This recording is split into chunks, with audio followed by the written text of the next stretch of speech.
In a dark, empty cave, water drips from the ceiling into a puddle among the rocks.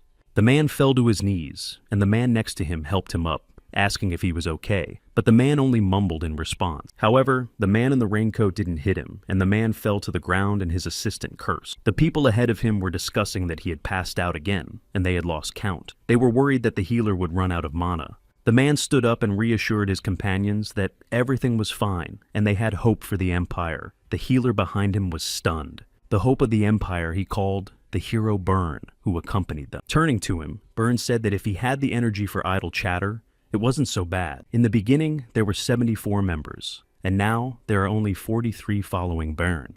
But it's not that they lost 31 men. It's that only 43 fighters survived. Even though everyone gave it their all, they just couldn't protect 31 comrades. Looking up, Byrne thought that was it, but decided they were ready for this. For they are now in one of the 7 dungeons of vast evil, in the core of antiquity. Suddenly, someone called out to Sir Byrne. The knight behind him pointed upward. Looking up, Byrne saw the door. Inside, he was relieved that they had finally made it.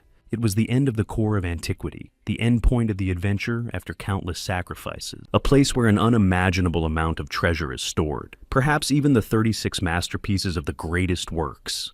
Besides, this is also where the boss lives. As he climbed the stairs, Byrne immediately grabbed his sword. Turning to his comrades, Byrne shouted for everyone to get into position. Tanks and swordsmen should go forward. Mages are responsible for illuminating the terrain, as it is necessary to ensure visibility. One of the mages noticed that the noise had stopped. He raised his hand and announced that he would increase the range of vision and that his colleagues should be on the lookout. A ball of light flew into the depths and illuminated the creature there. It opened its eyes. Upon seeing this huge monster, Byrne raised his sword higher and then shouted for everyone to run away because it couldn't be destroyed. Skeleton asked while sleeping came a bunch of Eldish, but despite being tired, they fought them honorably. He checked with the monster to see if he had understood correctly, and the monster replied that he had. The monster said it was both people and his own body against him. Looking at Patrick, the monster told him to calm down, and the skeleton asked if he thought he could calm down after such a prank. Poking the monster with his finger, Patrick shouted that he was the boss of the dungeon, and slept until the people from behind the ogre showed up. It seemed to him that all the monster had been smart enough to do was yowl in front of people. Raising his hands, Patrick shouted that the monster had no trivial discipline. Turning around, he asked what Renee thought about it, and he said he didn't even know. Without raising his head,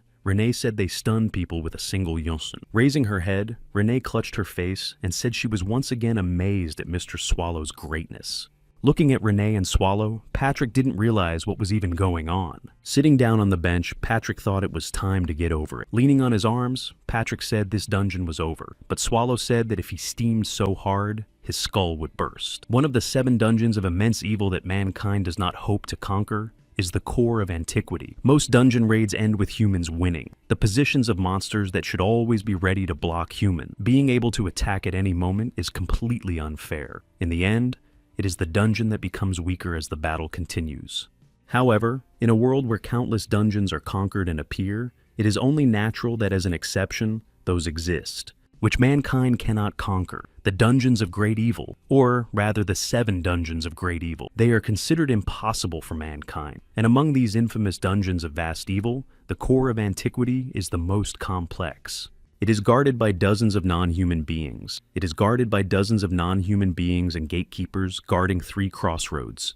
Homunculus guarding the red path on the left, the maid with Renee's blade, skeleton guarding the blue path in the center, the Knight of Doom, Patrick. Exact information about the contaminated path on the right is not yet known. Unidentified tentacles.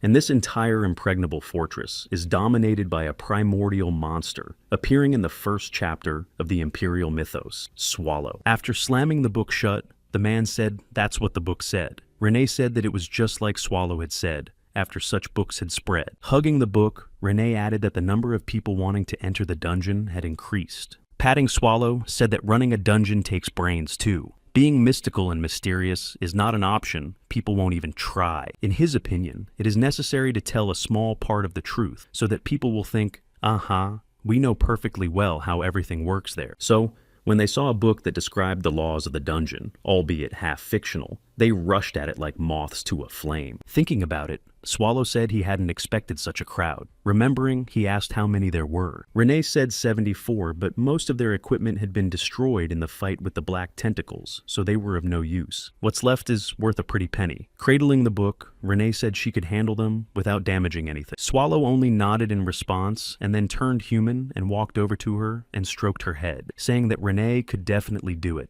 Renee smiled and laughed. Patrick watched them from the darkness. He asked if they were going to have a meeting here or if they were having fun. He didn't know why they were having fun.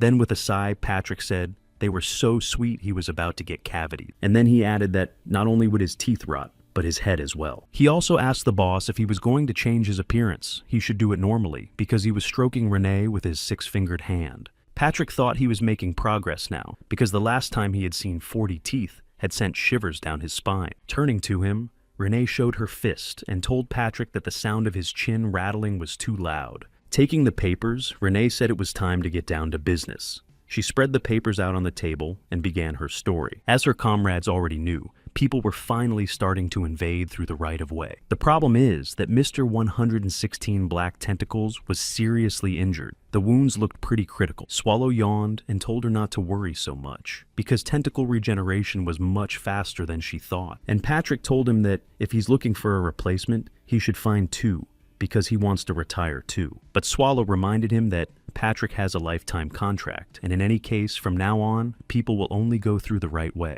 Patrick suggested that perhaps the humans were already forming new squads for the raid, and Renee said that now people are actively using communication magic like telepathy, so the information about the chance may have spread. Slamming the table, Swallow replied that then they would have to plan their strategy accordingly, and they would change strategy. Then he clarified Renee was defending the left red road, and as of today, he decided that she was defending the right path. People will think he's free and go over there, and Renee will show them. When Renee heard that, she clenched her fists and said she would do her best. Also, Swallow decided that the left red path that Renee was defending is now defended by Patrick. In response, Patrick asked why him and Swallow replied that people who found out Renee was standing on the polluted path would take the left path she was defending. Patrick will meet them there. With a clap of his hands, Swallow summarized that this way they could defend themselves against 2 invasions at once. But suddenly Patrick asked, what if people take the central blue path? What will happen then? At this question, the boss frowned. After a brief silence, Swallow said they'd have to have a date with him then. In Patrick's opinion, that's a sloppy strategy. Renee's eyes lit up, and looking at Swallow, she said it was great. Renee summarized that they had dealt with the urgent matters to a certain extent, and all that was left was to decide what to do with the sword. Swallow turned to her and asked what kind of sword it was. Patrick reminded her that it was the one the raid leader had used. Then Patrick decided that the guys who had invaded this time were strong enough to carry such a sword. Taking the sword, Patrick handed it to Swallow and said it was one of 36 masterpieces, and it's quite popular with the humans. There are masterpieces that are not weapons. This sword is the 14th among humans, and it's called Tanabella. Remembering Swallow said it was 36 shawarmas or masterpieces, and Renee's blade was also one of the 36 masterpieces. Looking at the boss, Patrick asked what they would do, because if they gave the sword to the guys at the entrance, it would be taken by the people again and they would be in trouble. Patrick thought they should keep the sword. Swallow asked if Patrick had the sword and offered to take it. Patrick's eyes widened at the suggestion, and he asked if it was possible, but Swallow nodded approvingly. Laughing, Patrick began to oohing and ahhing, saying there was nothing to be done since the boss was so insistent. This is the core of antiquity. It is home to a terrifying Greenwich homunculus with a blade and a knight of doom who exudes the energy of the dead, and an ancient huge monster who, lying on the table, told Patrick that if he got the sword, he should tear up the letter of resignation hidden between his ribs. This dungeon was all about Swallow Renee, the only conscience of the dungeon and the master of telling off the boss, Patrick, and the ancient horrible monster Swallow is the epitome of laziness. Taking the new document, Renee asked Swallow how they would distribute the remaining income. Looking at the paper, Swallow suggested they do the usual. That is, take what they can and use the useless as bait. Clapping her hands, Renee cheerfully said that she would take care of the details herself. Suddenly, she remembered that they didn't have monsters capable of using magic weapons and asked if they could sell them magic stones. Hearing this, Swallow asked if he could go to the human village. This sentence startled Patrick, and Renee jumped up. They shrieked, and Swallow asked why they were so surprised. Pointing at Renee, Patrick suggested that she go, Walking up, Swallow asked why, and Patrick replied that he wasn't very good at turning into a human. Agreeing, Swallow relaxed and reminded Renee that the main thing she needed to do on the way was to grab some goodies. Stepping out into the forest, Renee threw on her cloak and noticed that the weather wasn't bad today. Turning around, she told Mr. Swallow that she would be back soon. When she came to the shop, the master took a magnifying glass and examined the stones, and then told her that, unfortunately, they could not buy such a thing. Peeking out from under the hood, Renee asked why, and the master replied as if, leaning over, he began to look for something under the counter, asking under his breath where it was. The master put the stone on the counter and explained that it was a B-grade stone, and to buy it, commoners had to work hard for 10 years, and the stones Renee brought were much more expensive and could only be used by mages of the Imperial Palace, or high-level mages. Rubbing his shoulder, he added that the capital's jeweler, who had an agreement with the Imperial family and the Wing Mage Tower, could also dispose of them. After hearing this, Renee concluded that the capital was too far away and she would have to go to the tower. Taking the bag, Renee thought about how she didn't want to go there, but for Mr. Swallow's sake. Leaving the shop, Renee said goodbye, and the master advised her to be careful. Turning his attention to the table, the master saw a stone on it, and picking it up shouted that the girl had forgotten it. Already on the doorstep, Renee looked back and said it was a tip, and thanked the man for the information. Looking after her and holding the stone, the master thought that this girl was strange because she was a human. By late afternoon, Renee was standing outside the tower of the Wing Mages. When she went inside, the mage said she had to meet the head of their guild to sell the stone. As she climbed the stairs, the man said he was taking her to his office and asked her to follow him. Following him, Renee came to the conclusion that, at the top, was the head of the mage's tower, and such a structure resembled a dungeon. When they entered the room, Renee was greeted by a woman who thanked her for visiting and introduced herself as the head of the Graumitz Amer Guild. She looked at Renee askance and asked who she was. Renee looked at Amer and realized she had a lot of mana. Standing nearby, Amer said that when she was told that a child was looking for her, she thought not to react, but the guards told her about the stones. She asked if Renee had heard of the reputation of Wing Tower, and therefore hoped that the stones she had brought were of high quality and up to standard. Shaking the stones out onto the table, Renee told Amer to check for herself. When I saw what Renee Amer had brought, I realized they were A-grade stone. Taking one of them, she realized that some of them were even of the highest quality. She wondered how a child could have them. Looking up at Renee, Amer wondered who she was and asked where she got them from. Suddenly, she turned her attention to her hair and immediately remembered one thing. Among the 8 great families of the Empire, there was one with hereditary silver hair. Then, Amer thought she had run away from home and taken the stone. Pulling a face, Amer reflected that there was no other way she could explain the girl's possessions, and if she was an aristocrat, she knew how much they were worth. A man came up to them and began to collect the mugs, while Amer waved her hand and apologized for being rude and said that they would like to purchase all the stones. She offered 50 ounces of gold for each, and for the highest quality stones they would offer a price of 80 ounces of gold. At that moment, Renee remembered the man saying that to buy stones, people had to work for 10 years. Here, she began to count. The average person makes 10 ounces of gold in a year. 10 years is 100 ounces. Renee said, "You can't cheat." Hearing this, Amer stretched out her hand and hesitated, thinking that the girl seemed to know everything. And then, Amer started saying that the guild didn't have enough money to buy them all. Renee responded by telling them to buy as many as they could. Opening the chest of gold coins, Amer said that 2,000 ounces of gold was all they had. She also asked what Renee would say if they exchanged the remaining stones for something valuable. Renee sat looking at the chest of gold. Taking the coin, Renee asked if Amer was sure it would be valuable, and warned him it should be easy to sell. With a hand pointing in her direction, Amer said she didn't have to worry about that, and asked Renee to follow her, and she would show her the items. As they walked up the stairs, Amer told them that the rules were that no outsiders were allowed in, but that she would make an exception for Renee. When they got upstairs, Amer told them that this was the vault of their tower. The first thing she showed was a 4-carat diamond tiara. Small magic stones are inserted in the middle, making it even more useful for the mage. Next came the living black pearl. If the bearer is near poison, it will make a howling sound. These pearls were created through alchemy. Seeing him and hearing the word alchemy, Renee tensed and Amer didn't understand her consternation. Closing it, Amer asked Renee if she didn't like it and started telling her that Alchemy was an unsanitary science, so she could understand her disgust. Pointing to another object, Amer asked what Renee had to say to that. Smiling, Amer told that it is the red stone of love, and they say this diamond makes love come true. Seeing him, Renee opened her mouth. Her eyes lit up at the phrase, love incarnate. If you pour mana into this gemstone in front of the one you like, the spirit dwelling in it will establish eternal love between two people. Touching the dome, Renee asked between any two. Amer gave her the word of the head of the Tower Guild. Seeing the girl's reaction, Amer asked if she liked it, and Renee exclaimed that she was taking the diamond. According to Amer, this stone can be troublesome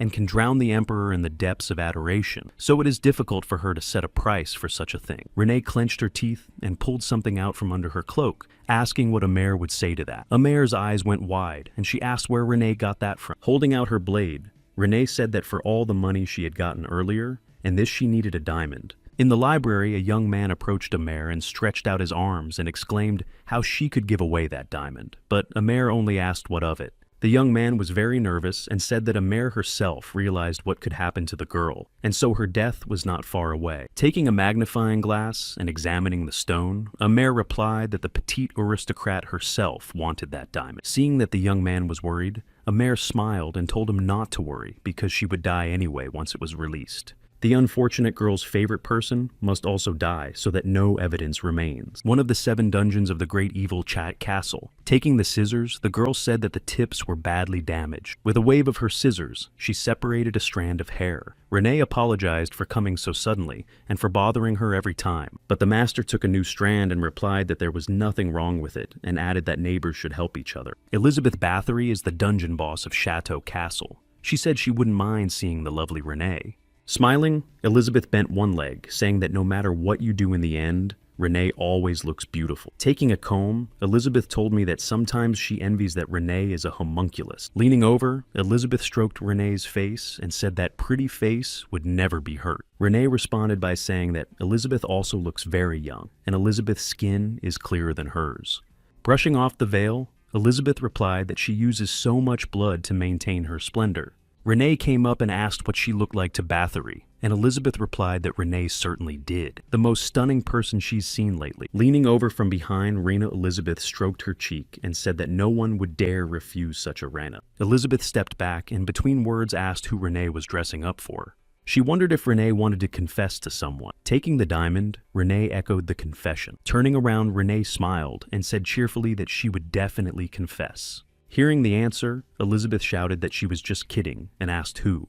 Clutching the diamond with loving eyes, Renee told Mr. Swallow. Elizabeth shuddered. She said Renee has a good sense of humor, and maybe it's because she's a homunculus. Clenching her fists, Renee said this was no joke, and she would confess her feelings to Mr. Swallow today. Slapping her hand to her forehead, Elizabeth asked what Renee liked about him. In her opinion, there wasn't even anything to grab onto, but Renee said he had a lot of good qualities, like being reliable. However, Elizabeth reminded him that he's so lazy that it overrides all his reliability. With her hands folded, Renee confirmed that he's a lazy big guy who eats an obscene amount of food. She also added that he sleeps and snores and has grown a potbelly. Folding her arms, Bathory asked Renee, knows all this, but her heart is drawn to this Swallow. Kneeling down, Renee looked down at the floor and said she really liked Swallow. As she approached Renee, Bathory put her hand on her shoulder and wished her luck, but added that she thought Renee deserved better. Turning around, Bathory winked, saying that if Swallow turned Renee down, she was always ready to comfort. Closing her eyes and holding the diamond to her chest, Renee said that she could definitely do anything. Capital of the Riaz Empire, Joint Command Center for Dungeon Raids.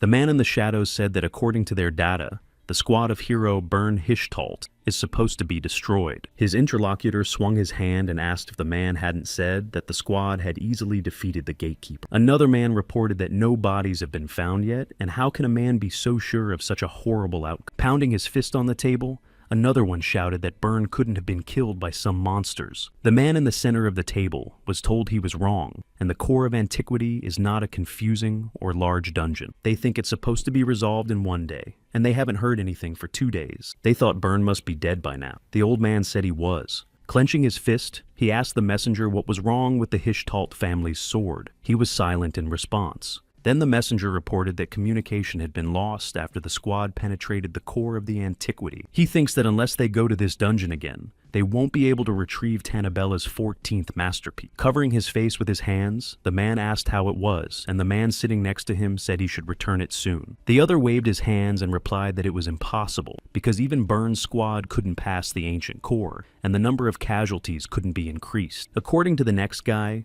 they can't just give up. If Byrne fought the boss, it's likely that the boss was seriously injured too.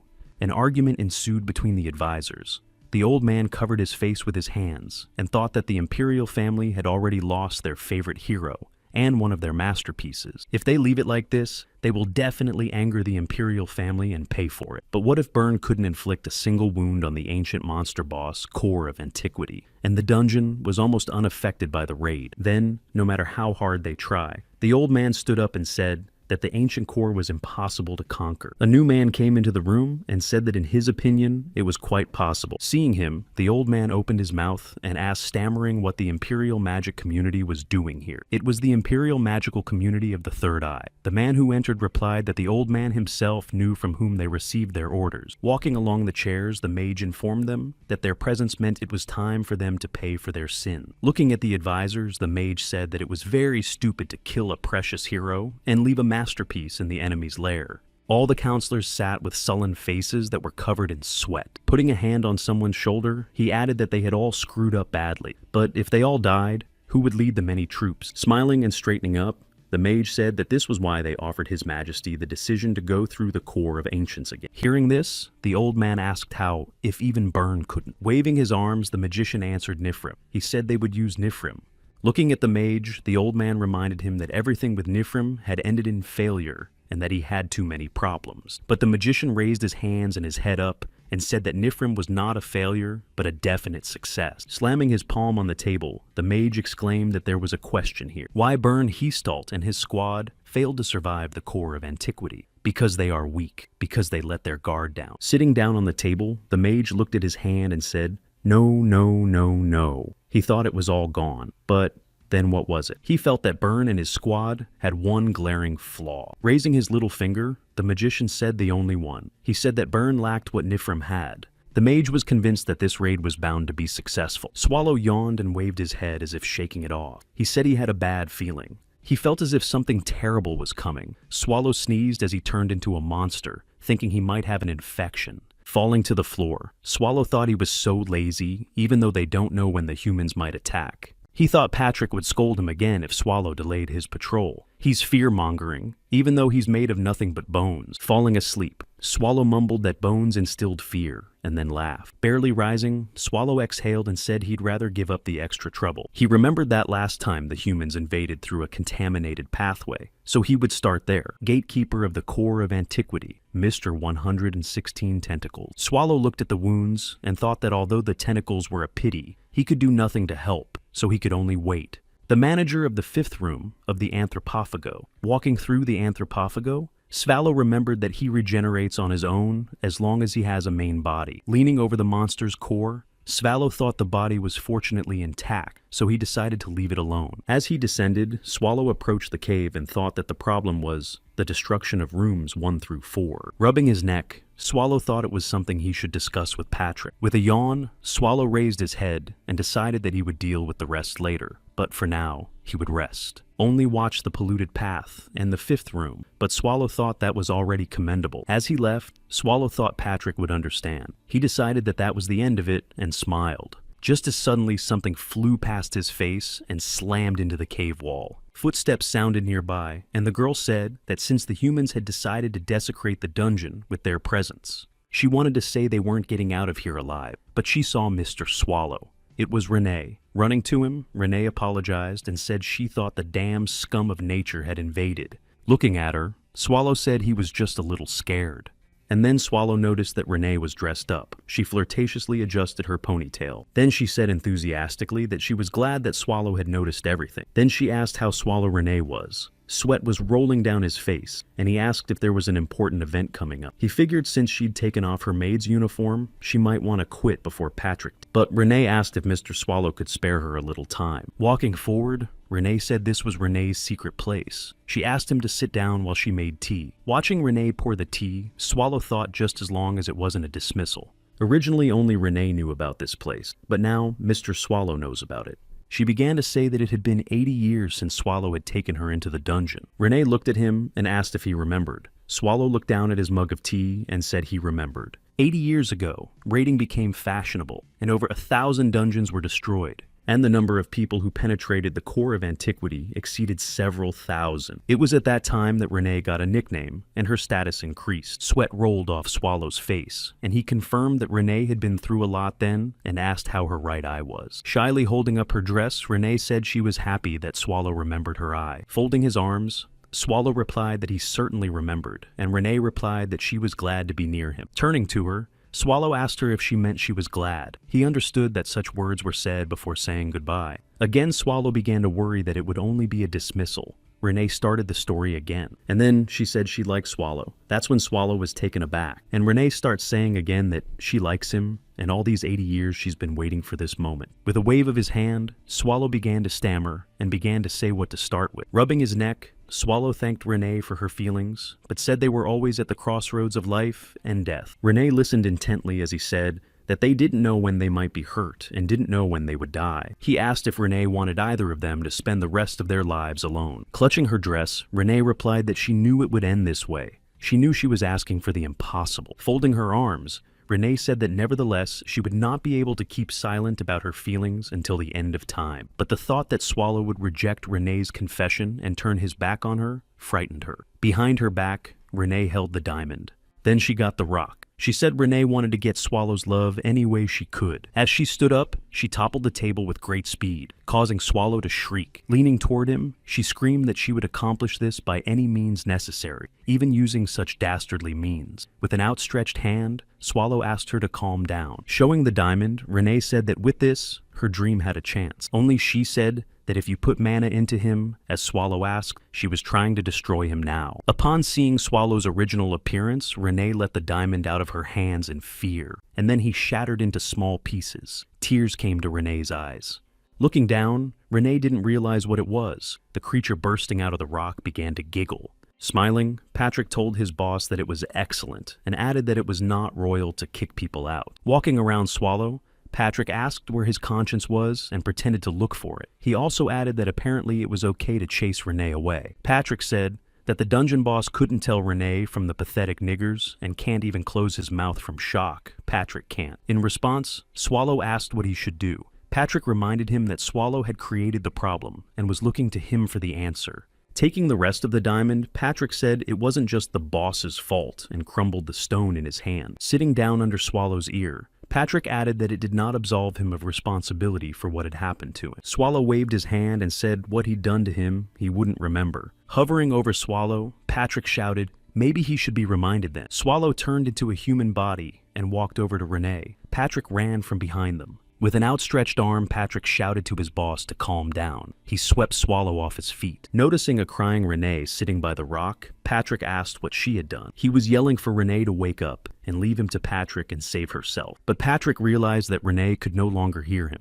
and would only be in the way. Immediately, Patrick drew his sword and struck the diamond lying on the ground. Then Renee screamed, and Patrick apologized, saying he couldn't think of anything better to do. And Swallow saw it and asked now Patrick wants to destroy him. But in response, Patrick only slapped his own hand across his face, and Swallow looked at him suspiciously. Looking at Swallow, Patrick asked he still didn't remember, and the boss grabbed his head. Sitting down next to him, Patrick said he was glad that the boss had admitted guilt right away, so he could understand why things had happened the way they did. And Swallow asked if we should look for Renee. Patrick asked, and the boss couldn't think of anything cleverer. Swallow thought Patrick was going to talk him out of it. But Patrick said they really needed Renee, from foraging for food to managing the diet of other monsters, counseling and complaint resolution in every room, transforming mining into gold, from revenue sharing to accounting. It was all on Renee, and Patrick said this dungeon is more critical to Renee's disappearance than the boss.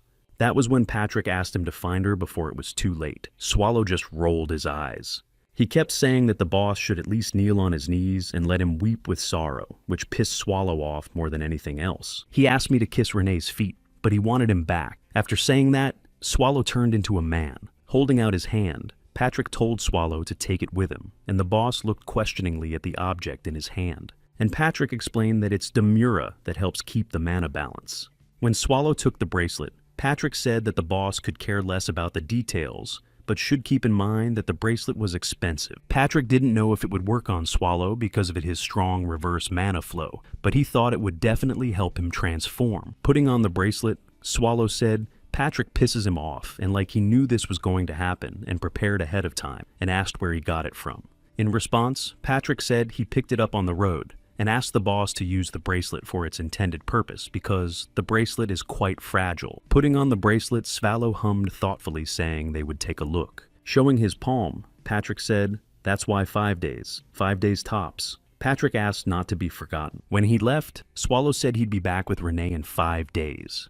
Patrick shouted after him that if he ever found himself near a human village, he should behave normally, because if people recognize him as a monster, nothing good can happen. With a smile, Swallow replied that if anything went wrong, he would just destroy everything. Hearing that, Patrick thought it was more complicated than he thought. Patrick knew that Renee had left Dandu's teeth somewhere and had brought a magical stone with a demon inside. And because of her prank, she almost died at the hands of her boss. For Patrick, the consequences were obvious. According to Patrick, if the boss finds out about this, the apocalypse will come, and he felt that now was definitely not the time to destroy humanity. Reading the paper, Patrick saw something that shocked him. It said that the raid center was going to pass the core of antiquity in 3 days. At this point, Patrick remembered that he had given Swallow 5 days, and they only had 3 days. Lying on the ground, Swallow cursed. It was because he'd moved to the wrong place again for the second time. He remembered Patrick telling him that his mana was unstable, and it was best not to use magic. Deciding it was too soon to give up, Swallow decided to try again. Rising, he thought about the coordinates of the village, haste and his arms spread out in different directions. That's where Renee went to sell rocks, and then Swallow disappeared. Sitting on the throne, Melju said that since the humans had managed to get this far only today, she was granting them a glorious doom. The man standing in front of her replied that it was ridiculous and asked where the demon got such confidence from. Glancing at his weapon, the man smiled, smilingly explained that they were the 32nd Elite Punitive Unit ranked by the Empire. Pulling out his sword, he added that they were mercenary warriors of the Golden Dawn Tiger. He asked her to remember that name, for it was they who would topple her from the throne. The mercenary thought they'd be famous all over the continent. When Melju heard that, she called him a pathetic minnow. Rising Melju announced that she was a demon queen descendant of the 17th generation of Asmodeus. With her arms outstretched, Melju cast the spell Melju de Rimph Agrea. Her eyes turned red in that instant. She said to make the mercenaries proud to know her name and to finally die already. Rushing away, the mercenary said he would bring those same words back to the demon queen. At that moment, Melju put her shield in front of her, and the mercenary realized that ordinary arrows wouldn't do her any good. Behind him, a second squad member shouted for the leader to leave support for him. Taking up her weapon, Melju shouted that the pathetic humans don't know their place. Waving her spear, she screamed for them to be burned alive. Purple flames swirled around them. The leader stayed on his feet and managed to dodge the attack, but the rest of the squad flew back and screamed. As the mercenary raised his sword, the floor began to explode beneath him, causing the man to fall. The mercenary looked up and saw the ice flakes and screamed. He couldn't believe she had time to prepare a new spell.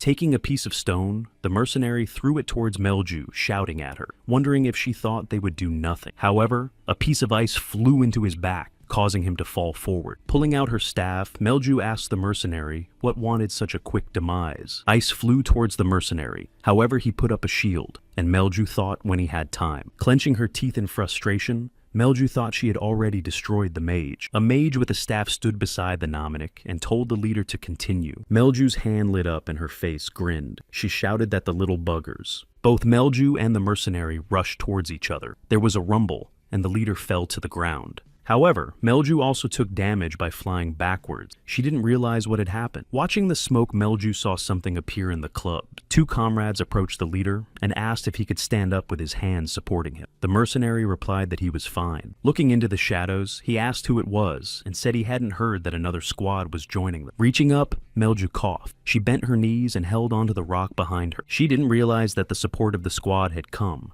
and she knew that if they were strong enough to destroy the castle, then things were bad. Continuing to stare, Melju wondered who they were. A voice came from the shadows. It was Swallow. Turning to the mercenaries, he asked if they knew where Haston was. When the dust cleared and Melju and the mercenaries saw who was standing there, everyone opened their mouths. Both the leader and Melju shouted with one voice that Swallow had come out of nowhere and was talking nonsense. Then Melju added that since Swallow was human, she advised him to stay away from the Demon Queen. Getting up, Melju wiped her mouth, saying that nothing would change from another mediocrity. Looking at her, Swallow couldn't believe she and the Demon Queen, because her ancestors looked different. While Swallow wondered if it was a generational thing, Melju screamed that the mercenaries were premature embryos, and they would pay for destroying her castle. Someone shouted that they were about to feel what it would be like to be destroyed by embryos.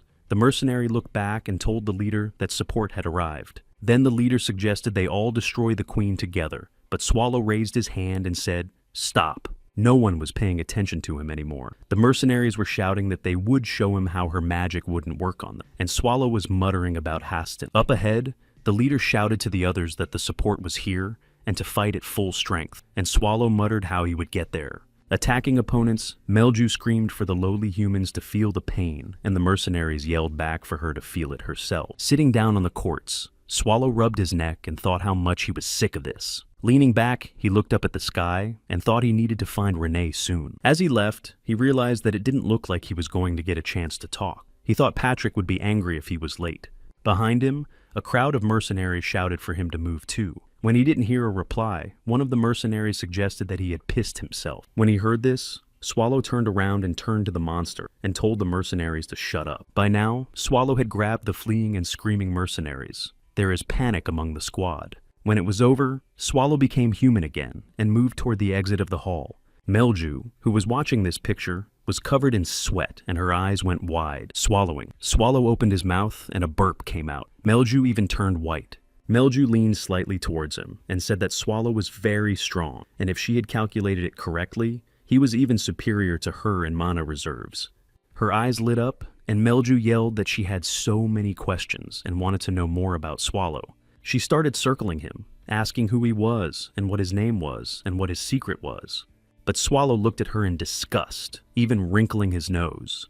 Holding out her hand and coughing, Melju said that she would now introduce herself, and she was a great demon queen descendant of the 17th generation of Asmodeus. Bowing, she said her name was Meljo de Rimph Agreya. Then she asked what the stranger's name was to her. Swallow clenched his teeth and thought he was really sick of her. Raising his hand, he began to say his name, because that's what it takes to get information. However, he didn't have time to finish, and lowering his hand decided to stop. If he blows up that fast, word will get out. And Patrick said to be careful, so there's no point in revealing his real name. And so, Swallow introduced himself as Ronai. He reminded himself that he was only here to find Renee. He introduced himself as Svald Raunai. He chose that name because he knew a man with a beautiful smile from some town. It didn't sound like much to Swallow, but he couldn't think of anything better. She asked if she could just call him Svald, but that didn't bother Melia at all, and she asked if she could call him Svald. Swallow replied that she could call him whatever she wanted. She started to say that she should thank him for helping her first, even though he'd trashed half her castle along with it. Melju puffed up her cheeks and said that if it hadn't been for Swallow, she probably would have gotten hurt. Swallow replied that he didn't want to help much.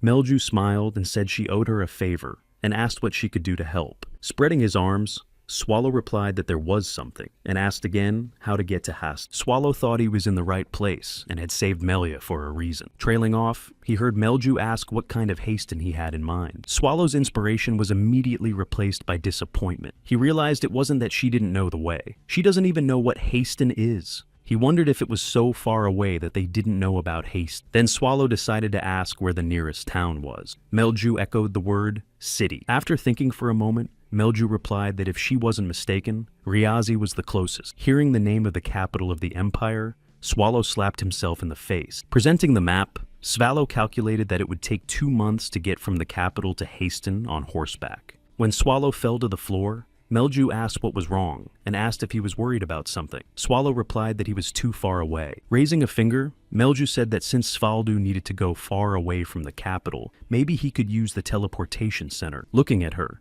Swallow asked again the name of the center because he had never heard of it. and Melju explained that this is an invention created by humans using magic and alchemy. The device creates magic to move through space. Kneeling down, Swallow asked where he was. Melju clarified that he meant the teleportation center. The center is located in Riaz. After reaching the capital, Swallow asked if this was the center of Riaz. Clenching her fists, Melju said that this was the best time to gather information. Swallow's mind immediately began to think that he wouldn't find Renee here, but it wasn't certain that she'd gone to Haston, so he'd have to find out more first. He told Meljo that he was looking for a girl with silver hair, and she told him not to worry, and that she would help him look for her. Hearing this, Swallow reminded her that she was the mistress of the castle, and how she would then leave it unattended. Smiling, Meljo asked if he was worried about her. Then she added that she was pleased, but that Swallow could rest easy. Melju's eyes lit up, and she reminded him that she was the Demon Queen, a supreme being born to rule, and the castle doesn't matter. After listening to her speak, Swallow asked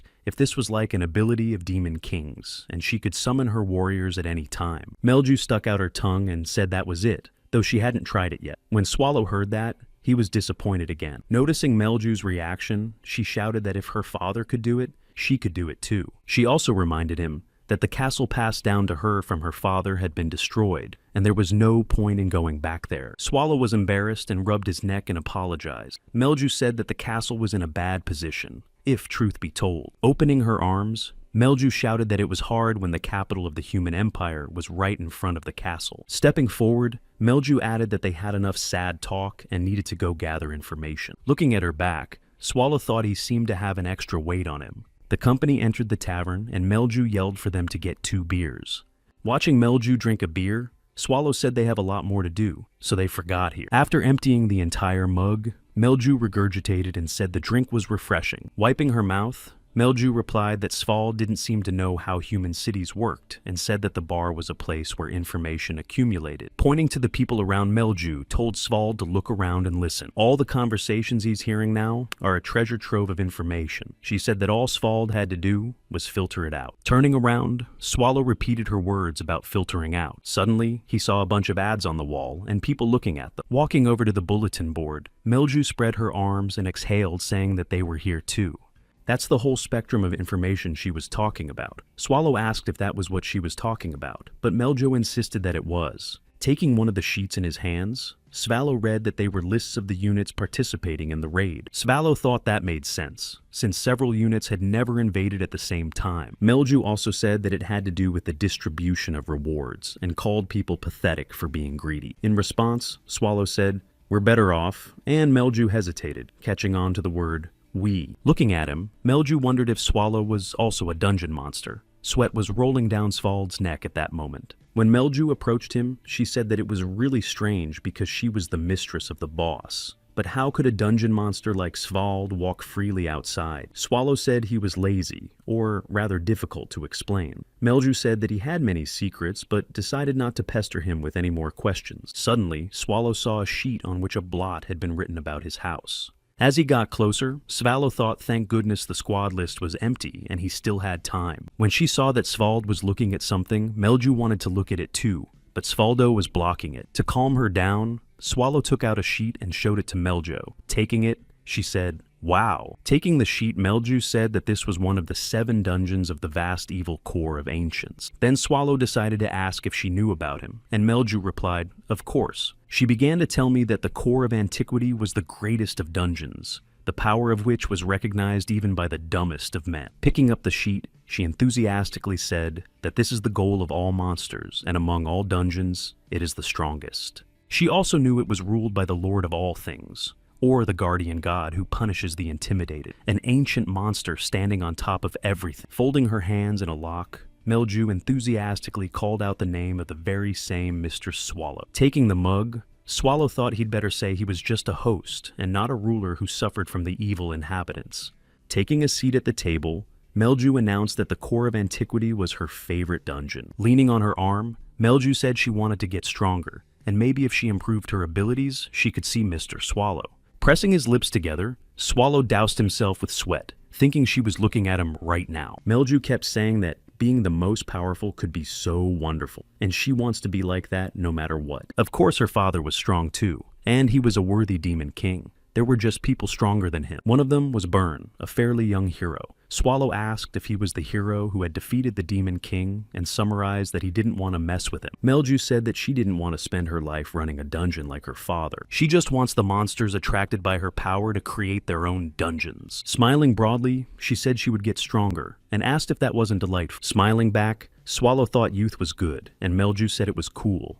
There was a time when Swallow was so long ago, he can't even remember when. There was a time when he led an army capable of dominating the world. Then Swallow tried to master the world's knowledge more seriously than anyone else. And sometimes he even made friends with people he considered insignificant. And then he got emotional and gave it all away. But in the end, he realized it was all for naught. So right now, Swallow just wants to sleep. That's his purpose in life. The thought ended, and opening his eyes, Swallow saw that Melju was asleep. Then Swallow threw Melja on his shoulder and walked towards the exit. At this time, people were updating the information on the bulletin board. And here on the board hung a new sheet with information about the squad that will go to the dungeon. Lying in her room at the tavern, Melju snored. When she woke up, the first thing she thought of was that her head hurt. Swallow came up to her and asked if she was awake, but Melju replied that she didn't remember what had happened yesterday. Suddenly, Swallow's arm jerked, and then he fell to the floor. Melju asked what was wrong, and Swallow said he was fine. That's when Swallow realized his eyesight was failing. For some reason, Meljo seemed small. Literally, she started to look like a child. Meljo didn't know what he was talking about. She lunged at him with her fist, screaming that she wasn't petty, and asked if she thought he was being too rude. Getting in Swallow's face, he asked why she'd changed so much. He was startled.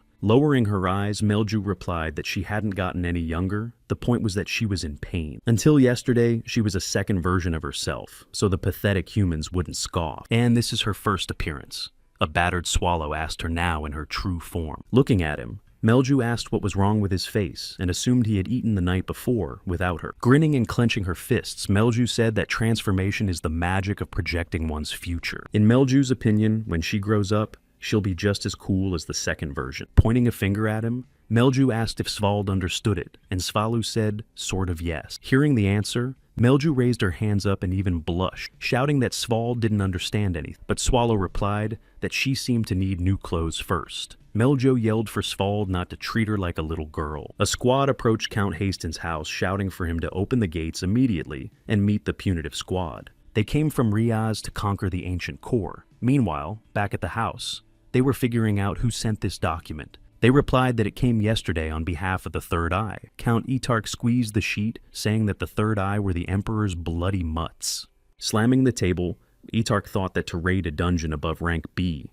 you first needed the approval of the ruler of the lands, and they had just decided everything amongst themselves. Clenching his teeth, Etark thought he couldn't even refuse. After all, it was almost an imperial order. Turning to his aide, Etark asked if he thought they would be able to pass the core of antiquity this time. In Etark's opinion, they were too weak to pass the core of antiquity, and he had never heard of the group leader, Nifrim. Looking out the window, Etark thought that if they failed, his family would suffer again. He thought maybe he should send a stronger unit first, but Etark knew it would take a trusted group, an assistant that the answer could be right under his nose. Hearing this, Etark thought right under his nose was Wing's tower, and decided that Wing would do just fine. Etark also remembered that the tower had gotten high-grade stones from somewhere. It would be naive to assume that this had contributed to the rapid strengthening of the tower.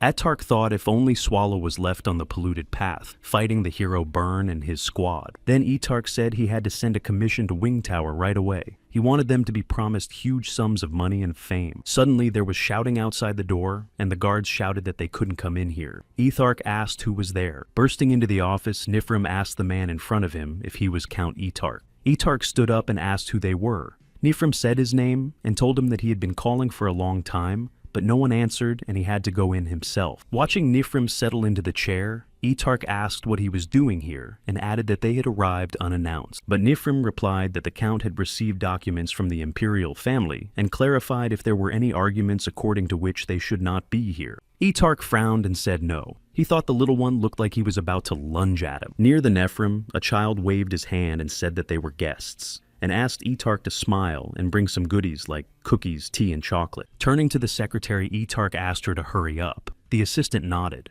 Sitting down across from him, Etark asked what they were doing here. Tea and cookies had just arrived. Nifrim repeated the question of what they were forgetting here, and replied that they needed a raid on the ancient core. Etark replied that it was not even a day after receiving the document and called them fast. He asked when they were going to move out, and Nifrim replied that they actually wanted to today, but they just made plans and said they would start tomorrow. And Etark asked if they were in too much of a hurry, adding that it was a difficult job and suggested they should still rest. He promised them shelter and a welcome party, but Nifrim replied that he needn't worry because they would first look into Wing Tower. When Etark heard this, he asked why he wanted to see someone he knew. Nifrim replied that it was not. Smiling broadly, he said they wanted to finish everyone off there. This phrase shocked the Earl. He stammered and asked what Nifrim was talking about. Pulling back his hair, Nifrim listened and said that Etark had very weak security and special easily bugged by magic. When Nifrim said that they knew about everything that Etark wanted to send an errand to the tower, folding his arms and resting his head on them,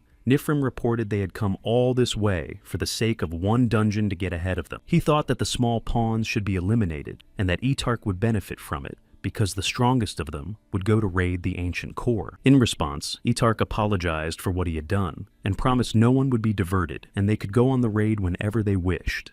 Taking a cookie and taking a bite, Nifrim sarcastically thanked the generous count. In the cave, meanwhile, Patrick was doing battle. He turned around and said that time was running out. Swallow and Melju continued to walk through the city. Meljo stood in the archway and told Swallow to look over there. When he saw a guard, Swallow asked him how far the teleportation center was. The guard said it was a long way to the center, and Swallow questioned how long it was, and the guard said they were just at the exit at the fourth wall. The teleportation center is right outside the Imperial Palace, and it's far away. Swallow and Meljo have 3 more walls to go through.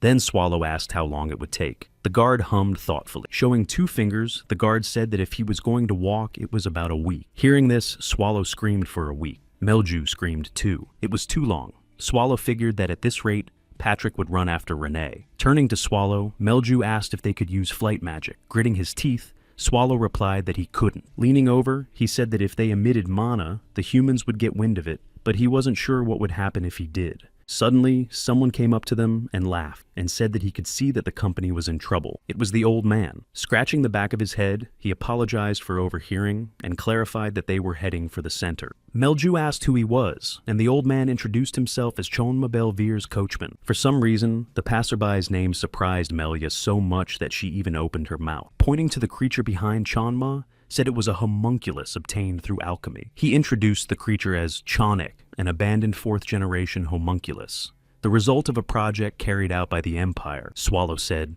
"Wow!" and Melju crinkled her nose at the thought that the homunculus looked awful. After stroking it, Chonma told him that the homunculus was strong and obedient and could fly, but that it had been abandoned because it had failed to achieve its original goal. Melju then clarified that's how the homunculus research ended. Chonma replied, "If only." Smiling, he said that the Empire could not leave such a workforce, and even now, there were rumors that homunculi were being mass-produced somewhere. With his hands raised, Swallow asked the large-scale process, and if they weren't normally cultured in giant flasks.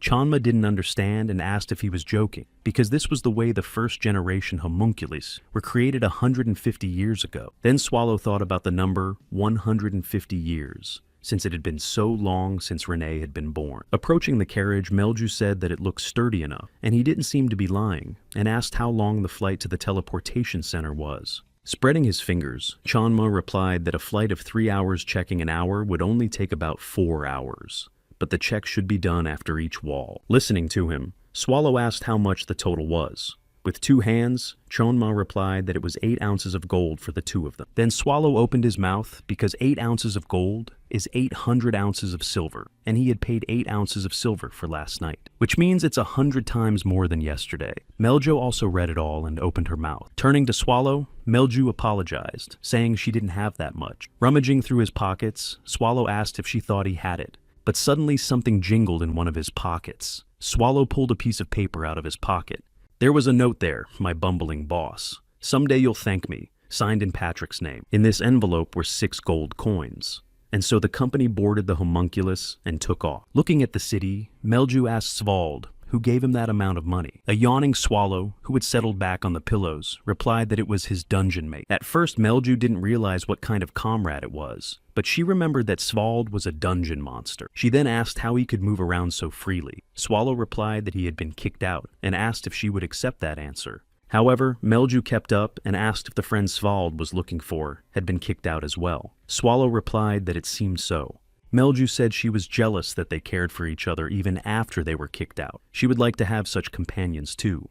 And in general, Melju would like a life like that, someone to take care of and to do the same in return. She thought it was great. Surveys Rose's street of gold and pleasure. Swallow arrived on the scene and asked now they couldn't use the teleportation center. The man at the entrance replied that it was, and they apologized for the inconvenience.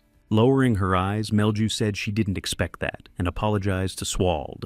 And the man said if they were in no hurry, they could be back at 8 p.m. They've suspended the center for the safety of the auction. After the auction, the honored guests will be using the center, so it's likely they'll be allowed to use it from above. Swallow couldn't believe the center was closed. But the man explained that there was a rather valuable item on display, the missing Dandu teeth. Looking over Swallow's shoulder, Melju said the drawing looked good, and Swallow thought it looked familiar. That's when Swallow realized it was Renee and said it was the same one his comrade used. The man asked if he was imagining things, but Swallow said it was exactly like that. He said the thing turns into a huge blade. However, the employee replied that he was not fully aware of the details, but that Swallow was most likely mistaken because Dandu's teeth are alone in their nature. Those words echoed in Swallow's head. He realized it was definitely Renee's weapon. He didn't understand why the humans had Renee's weapons. The thought crept into his head that the humans might have Renee. It seemed that even the bosses of the other dungeons couldn't just touch Renee, and some scum of nature couldn't straighten her out. Renee is strong, and Swallow knew she was a maid with a blade for a reason. Then he began to think Renee had been carrying the blade when she ran away. Remembering that she was dressed in luxurious clothes, Swallow decided there was no place to hide the weapon. Moreover, one of the daggers she threw at Swallow when she thought he was an enemy. Then, how many were left in the end? Renee always carried at least 5 blades when confronting people. Patrick is strong enough, but he's no match for a sword. But Renee, what happens if you take the blade from the maid with the blade? At this time, Melju, who was watching Swallow's emotions, tried to call out to him. Bad thoughts overwhelmed Swallow. Renee had died at the hands of humans, at the hands of those wretched brats. Swallow couldn't help but reincarnate into his own form, saying that if Renee had died at the hands of humans. When the man saw him, he fell to the floor and screamed. He yelled for Swallow to stay away from him and called him a monster. But Swallow thought maybe he should destroy all humans then. The man's body went limp. Anger overcame him, and the shouting of Melju, who was shouting Svald's name, he could not hear. Melju yelled for Svald to come to his senses and tugged at his clothes. Trying to pull him back, Melju asked what even happened and asked for answers. Looking at her, Swallow said, asking only once, "One of 36 masterpieces, Danu's teeth are the only ones in the whole world." A sadness appeared on Melju's face, and with a shift of her eyebrows, she replied that as far as she knew, yes. She also asked why he was so angry all of a sudden. Swallow replied that it was an item of a comrade he was looking for, and that he needed to return the weapon. Wrenching her sleeve from Melju's hands, Swallow said she had helped enough and could go. As he left, Swallow replied that he had found a way to get to Haston and could handle it from there. He felt it was best for Melju to get out of here and as quickly as possible. Watching him walk away, Melju cried out, wondering if the one he was looking for was her. Melju started saying that a strong dungeon monster with silver hair that uses Dandu teeth as a weapon. Hearing this, Swallow stopped, and Melju realized that it was about the maid with Renee's blade. She shuddered and lowered her eyes to the floor, saying that she was right. Swallow replied that he didn't need to be provoked. Swallow's eyes lit up, and he asked how much more she wanted to know. Raising her head, Melju replied that nothing else was wrong, and she wasn't scared even when Svald spoke in that voice. Her eyes lit up, and she cheerfully replied that she already realized who Svald was. And Renee is the gatekeeper protecting the great core of the ancient supreme creature. Melju added that since Swallow calls her comrade, it makes sense to her. After all, we are talking about the great ruler of the core of antiquity, Lord Swallow.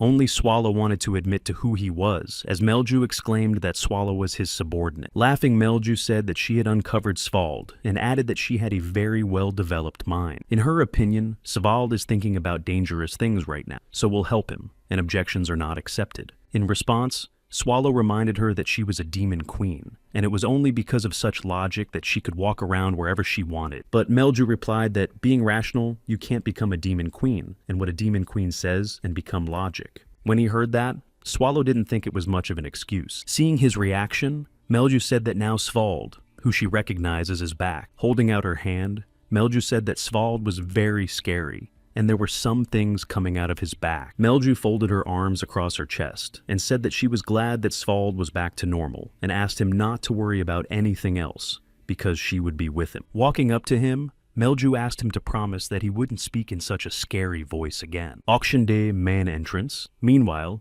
there was only one guard at the back entrance and not a single soul around him. Leaning against the wall, the guard thought why he was here guarding something, when suddenly someone said hello to him. He was approached by Melju in her second look in furs and gold, who said that they would like to participate in the auction. The guard stammered and replied that they could pass through, but he had to do a check first and clarified their names. In response, Melju gave her name, adding that she was of the Agria family, and introduced Svald as a servant. Looking over the list, the guard said that Agria's name was not on the list. Melju covered her mouth with her hand and said it couldn't be. Turning to Svald, she asked if he had brought the invitation with him. The guard turned blue when he heard the invitation. When Swallow said he had it, the guard said there were no invitations to this auction, but he wasn't allowed to finish. Halfway through the sentence, he got punched right in the nose. Swallow said it was his invitation to the afterlife. The guard remained lying on the ground, and Swallow turned to Meljo and said that she had a slightly different look now. She asked Svald that she was afraid of falling in love, and he said she was like a child, which enraged Melia, and she lunged at him with her fists. Chateau, chateau. Renee was crying on her bed, saying that she couldn't go back to the ancient core now. 80 years ago, the forest of Grafenia, someone told Grandma he was sorry, and didn't think people would dare to do such a thing. Placing his hand, he asked that still the forest would recover quickly and be happy, for she repaid them in kind. Mistress of the forest of Grafenia, nicknamed the Witch, the spirit of the land of Grafenia. Standing behind her back, Swallow thought that this forest served as a natural fortress around the core of the antiquity, and he should behave honorably in front of her. Looking back, he thought she had dealt with all the people who had committed arson, and decided that her anger should slowly subside. As he approached the cage, Swallow saw a person there, and wondered who else she was, and decided that she must have no connection to the arsonists. The longer he watched, the more surprised he thought she was a homunculus, a creature created by humans that isn't human. Then Swallow decided that she should be dealt with too, because there's no good in witnesses. Turning to the homunculus, Swallow said that it was her master's last will, and she could go. For some reason, at that moment, he wanted to do his own thing. Grabbing the cage, he said it didn't mean he'd help her get out of here. Opening the cage, Swallow told her he didn't care if he died in here or out there. But he said the choice was hers, calling her Rello. The girl just stared at the creature in front of her in silence. Turning away, Swallow said that her master was looking for a maid named Rello, and since there were no other maids, it must be her. Swallow's retreat into the depths added that her mercy ends there. Rising up, the homunculus only whispered lowly. Rello was the name of the maid who helped the head of the family she served. It can also be considered a title, because it was used to name the most outstanding maid. Rello of this generation was a middle-aged maid. Homunculus, on the other hand, had no right to such treatment. After all, things don't have names. However, she decided, she stepped out of the cage and walked toward the light. Chateau, chateau. Renee was sitting on a rock in front of the castle. Someone called her name. A man approached her from the back, saying that he had heard that a squad sent by the Empire was heading to the core of Ancient. When Bathory got closer, Renee replied that she says so, but Renee still can't go back there. Bathory responded by saying she's not asking Renee to come back. Renee's happiness is important to her, but her freedom of choice takes priority. Then she asked if we should burn our bridges right away. Bathory said the two would travel the continent to find Renee. If they find out Renee's been duped by people, what will Patrick do, let alone Swallow? Without waiting for an answer, Bathory said that if Renee really wanted to live in hiding, she should erase her tracks forever. In Bathory's opinion, it doesn't have to be done perfectly. When Patrick figures it out, he'll make the right choice, and soon the raid will start, and they'll be busy. Bathory kept saying that if she wanted to end things, now was the time. Renee only whispered to Bathory. Renee got up and said she was going for a walk to get some fresh air. Noticing Bathory said that Renee's right eye had become cloudy and asked if she wanted Bathory to go with her. Looking at Bathory, Renee replied that she shouldn't and thanked her for her concern and clarified where her blades were. Sealing the man into the wall, Swallow held him by the neck and demanded that he tell him everything he knew about Dandu's teeth. Through gritted teeth, the man replied that he was posted from Wing Mage Tower and he really didn't know anything else. When he heard that, Swallow thought it was definitely hasted. When he let the man go, Swallow thanked him for his honesty and said he would keep him alive. When they left, The man rubbed his neck and thought they were crazy, and wondered if he was just a security guard. Suddenly, Swallow approached him and said that the guard really wasn't guilty of anything. However, the man just happened to catch his eye. Swallow also asked how people talk when they come onto their property. Here the guard realized he had a monster in front of him, and Swallow asked if they ever called it a massacre or genocide. But people always only use words like conquer or conquest. Hovering over the guard, Swallow asked if the men felt remorse for killing the monster, and what they had done to deserve their destruction. Swallow thought he was just playing by people's rules, that's all. After all, they're the enemy. Meanwhile, the auction was in full swing. The bid had already reached $7 billion. One of the men said it was kind of boring, and asked if she could also place a bet and just dabble a bit. Her companion asked her to come to her senses. A member of the Black Wolf Night Order hero wing, Historia, waved her hand and said that it was impossible to even joke in front of a comrade. Pathfinder Gareth replied that Wynn should not forget their goal. Wynn replied that she didn't know anything, and that it would be over soon, and they went to get some goodies. Raising his hand and showing 3 fingers, the auctioneer informed everyone that the lot would be sold in 3 counts. Someone behind him asked why. Grabbing the auctioneer, Swallow said only he had the right to end the auction. Swallow also asked the others to come by Dandu Teeth. There are only 3 heroes in the Empire. One of them is Burn Hishtalt after he died in the core of antiquity. They were criticized by the public who said he died out of pride. He was a hero whose job it was to protect the people. The anger originally directed at the dead Burn naturally transferred to the remaining 2 heroes. And when one of these 2 had to regain the trust of the people of the Empire. So her fighting spirit was overwhelmed by the screaming instinct of self-preservation. Grabbing Wynn's arm, Gareth told her to stop because she couldn't do that.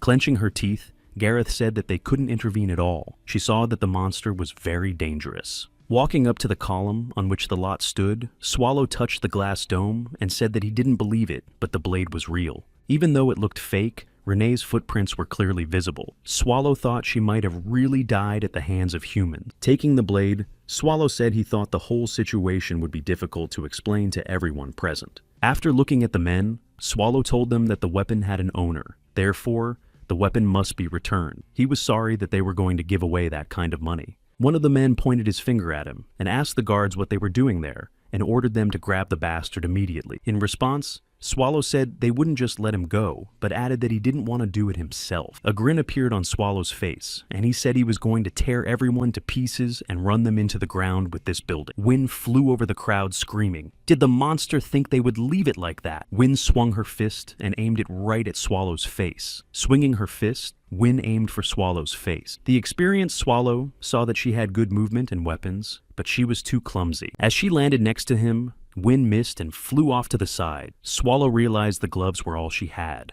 When Wynn got up, Swallow decided he was just going to break her arms. Meanwhile, Wynn used her crushing skill and swung her fist again. Swallow thought she was pretty good for a human. Her fist approached the monster, but Swallow intercepted her hand. Then he broke through the wall behind her. From the dust clouds came a voice asking Wynn she was not so simple. Seeing the silhouette, Wynn couldn't believe that he was still alive. After all, this technique wouldn't even leave a trace of most dungeon bosses. Normally able to withstand 3 hits, Apocalypse's replica collapsed from 1. As Swallow looked at his hand, Wynn saw the black liquid and realized he wasn't human, but he wasn't a normal monster either. Swallow laughed and said he was sorry. Someone shouted her name behind Wynn's back, and she turned around. She saw Garrett running towards her, but Wynn told her to stay back. However, Gareth had already extended her arm and applied the skill, and after that, darkness fell. When Melju entered the building, or rather, what was left of it, she asked if Swallow was all right. Swallow said he was fine. With tears in her eyes, Melju asked if she thought he was dead,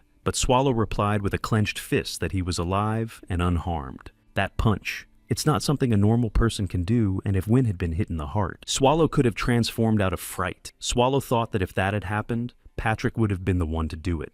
Raising his head, Swallow looked into the sunset and said he had missed them. He remembered that there were 2 of these flying squirrels, especially the one with the pink hair. While Swallow had been distracted by the blue-haired one, she'd all but evacuated the squirrels. Plus, she put several layers of protective magic on the first one. Swallow smiled and said it was interesting. There was panic in the street and people were shouting that something had collapsed that way. Someone shouted that there was a man in there. An old man sitting beside Wynn yelled that she was badly hurt and asked for guards to be called. Wynn thought she was a hero, but fell at the hands of a monster whose name she didn't even know. She wondered if the auction people and Gareth were okay. Wynne whispered Gareth's name. Suddenly a voice asked Wynne if she thought she would hear her name, if she called it so quietly. Gareth came up to her and called Wynne by name. With tears in her eyes, Wynne said joyfully that Gareth was alive. Kneeling down, Gareth told Miss Wynne to thank her quickly. And if it weren't for her, preparations for Wynne's funeral would be well underway. Wynne was just about to say thank you when she noticed Gareth's hand, but Gareth said not to worry because her life was not in danger. After hugging her, Wynne started apologizing because it was all her fault and said that she should be removed from her hero positions. But suddenly Gareth shouted her full name, Wynne Historia. She asked her to come to her senses because Wynne was a hero. Holding Wynne's cheeks, she asked her if the hero of the Empire was going to act like a swagger. Would people like it? In Gareth's opinion, one hand is a small sacrifice, and she asked if Wynne knew who her opponent was. She said it was Swallow, the master of the core of antiquity. Looking her in the eye, Wynne asked what she was talking about. It wasn't funny to her at all. Wynne didn't understand why such a monster would come here. Frowning, Gareth said that she didn't know the reasons. But it was true. It was definitely him, Black Catastrophe, the ancient monster of Swallow. Gareth saw that at his feet was a pile of Baron Hishtalt's hero's footprints. Looking at Wynne, Gareth informed her that the situation was much worse than they thought. The last thing she said was that if things continue like this, the Empire may be over. The frightened Wynne shouted that since it was really him, they should make even more effort. She shouted that this was the land of men and they had the upper hand. But Gareth replied that it was not a problem they could solve on their own. She knew that Wynne had felt that fear herself. With a squeeze of her hand, Wynne Gareth informed that there was no chance of victory now, and she would head to the center of the raid and request reinforcements and inform the Imperial family. Applying the healing skill, Gareth said that in her current state, it would be difficult to teleport two people and asked Wynne to stay here. Gareth couldn't heal Wynne completely right now and asked her not to hang around and to wait quietly for her. Wynne jumped up and shouted that the monster could reappear at any moment, but Gareth said to wait anyway. Standing up, Gareth added that one must wait whatever happened. Looking at her, Wynne asked her to stop. However, Gareth had already disappeared.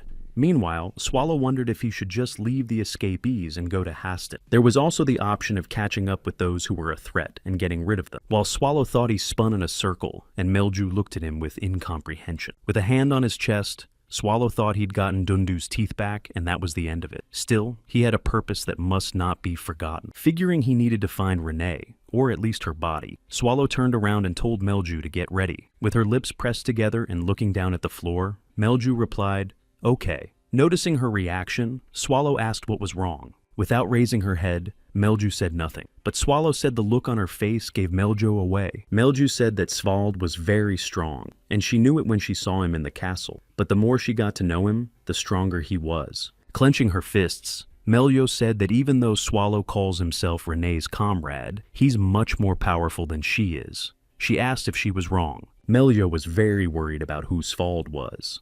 When he heard that, Swallow just started rubbing his neck. And then he hit her on the head with his fist and called her a fool. And then he asked her again why she was so down. Continuing to hold her head, Swallow replied that he was just Swallow. Swallow smiled and added that once they had sorted it all out, he would tell the truth. Melja seemed fine with that scenario, and Swallow punched her in the shoulder and asked her to clean up the building and show him the power of the Demon Queen. Clad in her second image, Melju replied that she understood. Then she used a reconstruction spell. A huge column of dust rose up. People didn't realize what had happened and assumed it was an explosion. Wynne, who saw it, realized that this smoke was from the area where the auction was located. People were outraged that this was happening in the very center of the capital. Some were worried about their homes. Wynne thought they were scum because there were so many people in the capital. Gareth's words about not loitering in the neighborhood came to mind. Suddenly, someone grabbed Wynne's arm. When she turned around, she saw a small child who said her father was there. Then Wynne had made up her mind. She told the people around her that everything was fine and they didn't have to worry because she was a hero. Night had fallen. Scrambling out from under the rubble, Swallow shouted her name. He didn't understand what kind of magic it was, and Melju replied that it was reconstruction, supreme, earth-shattering magic. Taking to the air, Melju waved her hand and asked if it was clear. Continuing to lie between sticks and rocks, Swallow asked if she had anything more suitable for the occasion. Putting a hand to Melju's head, she asked if Svald had hinted at using the most powerful spell possible with his request for order. In response, Swallow remained silent, and Melju sat down and said that he needed to explain in detail what she had to do, and he shouldn't complain. It was clear that the situation was heating up. Swallow turned to Meljo and asked if she remembered the way to the teleporter. Hearing what she remembered, Swallow ordered her to go and protect him, because people would run there now. He also asked her to get everything she needed ready, and they would go to Haston as soon as he arrived. Watching Svald leave, Melju shouted after him and asked where Haston was. Turning to her, Swallow asked if she knew the coordinates of the ancient core. Melju knew them, of course. As she said, this is her favorite dungeon of all. Swallow added that Haston was the closest village to it. Rubbing her fingers, Melju only knew about the core of antiquity from books. They split up, and Melju shouted after them that she would protect the teleporter. Before he had taken a couple steps, Swallow saw that they had already arrived. He wondered how many of them there were. There was a crowd of people in the shadows. Some belonged to one of the 9 pillars of the Empire, the Rangir Blue Crane Punishment Squad. The man in the center introduced himself as Casper, the squad leader. He asked who Swallow was. Looking at the squad, Swallow saw that they were all dressed like new, and thought why they were like that. He even got a little flustered when he sensed an oddly large number of people around the auction house. It was thought that they were soldiers of the same bidder. Swallow leaned in slightly and asked if they wanted to know who he was. He asked if he had to answer. Swallow's eyes lit up, and he replied that he was their enemy. Meanwhile, the core of antiquity.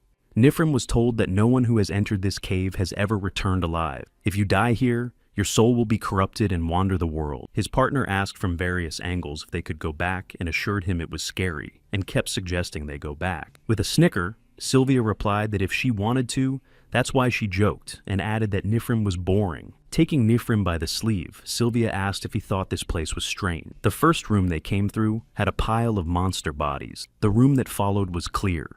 Nifrim got the idea that someone had cleaned the place up. He turned to the other man and asked what he thought. The squad started thinking that maybe there was a monster with intelligence nearby. Then they thought the monsters should have been cleared out. But there was the question of why monsters would remove the bodies of their kin in the first place. Nifrim turned sharply, waving his hand and shouting to someone to stop taunting him. He thought they were being tricked. His voice echoed off the walls, and someone said that Nifrim's voice was so loud that his bones shook. The 2 eyes in the darkness said that no one was fooling them, and he really did clean the place up, because he hated seeing a dirty room. Seeing the eyes, Nifrim turned to Sylvia, and ordered the lights to be turned on. Sylvia muttered, "Uh-huh."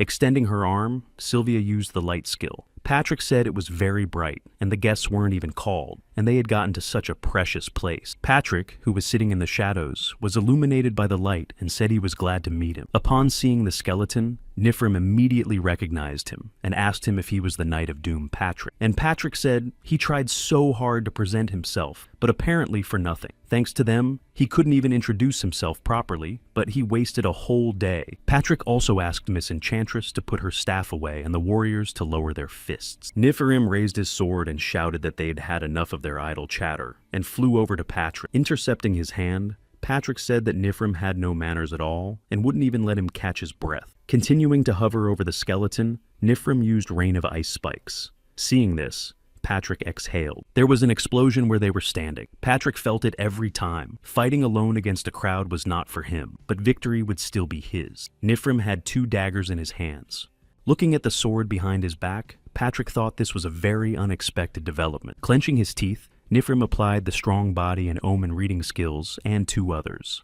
Reaching for the sword, Patrick asked the secret to amplifying magic and clarified. Wasn't it absurd? He knew it wouldn't last long. He should last about a minute. But Nifrim has applied several rigor skills. Once more, Patrick sighed and thought for a bit, and then he collapsed. Stepping on, Patrick Nifrim asked for a replay of who would win. Lying down, Patrick said that was great, and he never thought magic would put him in a stalemate. Watching him, Sylvia thought that this was the end, and decided that the ancient core wasn't as scary as they say. Patrick saw her too, and the thought occurred to him that he should have gotten rid of that green-haired sorceress first. Nifrim stepped on him and told him to shut up. Patrick screamed. His head sank deeper into the ground. There was rage on Nifrim's face. He wanted to destroy Patrick. He tried to thrust his sword in. Patrick, however, gripped the blade like a pinch of salt with his fingers. It made him laugh, and then Patrick said he was having a lot of fun, and he really got into character this time. Patrick then apologized, adding that he didn't mean to make such a joke. He said that the last few years had been so boring, and Patrick thanked them for playing along. Then Patrick stood up and Nifrim screamed. Then he fell to the ground. Standing up, Nifrim coughed and rubbing his throat asked what had happened. Suddenly someone said he had finally come to his senses, and Nifrim looked in the direction the sound was coming from. Patrick was standing behind him. He told me that it was over in the few seconds that Nifrim was unconscious. When Nifrim turned around, Patrick pointed with his hand to the side and said it was easier for him to see for himself. Sitting on a rock, Patrick told that of all the people who had met Patrick's night of doom so far, no one had managed to come back alive. Not a single person. Patrick thought that if Nifrim knew his name, he knew it too, but it seemed he was wrong. Sylvia fell at Nifrim's feet and he screamed. Patrick said that the green-haired sorceress was difficult to deal with. Standing up, Patrick reached for his sword and said that no one could think she could use holy magic and his bones still itched. Then Patrick asked the guy in front of him, Nifrim, and told him that the sorceress right before his death shouted his name so loudly. Nifrim was silent in response. Patrick said he'd hoped for a stronger reaction, but there was none at all. He added that Nifrim was so heartless. Raising his sword, Patrick said it was time to question the survivor, and Pemor, stupid as he was, would never have sent 30 men to their deaths. Putting his sword to Nifrim's face, Patrick told him to answer what they were hiding. Since Patrick is a very kind and polite skeleton, he'll give Nifrim a choice. If he answers, he will raise his right hand. If not, he will raise his left. Then Nifrim raised his right hand and Patrick said that it was a wise decision, and if Nifrim told everything, he would finish him off painlessly. But Nifrim gave him the middle finger. Patrick said he made a fool of him. Pointing the blade at him, Patrick said he respected his choice and then he would deal with him slowly. As the blade stabbed into Nifrim, Patrick stepped back and said aloud when he was going to clean it all up. He thought it would be easier to clean up this time than the last. Nifrim looked forward out of the corner of his eye to see if Patrick had left or not. He leaned over Sylvia and whispered her name. Then he grinned apologetically at her, that he had to survive. Standing behind the wall gave Patrick a chill down to his bones. But he decided that nothing was impossible, and Nifrim thought he eats bodies to become stronger and regenerate, and only human bodies are suitable, and also wondered about the source of his power. Standing in the middle of the cave, Patrick thought that since there were quite a few dead, he would just watch for now. Patrick also wondered where their boss was. He prayed in his mind that Swallow wouldn't do anything strange in strange places. Meanwhile, the boss was standing on an avalanche of fire, and that's when Wynn came up to him. When Swallow saw her, he asked if she had come to die too. The girl stepped forward and answered that she had not. She made a fist and introduced herself as the hero Wynn Historia, but Swallow didn't care about her name. He said her morale was impressive, but she couldn't beat him. In a half-turn, Wynn thought that even if she did, she should still stop him. However, Swallow intercepted her hand and informed her that he would not allow himself to be hit again. Squeezing her hand tighter and tighter, Swallow added that she should try to escape again. Swallow threw her over his shoulder, and Wynn hit the ground. That's when she realized she couldn't win. Blood spurted. Wynn coughed, but thought about whether she'd bought her any time. It seemed to her that a hero should act according to status. As he lifted her by the arm, Swallow wondered if this was it. The words about her being a hero, and the girl's name echoed in his head. Opening her eye, Wynn thought that she couldn't lose like this, and let the monster into the people of the Empire. With her strength, she swung her fist and screamed. She threw a punch and kept saying she was a hero, but as she whispered that she had to protect innocent people, her hand went limp. Pulling back her hand, Swallow said he congratulated her, and she would not die in vain. Swinging his hand, Swallow said the name Wynn Historia, and he would remember her name, though he wasn't sure for long. Looking down, Swallow added that as respect for her persistence, he would finish her off painlessly. But suddenly, someone struck him in the neck. When he turned around, he saw people. Rubbing his neck, he thought what kind of peppers they were, and asked if they couldn't all come at once and why they were coming one by one. The man stepping forward replied that they had to use drastic methods to save Miss Wynn, and apologized for such rude behavior. Another man asked to introduce himself. He is a member of the knighthood of Edelbrace Black Wolf R. Edelbrace Gall Reviston. He asked Swallow for dialogue. Swallow heard his name and asked how he understood it. R replied that the man under his charge had a special ability that helped recognize him, but Swallow seemed very smug and asked if he knew he was in a bad mood now. However, Swallow said they were wasting his time, and if they were going to attack, they should do it fast. Bowing, R said there had been a misunderstanding, and they weren't thinking of fighting him. Their goal was to offer him a deal. Reincarnating Swallow asked, he looked like he was missing something. In Swallow's opinion, Aru should sober up, and if he mocks him, he will get an extremely painful demise. It seemed to be a gamble for the safety of the Empire, and the original owner of Dandu's teeth was alive. R said he was sure they didn't come all this way just to get a unique weapon, and they would help in any way they could. Taking a step forward, Swallow replied that he had already spoken and didn't need anything. Then Swallow asked if he had taken Dandu's teeth just out of boredom, and the true purpose was to exterminate humans. Leaning over R, Swallow asked what he would do then. However, R asked if Swallow was going to ruin everything anyway. Why didn't he try? Swallow said he didn't mind not sacrificing either. Immediately, Swallow asked him to tell him where the owner of the Zub's Dandu was. Saying as you commanded, R turned and called out to Gareth. He knew she had met this girl before. As she approached them, she said that in order to find out the location she needed, to examine the tracks, and if he was okay with it, she needed to examine Dandu's teeth. Squeezing her arm, Swallow said that if she did something stupid, she'd lose her arm as a flower. Taking her teeth, Gareth immediately said that she sensed the predominant traces of one person. She saw that the distance was too great to determine the exact location, but this person is west of the Imperial Palace.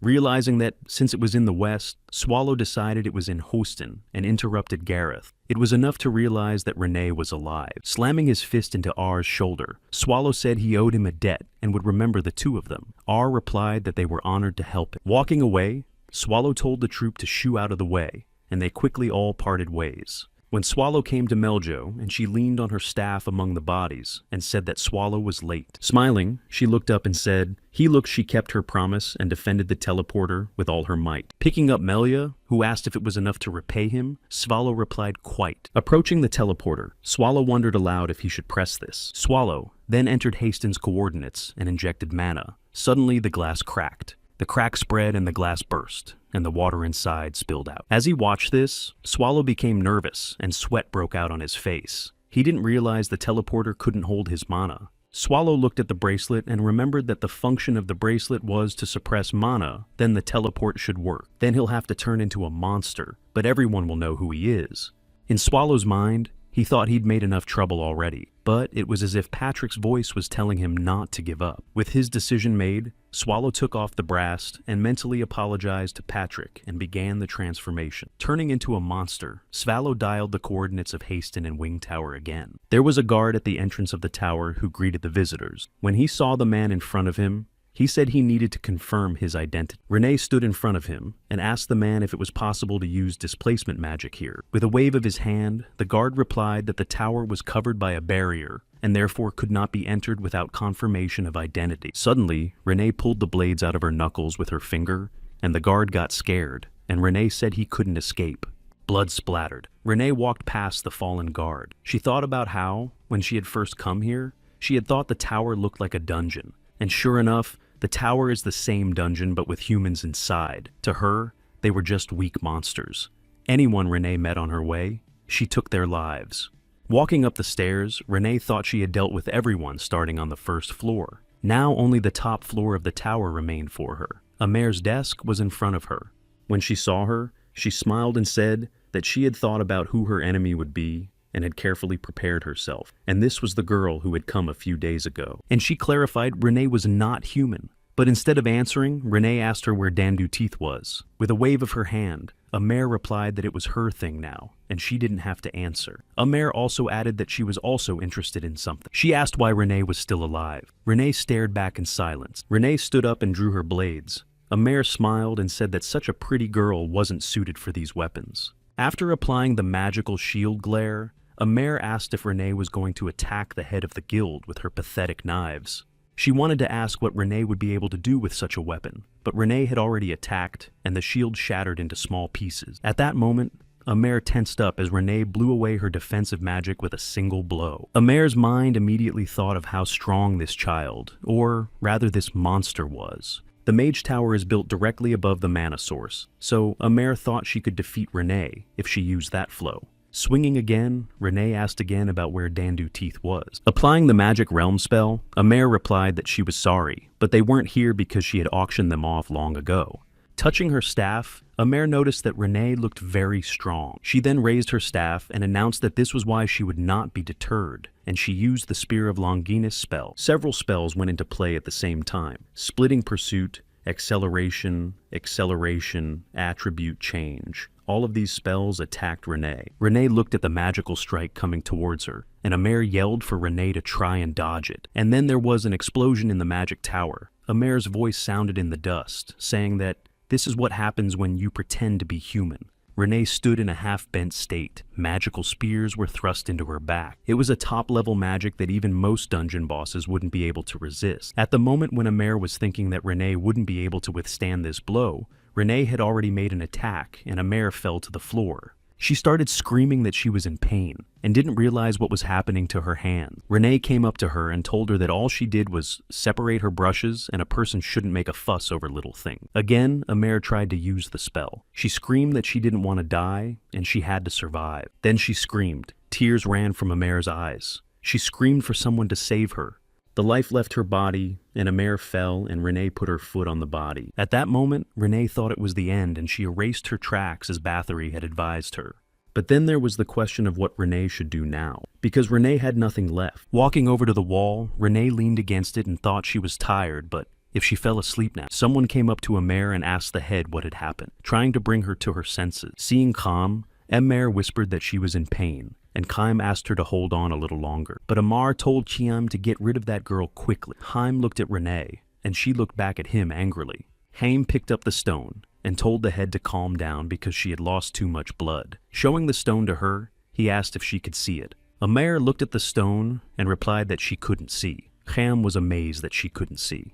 Then he explained that it was a high-grade magic stone that would allow her to escape from here. But Chaim didn't have enough mana to activate this stone and asked for help with it. Looking at the stone, Renee realized that the same thing was in the stone Amer had given her. She would never forget that terrible energy. Chaim leaned the stone against Amar's face. She thanked him and said she would live. However, she coughed, and then there was a scream. Chaim got up and said that MANHWA had made too many enemies. He folded his hands behind his back and asked otherwise why Ms. Wren would come here for revenge. Even Amer's family has ordered Hazim to eliminate her if he sees anything suspicious.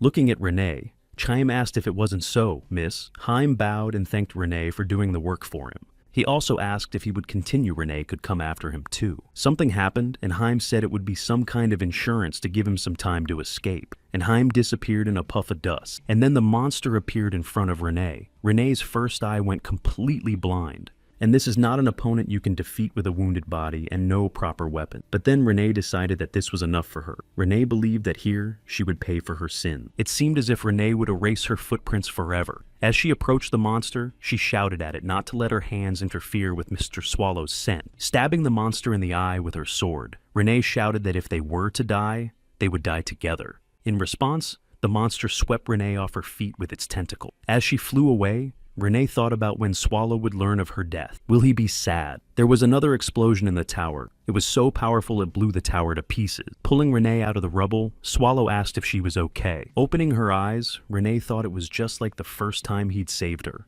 When her body and mind were devastated and she saw no meaning to life, Swallow appeared before her. Getting out from under the rubble, Swallow set Renee down on the ground and asked her to wait a bit. Renee didn't understand what Swallow was doing there and even thought it was a hallucination. Swallow turned to the monster Haston. He said he obviously didn't realize who he'd risked touching. Immediately, Swallow attacked the monster with a powerful blow to its head. As he continued to strike, Swallow told the monster to know his place.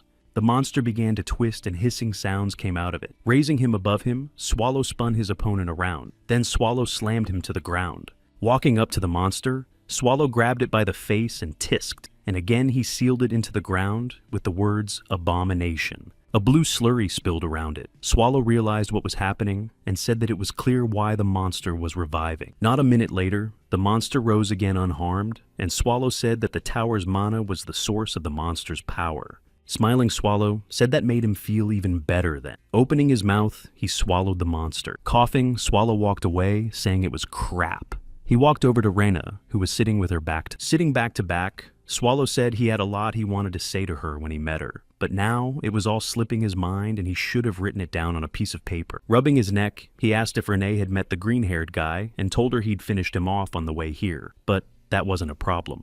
Renee sat in her lap, unresponsive. Swallow raised his head to the sky and said her name. He apologized to Renee for what happened a couple of days ago. Renee had tears in her eyes. And so she replied that Swallow shouldn't apologize, and from her words, Renee doesn't deserve to see Mr. Swallow. In response, Swallow said that the ancient core needed a gatekeeper like Renee, and needed her herself. Renee then asked if Swallow resented her. Swallow said no. She also asked if he hated her, but Swallow said he didn't hate her either. Touching his pocket, Swallow said he had something for her. Annie pulled out Dandu's teeth with the words, "This is what you left behind." When Renee saw her weapon, she gasped. Taking the weapon, she clutched it to her chest and sat staring at the floor, whimpering. She began to say that Renee was so scared and afraid that Swallow would hate her and leave her. With a slight smile, Swallow replied that there would be no such thing. Swallow held out his hand and motioned for Renee to return to the core of antiquity. With a yawn, Swallow told her that she was a homunculus, and they had met when he was dealing with the burning of the forest of Graphania. Looking at him, Patrick recommended covering his mouth, and Swallow continued that this time he saw her in the lab. Then Swallow thought it was fate, and so he took Renee with him. Looking at Renee, Patrick summarized that there was research in the little body. Plus, in the core of antiquity so overflowing with evil energy that it's called the realm of darkness, Renee isn't even afraid to be in the boss's room. So she has enough mental and physical ability to handle the pressure. Then Patrick asked what they were going to do with the child. In response, Swallow said, "Let her live here." He thought she was capable, so they'd teach her to fight first. And if she doesn't want to learn, then she can live as she pleases. Besides, she's got experience as a maid, and Swallow offered to make her a cook. Sweat broke out on Patrick's face, and he asked nervously if Swallow was serious, and who would take over Renee's training then. With a paw out, Swallow pointed at Patrick and replied that it would be him. When Patrick started to get indignant, Swallow leaned on his arm and asked him not to recoil, reminding him that he was bored with nothing to do. Looking at Renee again, Patrick thought that since she was a homunculus, her abilities must be outstanding, and maybe there was some hatred left in her subconscious. Then Patrick asked his boss what her name was. Already collapsed, Swallow began to remember the name. Suddenly, Renee herself made a sound, and Patrick was surprised that she could talk. She whispered Rello, and Patrick asked if that was the full name, and no others, and then suggested that the boss give her a new name. Hearing such a suggestion, Swallow began to think, and then asked what her name was, Renee. Patrick replied that it was fine, and suggested calling her Renee Rello, and looked at his boss to see that he was already asleep. Getting down on one knee in front of Renee, Patrick said, "Well." Renee looked at him questioningly. With his fingers, Patrick lifted the corners of Renee's lips, saying that they would teach her to smile first. When Swallow and Renee returned to the core of antiquity, Patrick asked what they were grinning about. He asked what they'd done in Haston if the ground shaking had gotten to him, and Swallow said there were always exceptions. Pointing to Melja, who was lying in Swallow's hand, Patrick asked if she was an exception too. Swallow replied that it was a long story. After Swallow had put Melja on the ground, Patrick asked if he had kidnapped the child. Swallow clarified that he looked like someone who could do such a thing. So, Patrick asked where Renee was, that the boss was supposed to bring back, and why he'd brought a child here. Swallow hesitated and turned to Patrick. Swallow said he met Renee in the human village. Hearing this, Patrick asked if she was hurt. Swallow replied that she looked exhausted. Frowning, Swallow revealed that perhaps they had been restraining Renee all along. Moving closer, Patrick said no. Waving his hands, Patrick asked, saying that the boss didn't work out. Covering his face with his hands, Swallow cried, and Patrick asked what he was getting dramatic about. Looking up, Swallow replied that Patrick would now wear the maid's costume and run the dungeon, and Patrick handed him a paper. It was a resignation letter. Patrick then asked what they would do next. Collapsing to the floor, Swallow replied that next they would wait, and maybe she would come back again. Laughing, Patrick replied that he understood. He knew that when the boss was in such a state, it was best to leave him alone. Turning around, Patrick started to walk away, thinking that Swallow was having a hard and sad time right now, but time would pass. Suddenly, Patrick saw a silhouette in the exit archway and informed his boss that she had arrived. Then Swallow asked who had come, and Patrick said it was the man the boss had been waiting for the most. Smiling, Renee asked if Mr. Swallow had eaten, and if not, she could make lunch. Abruptly, Patrick turned to Swallow and exclaimed, "Isn't he the boss?" Swallow raised his head and mumbled questioningly, and then Patrick saw but couldn't believe he'd seriously given her the eye and wondered if he'd done it deliberately. Then Swallow told Rena that her eye was bad, and if she could see well, she would probably see the stone right away. Watching Renee cover her eye with her hand, Swallow said that if she kept those feelings, and that she would love him forever. Reaching out, Swallow began to pull his eye out, saying that next time. Stretching out his eyes, Swallow asked next time to bring him a real love stone. A blushing Renee smiled and said that now she would be for real with Mr. Swallow. A drop of water fell from the ceiling of the cave onto Melio's forehead, causing her to wrinkle in her sleep. Rising up, she rubbed her eyes and thought about where she was and what had even happened. Suddenly, she saw the armed Patrick in front of her, and she even hiccuped in fright. Clutching the blanket, Meljo asked if she had died and was now in hell. Patrick said that was complete nonsense. He told me that it was the ancient core. When Melju heard that, she cried out. Shoving her finger at him, Meljo shouted that he was not a Reaper, but Mr. Patrick. He replied that she was a quick thinker. Patrick turned around, wondering how much longer he would sleep. Melju looked at him questioningly. Kicking Swallow, Patrick told him to get up. Swallow said he was sleeping so well, and why did he wake him up? He yawned and noticed that Melju was awake. When he saw him, Melju was covered in sweat and shouted that he was the Lord of all things, the ruler of the ancient core, an ancient monster standing on top of everyone and everything Mr. Swallow. She fell at his feet. Placing a hand on her chest, she apologized and asked permission to introduce herself. Melju said she was the Demon Queen, a descendant of Asmodeus. While Swallow listened to all this, he covered his mouth with his hand and chuckled, then waved and replied that he already knew. Melju was startled that he knew her name. A trembling Melju wondered if Svald had told him. Looking around, Melju asked where he was. She remembered exactly how he took Dandu's teeth and went to punish people. And so, Swallow told her that he was the one. Melju even opened her mouth to ask what he had just said. Svallow's hand told him that Swallow was him, Melju exclaimed, even turning blue. She screamed that she had been acting so lewdly in front of Mr. Swallow all this time. Raising his head, Patrick turned to Swallow and said he wanted to ask something about Melju's word. And Patrick asked what she meant when she said punish people if the boss would please explain himself to him. Then Swallow asked Patrick to come with him. Patrick agreed and went. The forest of Grifenia is the border of Haston. As she walked through the grass, she remembered being told not to come here, but nothing happened. Plucking a weed, she said there were many good herbs and mushrooms in this forest. Suddenly, she heard a thump, and turning around, she saw a man fall behind her. As she got closer, she saw the man and wondered if he was hurt badly and asked if he was okay. The man only mumbled in response. Crouching down, the girl started rummaging through her bag, shouting that now she would give him healing herbs. When she handed him some berries, the man stood up and lunged at her. The lantern behind her was covered with drops of blood. The man stood up and coughed. Coming out of the forest, the man walked towards the fortress and said he had to go. A dungeon is a battlefield, and there are certain principles that must be adhered to in order to survive. One of them is the minimum of tension. Renee yelled that if Melju was calling herself Demon Queen, she should be quieter. Putting her finger to her mouth, Renee asked how many times she had to repeat that there should be silence in Mr. Swallow's room. Pointing her finger at herself, Melju shouted that she didn't want to and refused because she was a dungeon monster. They bumped foreheads and Melju shouted that she was not just the Demon Queen but their guest and she needed to speak to Lord Swallow. And Renee yelled that it was his bedtime. Turning to another image, Melju replied that that was why she was needed while Swallow was sound asleep. She would snuggle up to him, giving him her warmth, but Mrs. Renee was too stubborn for that. Meljo shouted at her, pointing her finger at her for acting like a grandmother. These words made Renee furious, and her nostrils even flared up. She wondered if Meljo had just called her grandmother. Melju rushed to run, and Renee raised her hand and rushed to catch up with her, screaming that she would finish her off. A shivering Swallow told Patrick that they were too noisy, and she couldn't sleep. Patrick said he shouldn't be outraged right now. He said there was a commotion outside. When Swallow heard that, he stood up and looked around, asking if he was that serious.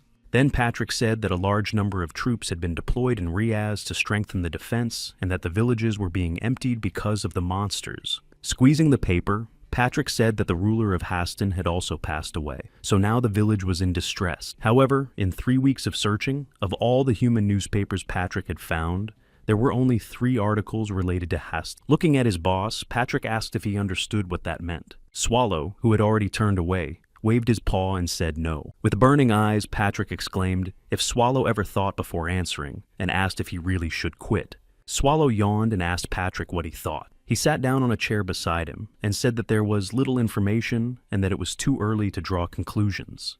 Looking down at the floor, Patrick said that the situation was that Haston was cut off from the outside world like that, because it was Swallow who destroyed the village, and Patrick asked if the boss remembered how much he had destroyed. Swallow wondered. Patrick also said it's not good to get news from a destroyed settlement. The ancient core needs haste. Watching only him, one could know when and in what size the next punitive detachment would come. Patrick thought he should get there as soon as possible, and if he delayed any longer, who knows what might happen. Swallow lay down and wished him luck. At that moment, Swallow thought to let Patrick say that he would go alone. And after his words, Patrick turned around and said that he would try to get back sooner. Resting his head on his hands, Swallow wondered if Patrick would just leave and then he could get some sleep. Patrick turned around and said that he was thinking that it would be unwise for him to go alone, and it would be good if someone would go with him. Abruptly, Swallow jumped up, seeing Rene bring his weapon over Meljo's head, and then he shouted to Patrick to wait. Looking at him, Meljo asked what was wrong. She was the #1 candidate. Swallow knew that Meljo was dangerous, and she was literally a walking bomb, and if she used the same spell she used in the capital, there would be nothing left of haste. Rene also approached him and asked if she could go. She was candidate #2. And Swallow thought that Rene was even more dangerous, and it was better for her to sit still, so he asks her not to go anywhere, and to stay here. Falling to his knees, Patrick said that since they didn't know how long it would take, and why didn't the boss go with him? When Swallow heard that, he thought that he was already caught in his net, and there was no escape and no way out. A thought came into Swallow's head, and he told him that it just so happened that last time he had destroyed Demur's bracelet so he couldn't transform. Then Patrick aged and said that really without him, Swallow couldn't go with him. When he thought he had succeeded, Swallow was glad that he was free and could sleep now. Turning human, Swallow said his demise would be agonizing. Standing behind him, Patrick replied that the boss had even cursed him, but what a pity that this body had already died. Also, Patrick added that he was the first to say that without the bracelet, Demura couldn't go. Folding his arms, Patrick asked, didn't Swallow mean that if he had went with him that second? As they approached the gates of the fortress, Patrick announced that they had arrived and immediately noticed the mess Swallow had made. They went inside, and Patrick told them that there were 4 simple methods to determine how active a village was. Walking through the empty streets of the city, Patrick told them that the first was the busyness of the market. Swallow asked if there was no one here, they could come back. The second is how much smoke is coming out of the chimneys of the houses, and that's worth checking before dinner, and now it's too late. The third is how many mercenaries and squads are in the errand center, but it has nothing to do with Haston, so they move on. Finally, the last factor is the inns and tavern. Patrick stood behind Swallow and put his hand on his head. Opening the tavern door, Patrick told him not to expect too much. Swallow had already started asking if there were any seats available. Opening the doors fully, Patrick and Swallow saw that the tavern was completely destroyed. Then Patrick said it was very bad. This village is almost abandoned. On a mountain of lifeless bodies stood a man in the rain, saying that they had made a lot of effort. He said that beyond Haston lies the enemy's heartland, the capital of the Reaze Empire. Because of the Black Catastrophe, the people are weaker than ever, so now is the best time to destroy the empire. Swallow ran his finger across the table and found dust. Patrick said that Haston must have been completely abandoned. Suddenly, a man came out from another floor and asked who he was and introduced himself as the owner of the place. Behind his back, a trembling hand held a weapon, and the host asked what business they had come for. Raising his hands, Patrick told that he was a knight from Petarion's punitive unit, Black Pismos, coming from Netrans. Patrick knew that perhaps the man thought they might be invaders. Releasing the weapon, the man exclaimed that since they were guests, he apologized. Coming down, the host said he had no food for his guests, and it was unlikely they would be able to find any in the entire village. Folding his arms, Patrick hummed and asked if it was because of the Black Catastrophe. The master scratched the back of his head and said that if they knew, they should understand. The owner also added that he apologized because there were no rooms ready for occupancy and asked him to understand. Putting up his hand, Patrick hummed thoughtfully again, thinking that in this situation, even the price of water would be more expensive than a night's lodging. Holding something out, Patrick asked his host to take it. When he caught the object, the host asked what he was talking about. Opening his palm, the host saw a single gold coin, and Patrick asked what he thought of the finished rooms. After bowing, the host waved his hand and announced that the guests could go upstairs. Watching them go up, the host asked Patrick who the man behind him was. Patrick turned around and told him it was his slave. At that moment, Swallow tried to pull him back, but Patrick put his hand on his back and said that even though he was a slave, he was helping him a lot, so he should treat his slave accordingly. As he entered the room, Swallow spread his hands and remarked that the place wasn't too bad. Plumping into the pillows, he immediately announced that this bed was his, and it was much better than the one in Riaz. Putting something in a drawer, Patrick said it was a nice room, and Swallow asked if he had to call him a slave, and Patrick replied that he might be comfortable in those clothes, but they were too shabby and made him look like a beggar. That's why it's better to be treated that way. He said that you never know who will react to a commoner, but if he is with his master, no one will touch him so easily. And Patrick also told his boss if he didn't want to move as little as possible. Clutching a pillow, Swallow shouted that in his next life, he was sure to be a rock. Sliding the drawer in, Patrick asked the boss to obey him, since he was such a wise master. Heading for the exit, Patrick said that he would be out for a while, and that the boss could rest. Swallow said he wouldn't advise him to overwork on his first day. Patrick, who had climbed through the window, turned around and told the boss that he didn't have to worry because there were places where he could move freely at night. After the Black Catastrophe struck Haston, the imperial family expressed their anger over the attack, and someone had to take responsibility for the failed attempts to conquer the ancient core. Looking at the city beneath him, Patrick said that leaving behind such craters was an art form. But before the Emperor's hand touched this place, Count Etarch, ruler of Haston, died. Patrick wondered who was running the place now. Obviously, the Emperor's wrath will be directed at their family. However, it is not known whether Count Etarch's successors inherited the position. Putting on his helmet, Patrick decided it was worth it to go and see the new ruler. As Patrick approached the castle, he saw 2 guards and shuddered because the guards were stronger than he thought. Peeking out from around the corner, Patrick pondered that he could take their lives or stun them, but as the sun rose, the commotion would rise. Passing by, Patrick decided that it was better not to hurry, and besides, there was a place that caught his attention. Apparently humans can't feel him, but Patrick isn't human. Upon entering the building, Patrick immediately smelled the strong odor of the dead. Lying on the bed, Swallow thought it was better to sleep in the cooler dungeon, but it wasn't bad here either. Someone knocked on the door, and Swallow wondered if he would ever get a good night's sleep here. Outside the door, someone asked Sir Knight if he was in the room. Opening the door, Swallow said the host was out for a night walk, and the host asked if he wanted to have dinner because he had prepared a meal for them.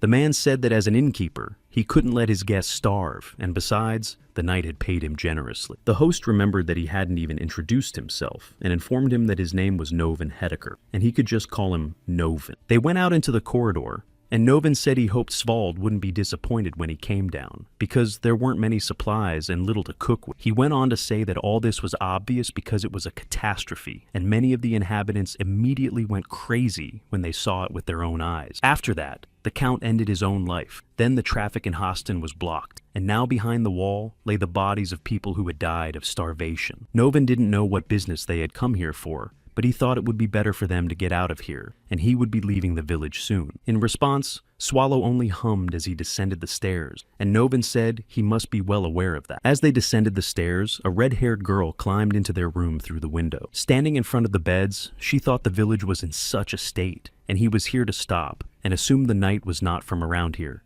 Besides, it was the most expensive room in the hotel, and the girl realized that her guest was rich.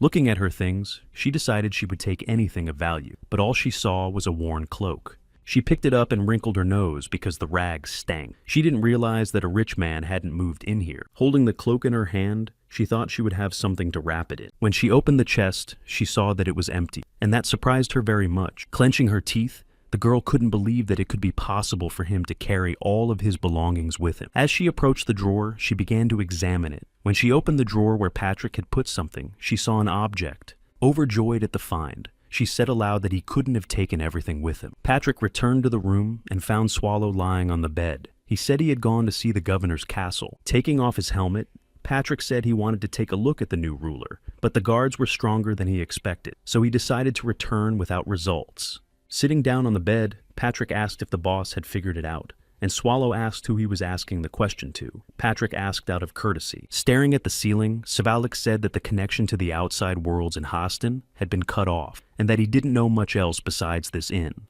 Suddenly, Patrick shrieked into the mouth of my bones, and Swallow asked what was wrong, but Patrick was shocked that the boss was doing something. Watching Swallow cover his head with a pillow, Patrick said that the connection to the outside world had been cut off, and suggested we find out more about it tomorrow. Turning to the window, Patrick said they should be closed because he'd only opened one window, and now both were open, and they could be robbed. Pulling back his soul, Swallow asked what Patrick was even talking about, because he hadn't opened the windows. Laughing, Patrick asked him not to make jokes like that, because the window wouldn't open by itself. Swallow said it could be a thief or a ghost. Suddenly, Swallow jumped up and realized that his cloak was missing, and that Renee had actually made it. Patrick opened the drawer and said he was missing, and asked if Swallow had seen the thing he'd put in the dresser. Turning to him, Swallow asked what had been stolen from Patrick. Looking at Swallow, Patrick blanched and then told him it was his ribs. Meanwhile, the thief was running through the streets of the city with the stolen goods. When she turned around, she exhaled because no one was chasing her. When she entered the house, someone greeted her and called her by name, Rosalina. The man standing in front of her asked where she had wandered in the middle of the night. He had already told her not to go out when it was dark, but Rosalind replied that she was not going out for no reason but for his sake. Leaning over her, the man began weaving his finger and asking for them. She was wasting her miles, for which made her even more hungry. Rosalind responded by asking to be heard. Another man came out and asked Toth not to push her.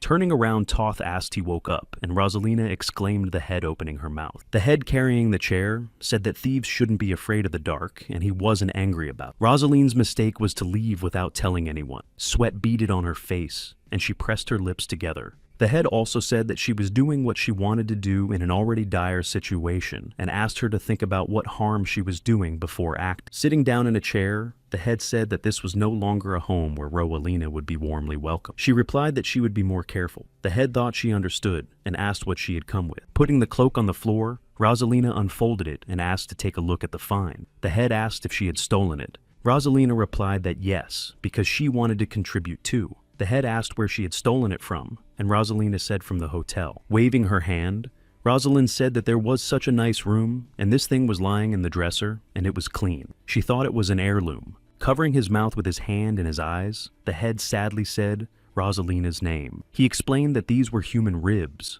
When Rosalind heard that, she exclaimed that she didn't know that. He thought she'd climbed into someone's grave. Rosalina screamed no. Taking the rib, the head said that she had certainly not desecrated the grave, for if she had, Rosalind would not have bragged to them. Looking at the bones, the head assumed that either someone had an unusual hobby, or they were used for magic. He couldn't believe that someone was collecting human ribs. The head replied that the world is full of trash who do that. In his opinion, if they belonged to a necromancer or someone who studied black magic, the situation would become more dangerous. Everything was too suspicious for the head, and the clothes looked so much like a beggar's rags. Picking up the cloak, the head saw that this rag was made of the highest quality material. Something jingled in his pocket, and the head thought how absent-minded Rosalina was, that she hadn't even checked her pockets. He took a bundle out of his pocket and saw gold coins in it. Rosaline opened her mouth and asked how much was in it. When Thoth also spoke, and the head shouted that they were fools, and now was not the time to rejoice. Suddenly someone said that they were quite hard to find. Here the head realized that the guests left in the most expensive hotel room of the ruined village, and he should have been more careful. Human ribs, clothes made of high-quality material, and lots of gold. They had touched something they shouldn't have touched. Patrick said hello to the gentlemen thieves and told them they were here for their things. He kept saying he was glad they'd found them. When Patrick saw the cloak in his hand, he thought it must be safe and sound. At that moment, Swallow exhaled and thought he would live. Patrick asked if that was the cloak Renee had given him. Then Patrick thought that if Swallow broke her heart again, he didn't even know what would happen. It was a relief to him. Extending his arm with his cloak, the head said for no one to move. This is when Patrick realized they had this man in charge, and the head asked how they found them. But Patrick replied, "Who knows?" and added that maybe the thing itself wanted desperately to find an owner. With a yawn, Swallow said he was tired and wanted to get back quickly. Patrick replied that this time he would put up with the boss's complaints. Turning to the head, Patrick said that the head thief picked the wrong things to steal and asked if he wasn't going to return them. The head then asked, "Where is the guarantee that they will leave if they get their stuff back?" Patrick hummed thoughtfully in response, and the head thought that it was strange even if Rosalind had left traces of them too quickly to be found now. He thought it was something only monsters could do. Watching Rosalina hugging the bones, the head thought it might be black magic, and he decided to ask the people in front of him, those who live in darkness. Patrick answered that it was indeed dark in the cave. The head concluded that they were definitely sulfur mages and said that these bones seemed to be important to them. Patrick replied that it was his body, so of course it was. Smiling, the head replied that they were as important as the rest of his body. But Patrick said that they were just a part of his body and asked him to stop wasting time. Suddenly, the head snatched up the bones and threw them into the sky. Patrick looked up. At that moment, the head turned to Rosalind and Toth and said that they needed to rescue those who couldn't move on their own first. Meanwhile, Patrick rushed to catch the bones that were about to fall to the ground. Before they touched the ground, Patrick stretched out his arms and caught his ribs. At that time, a man holding a weapon in his hands jumped out of the darkness at him. Then he hit Patrick on the head, and the skull hit the ground, and the stones scattered in different directions. Burning Eyes looked at the man from the helmet, and the man was surprised that the enemy didn't flinch. Swallow, who was not paying attention to anything, thought Patrick had been hit with a stone, and decided that everything was bad here and right. At this time, A man ran towards him from behind and tried to stab his sword into his back, but the blade broke into pieces. Then Swallow turned around and punched his opponent in the face. As he lifted him up by the throat, Swallow switched that they had normal weapons as well. Turning to Patrick, Swallow asked his master what he should do with the man. Patrick replied that he thought these games could stop. The man started to pull away and Swallow told him to hold still. Then Swallow asked if he wanted to let them live. Patrick said he was just offering to take them all out at once. Opponent Patrick tried to escape, but Patrick grabbed him by the neck. Swallow said he was so tired he couldn't calculate his strength properly. Patrick then shoved the fugitive into the ground. The man screamed and Patrick told Swallow he had to try harder. As she sipped her tea, Renee wondered if Swallow was all right, since it had been half a day since he had left. Renee wondered if Swallow was all right, since it had been half a day since he had left. Renee asked him again. Nothing had happened to him, and she didn't even know if she could enjoy her vacation like that, because Swallow must be starving there. In response, Melju asked her not to worry so much, for there was no way that the magnificent creature would miss a meal, and Renee agreed that they might be too worried, and asked if Swallow and Patrick could get into trouble, right?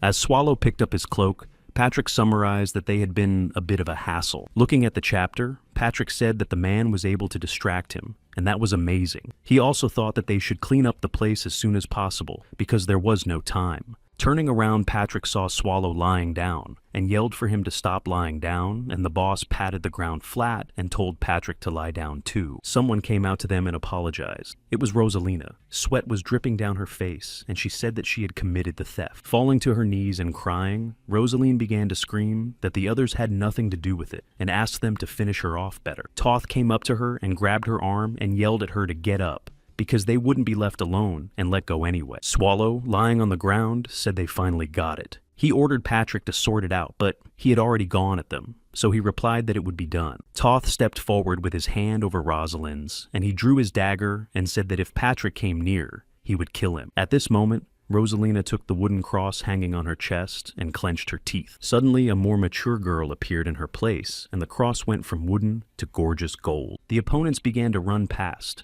and Patrick followed Rosalina's eyes and asked where she got that cross. A cross in the shape of an upside-down phoenix and the mana emanating from it. It's tracking mana. Rosaline fell to her knees and stammered, and began to explain. And Patrick wondered why he would install magic to spy on the poor. Turning to Swallow, Patrick told him that someone was watching the residents of Haston. He said that when the girl started praying, the cross leaked mana tracking, which means it activates in certain situations. If you know the terms, you can find out what the one who gave that cross is up to. Swallow replied that Haston wasn't even famous for magic, and last time there was a magic stone and now some kind of cross with mana. Turning away, Patrick said he needed to get people on his side first and asked for help. Swallow asked how he was going to do it. Replying that it was easy, Patrick pointed to his head and told him that a brilliant plan had just been hatched here. Looking at the people around him, Patrick said they were apologizing because they didn't do it because they stole things. Waving his hands, Patrick said that they were following the Imperial order to leave no trace of the fight behind. When he heard that, Tot was astonished, and Patrick raised his finger and said that they were actually members of a secret organization directly subordinate to the Emperor. He called this organization the Runo Knights of the Shadow Mist. Rosalina and Toth listened to him in surprise, and Patrick kept saying that people could be sure that they didn't want to hurt them now. In response, people asked what the Knights were doing here.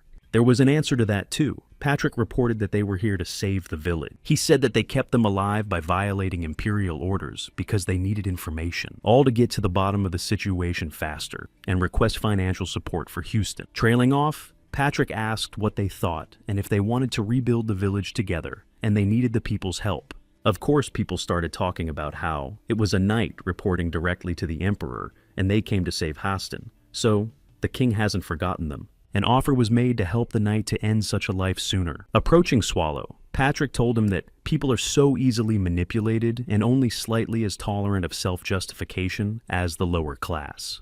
When Swallow asked if they could go back, now Patrick said that this was just the beginning, and he was noticing a lot of suspicious things by the minute.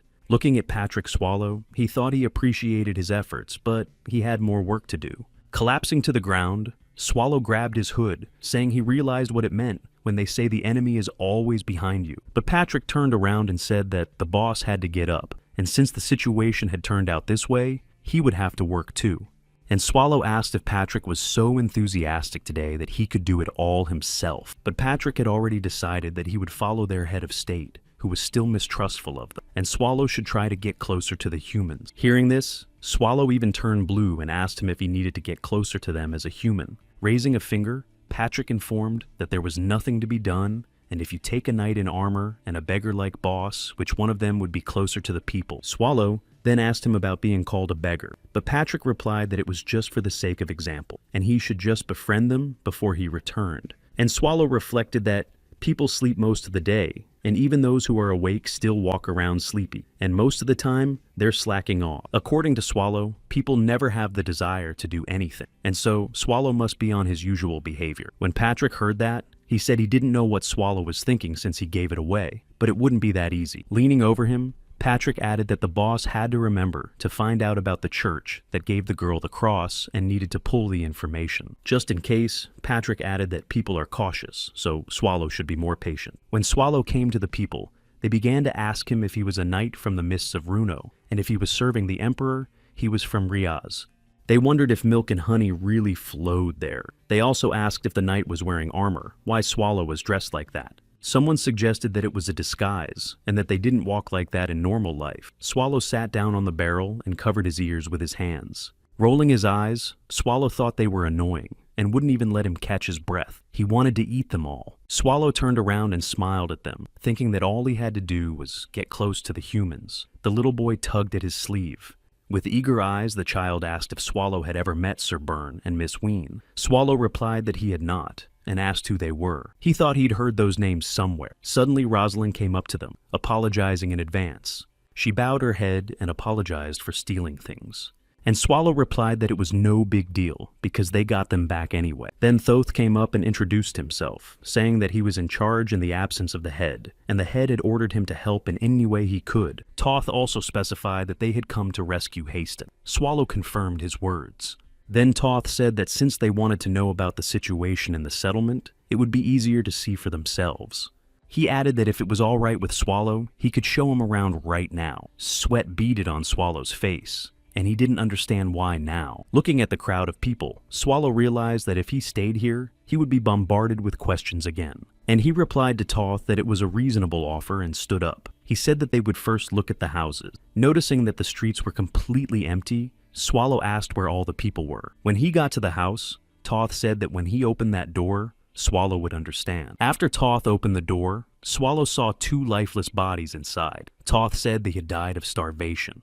There isn't even food left in the area to steal, and the survivors don't even know when they will die. Swallow had a question from the beginning. When there is not enough food in the settlements, the inhabitants direct their anger at the ruler. Enraged, they grab their guns, word black disaster during famine. But why do the people of Haston die so helplessly from lack of food? Looking out the window, Thoth said it had been about a month since the black catastrophe had caught up with them. Thoth also wondered why the village was so quiet, and why they hadn't taken up hoes and pitchforks. Looking at Swallow, Thoth asked, "Isn't Sir Knight interested to know that?" Laying her head on the table, Melju said that she really wanted to go to Haston with Mr. Swallow, because the dungeon was boring. In response, Renee said that they shouldn't think that way because Mr. Swallow had entrusted them with the protection of the dungeon. To her, it was proof that Mr. Swallow trusted them, but she thought he only trusted Renee, not Meljo.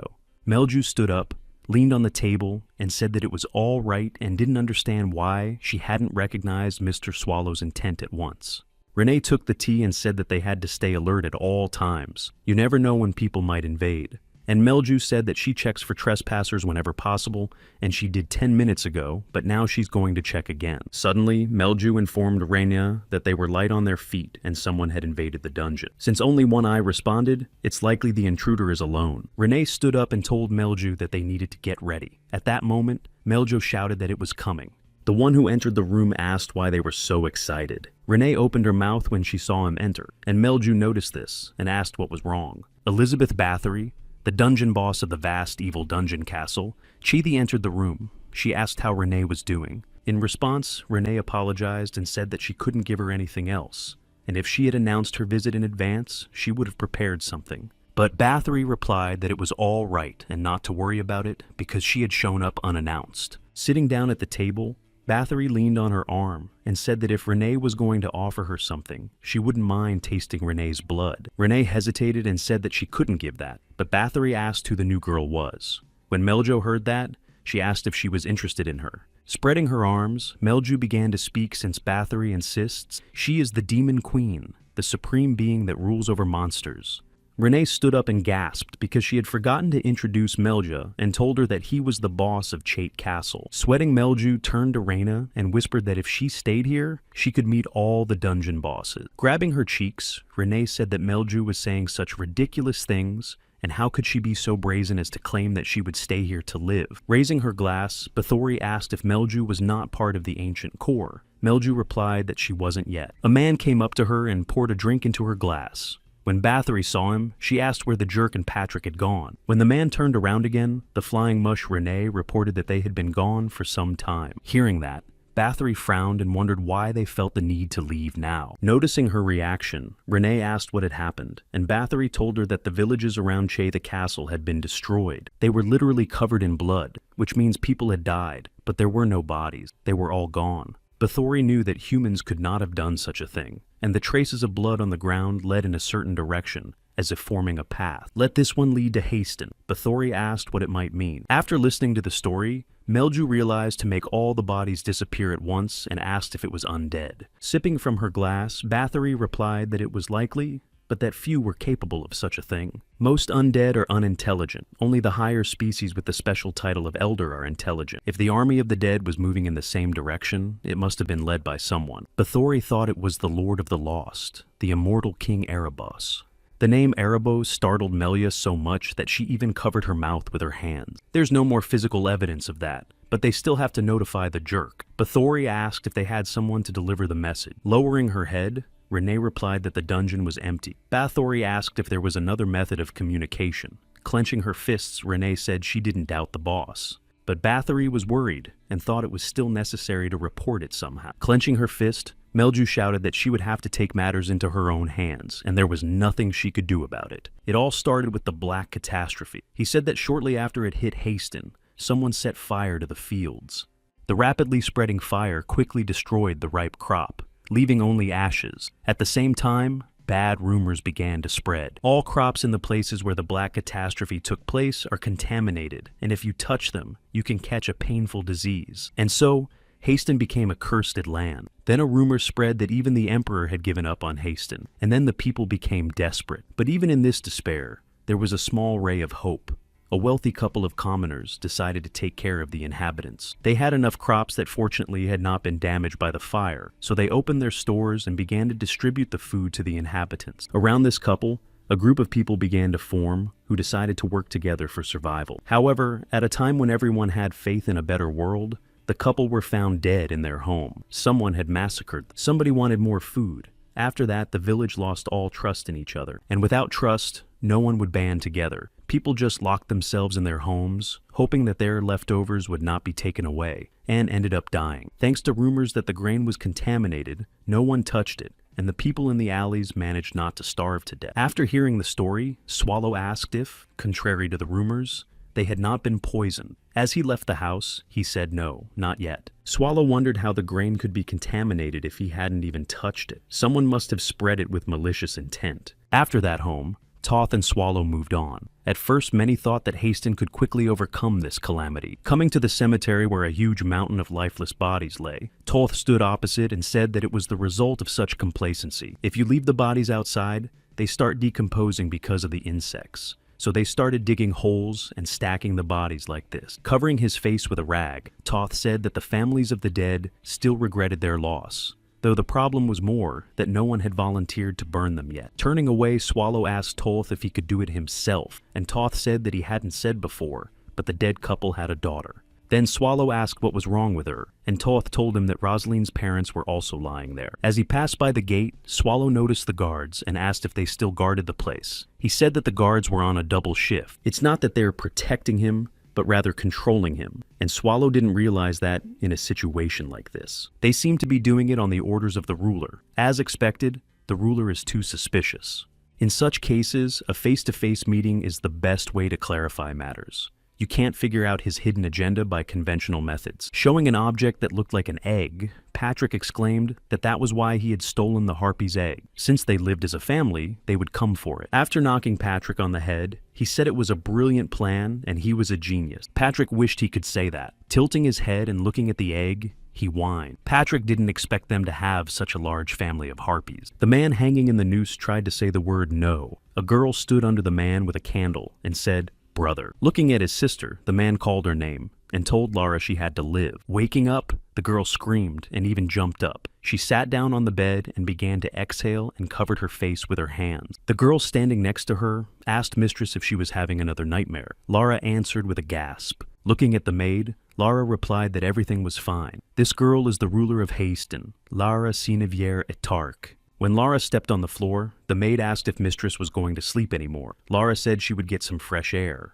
It's been a few weeks since she inherited the position. Lara still vividly remembers the day her brother died. The family has fled with all their possessions and Houston still can't get it right. Lara has only one way to survive in this situation. Looking off into the distance, Lara thought about what she had to get the old Haston back. Sitting on the throne, Lara told the man standing in front of her that he had whitewashed her salvation. She kept saying that he promised to protect her and her land. The man said he did. Waving her hand toward the window, Lara yelled for him to look out the window and asked if this was the salvation he was talking about. The man replied that he had not broken his promise, and soon all the problems faced by the residents of Haston would be solved, and asked not to be alarmed. Looking at him, Lara thought that this man never reveals the details of his plan, but now she had no choice but to trust. And the man kept saying that everything was going according to plan, and asked the lady to just go on with her comfortable life. The man assured Lara that all her worries would soon disappear. Leaning on his arm, Lara agreed and told him she would trust him and wait a little longer. A maid entered the hall and informed Lara that she had news to report regarding the safety of the lands. She said that according to the guard's report, there was an attack from the north gate by a family of harpies, but a knight suddenly appeared and repelled them. Hearing this, Lara was surprised and asked if he had done it alone, and clarified who the knight was and who he served. The maid said that the guards had asked him the same questions, but he had remained silent. Lara wanted to meet him in person and asked where he was now.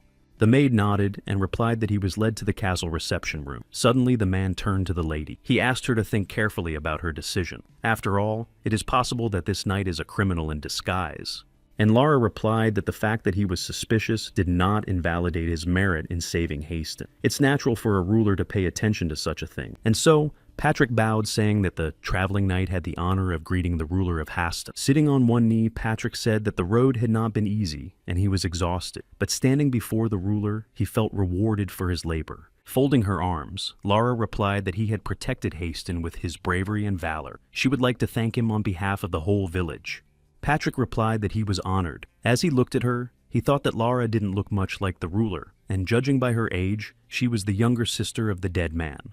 Then Lara asked what kind of family Patrick served. At that moment, there was silence. Coughing after an awkward pause, Lara asked what his name was, but Patrick said he couldn't tell her his name and asked her to understand. Then Lara said it looked like he had something to hide, and asked if she asked him to take off his helmet, would he also refuse. Patrick said that his face was disfigured with battle scars, and half of his skin had been peeled off, making him look unpleasant. He added that if the ruler wished he would obey, but Lara raised her hand and replied that they would leave it at that, and Lara asked what he wanted. And Patrick replied that he would like to be fed. He knew what was most valuable in Haston now. Lara replied that she was ready to provide it for Patrick and asked him to prepare everything. Patrick thanked the governor for his generosity. When Patrick heard the answer, he realized that since she answered without any hesitation, it meant that there was plenty of food in the castle. But then why did the ruler allow the village to get to this state? Plus, since Patrick was undead, he could feel the energy. Patrick felt a strange closeness from this man. Without getting up, Patrick asked if he could ask one question. Lara asked what it was.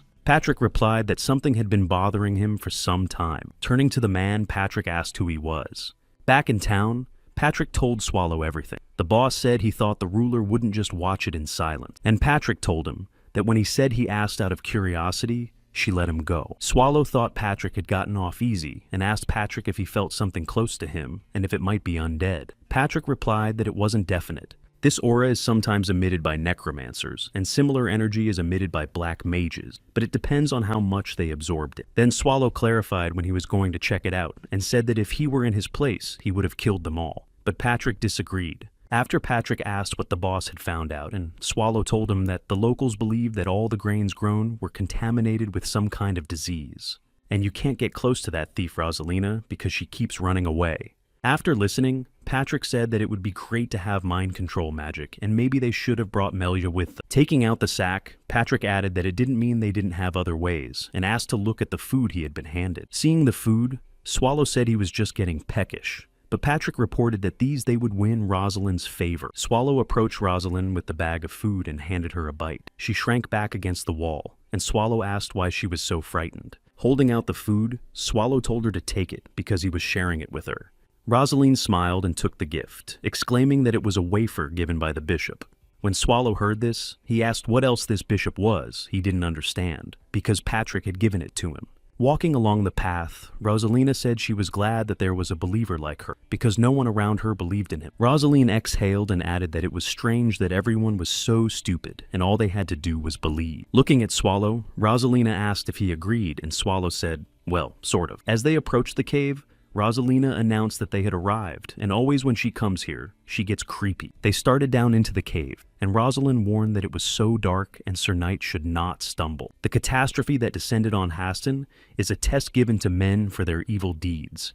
The man at the center says he is an all-powerful creature, and all of them who have found faith in him are chosen and honorable men. The people in the pews shouted that it was so. Rosalind asked Sir Knight to sit down. The bishop said they should always remember the gifts they received from him. And today the bishop announced that he would again share the daily bread that he had sent down to them. Listening to this speech, Swallow thought it was nothing out of the ordinary, just brainwashing. Nearby, Rosalina, who was sitting next to her, giggled and rejoiced that they had come fortunately, and it was Eucharistic liturgy time. Rosalind explained that it was when the bishop gave them the wafer. Looking at the bishop, Swallow understood. The same stuff Patrick got from the governor is given to him by the bishop. There was some question as to why it was in the castle. Leaning over to Swallow, Rosalind covered her mouth with her hand and said she would only tell it to him when the bishop saved Haston, the faithful would find happiness. Cradling the cross, Rosalind said they would grow closer to him and receive a more noble gift, so the bishop told her. Then Swallow asked what the other gift was. Rosalind's eyes grew wide, and she answered that it might be meat. The bishop came up to them and noticed that Rosalind had also come today. She flinched when she saw him. Handing her a prosphora, the bishop asked her to take today's gift, and Rosalind thanked him. As he approached Swallow, the bishop remarked that this was the first time he had met him, and hoped he would continue to come there. Taking the prosphora, Swallow said he would look into it. Suddenly, Swallow felt something. Screaming, Swallow dropped the wafer and punched the bishop. He realized the man was trying to study him. The mana the bishops used may not be visible to humans, but not to Swallow. Leaning over to Bishop Swallow, said he didn't care what he did to them, and Swallow advised him not to even put his nose in his body. That's when the bishop realized he wasn't human. Looking at them, Rosalind asked what was going on, and Swallow replied that he was just thanking the bishop from the bottom of his heart for the food. As they parted, Rosalind thanked Sir Knight and bowed to him, and Swallow waved her off. Swallow knew that, after everything he had seen, he didn't even need proof. In isolated Haston, a bishop appears with his pseudo-religion who brainwashes and monitors people using unknown mana. Then there's that guy next to the ruler who reeks of undead aura. Even Swallow has a hard time noticing how organized it all seemed. Melju's eyes lit up, and she shouted that as expected, Great Master Swallow understood everything. Grimacing, Swallow swallowed the lump in his throat. Melju asked what was wrong. Swallow said that there were more annoying things.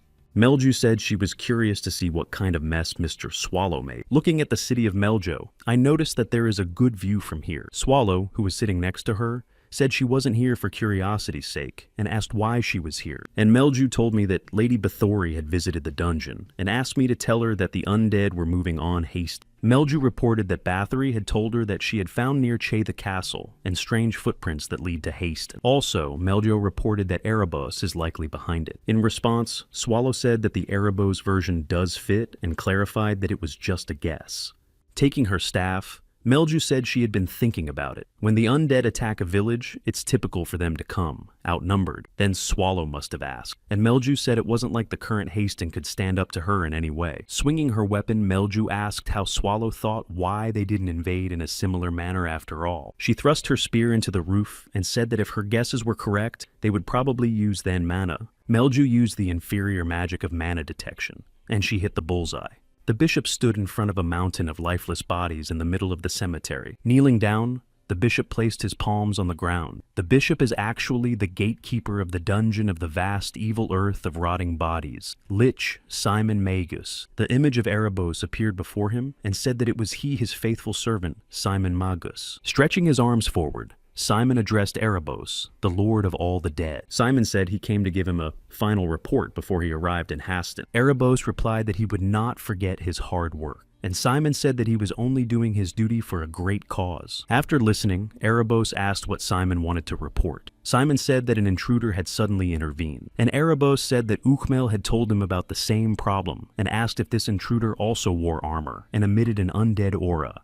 Simon replied that he didn't feel the aura of the undead, and he wasn't wearing armor either, but he felt a deep darkness inside him. Looking at Erebos, Simon asked if he had any guesses. Erebos said that he would not get involved. According to Erebos, whoever is out there to conquer the Empire must first take Haston. He reminded us to always be careful. Bowing, Simon said that Erebos had entrusted him with this great task, and he regretted not being able to fully accomplish it. Erebos also said that Umel had requested reinforcements to the castle, so he sent Masham to the underground dungeon, and asked if Simon needed reinforcements. But Simon replied that everything was fine, and he would report back if necessary. Erebos scattered with a multitude of crows, informing that he was leaving it up to Simon. Getting up, Simon thought that soon the undead would rule everything on Earth. He thought whoever got in their way couldn't stop them, unless it was that monster. Continuing to lie down, Svallo asked Melju and where the one who cast the spell was, and Melju replied that she couldn't say, but most wizards use mana flows right on the surface to keep the magic going. Rubbing his head, Swallow said that if he was to be supported, then the mage himself must be nearby. Melju said that wasn't always the case. Also, Melju said that it was only her guess, but was it for the magic with its supporting guide to encompass all of Haston? A conductor that is able to forcibly direct the flow of mana cannot just be taken and buried in the ground. The most likely place to hide it is over there. For Melju, that structure is most suspicious. Swallow thought of the ruler's castle. Again, this is only a guess and Melju isn't 100% sure of it. Swallow yawned. Swallow stood up and said that Patrick should be on the other side and asked if Melju was busy right now. She said she wasn't. Then Swallow suggested we go to the castle. Melju turned blue and shook when she heard this suggestion. Smiling Swallow added that it was time for them to tear apart one of the 7 dungeons of evil. Entering one of the houses, Patrick thought this place was the most suspicious. The smell of rotting bodies coming from downstairs was even stronger than before. That odor was suspicious. Besides, a dungeon was useless at a time like this. Patrick heard a sound coming from inside, and then the monster appeared in front of Patrick. Looking at the ogre with the axe, Patrick thought it was no wonder there was such a mosquito odor. Examining the weapon, Patrick thought he hadn't seen a cleaver in a while. Poshilvi. Patrick said that he asked for forgiveness for distracting him from his work and asked who the master of this ogre was.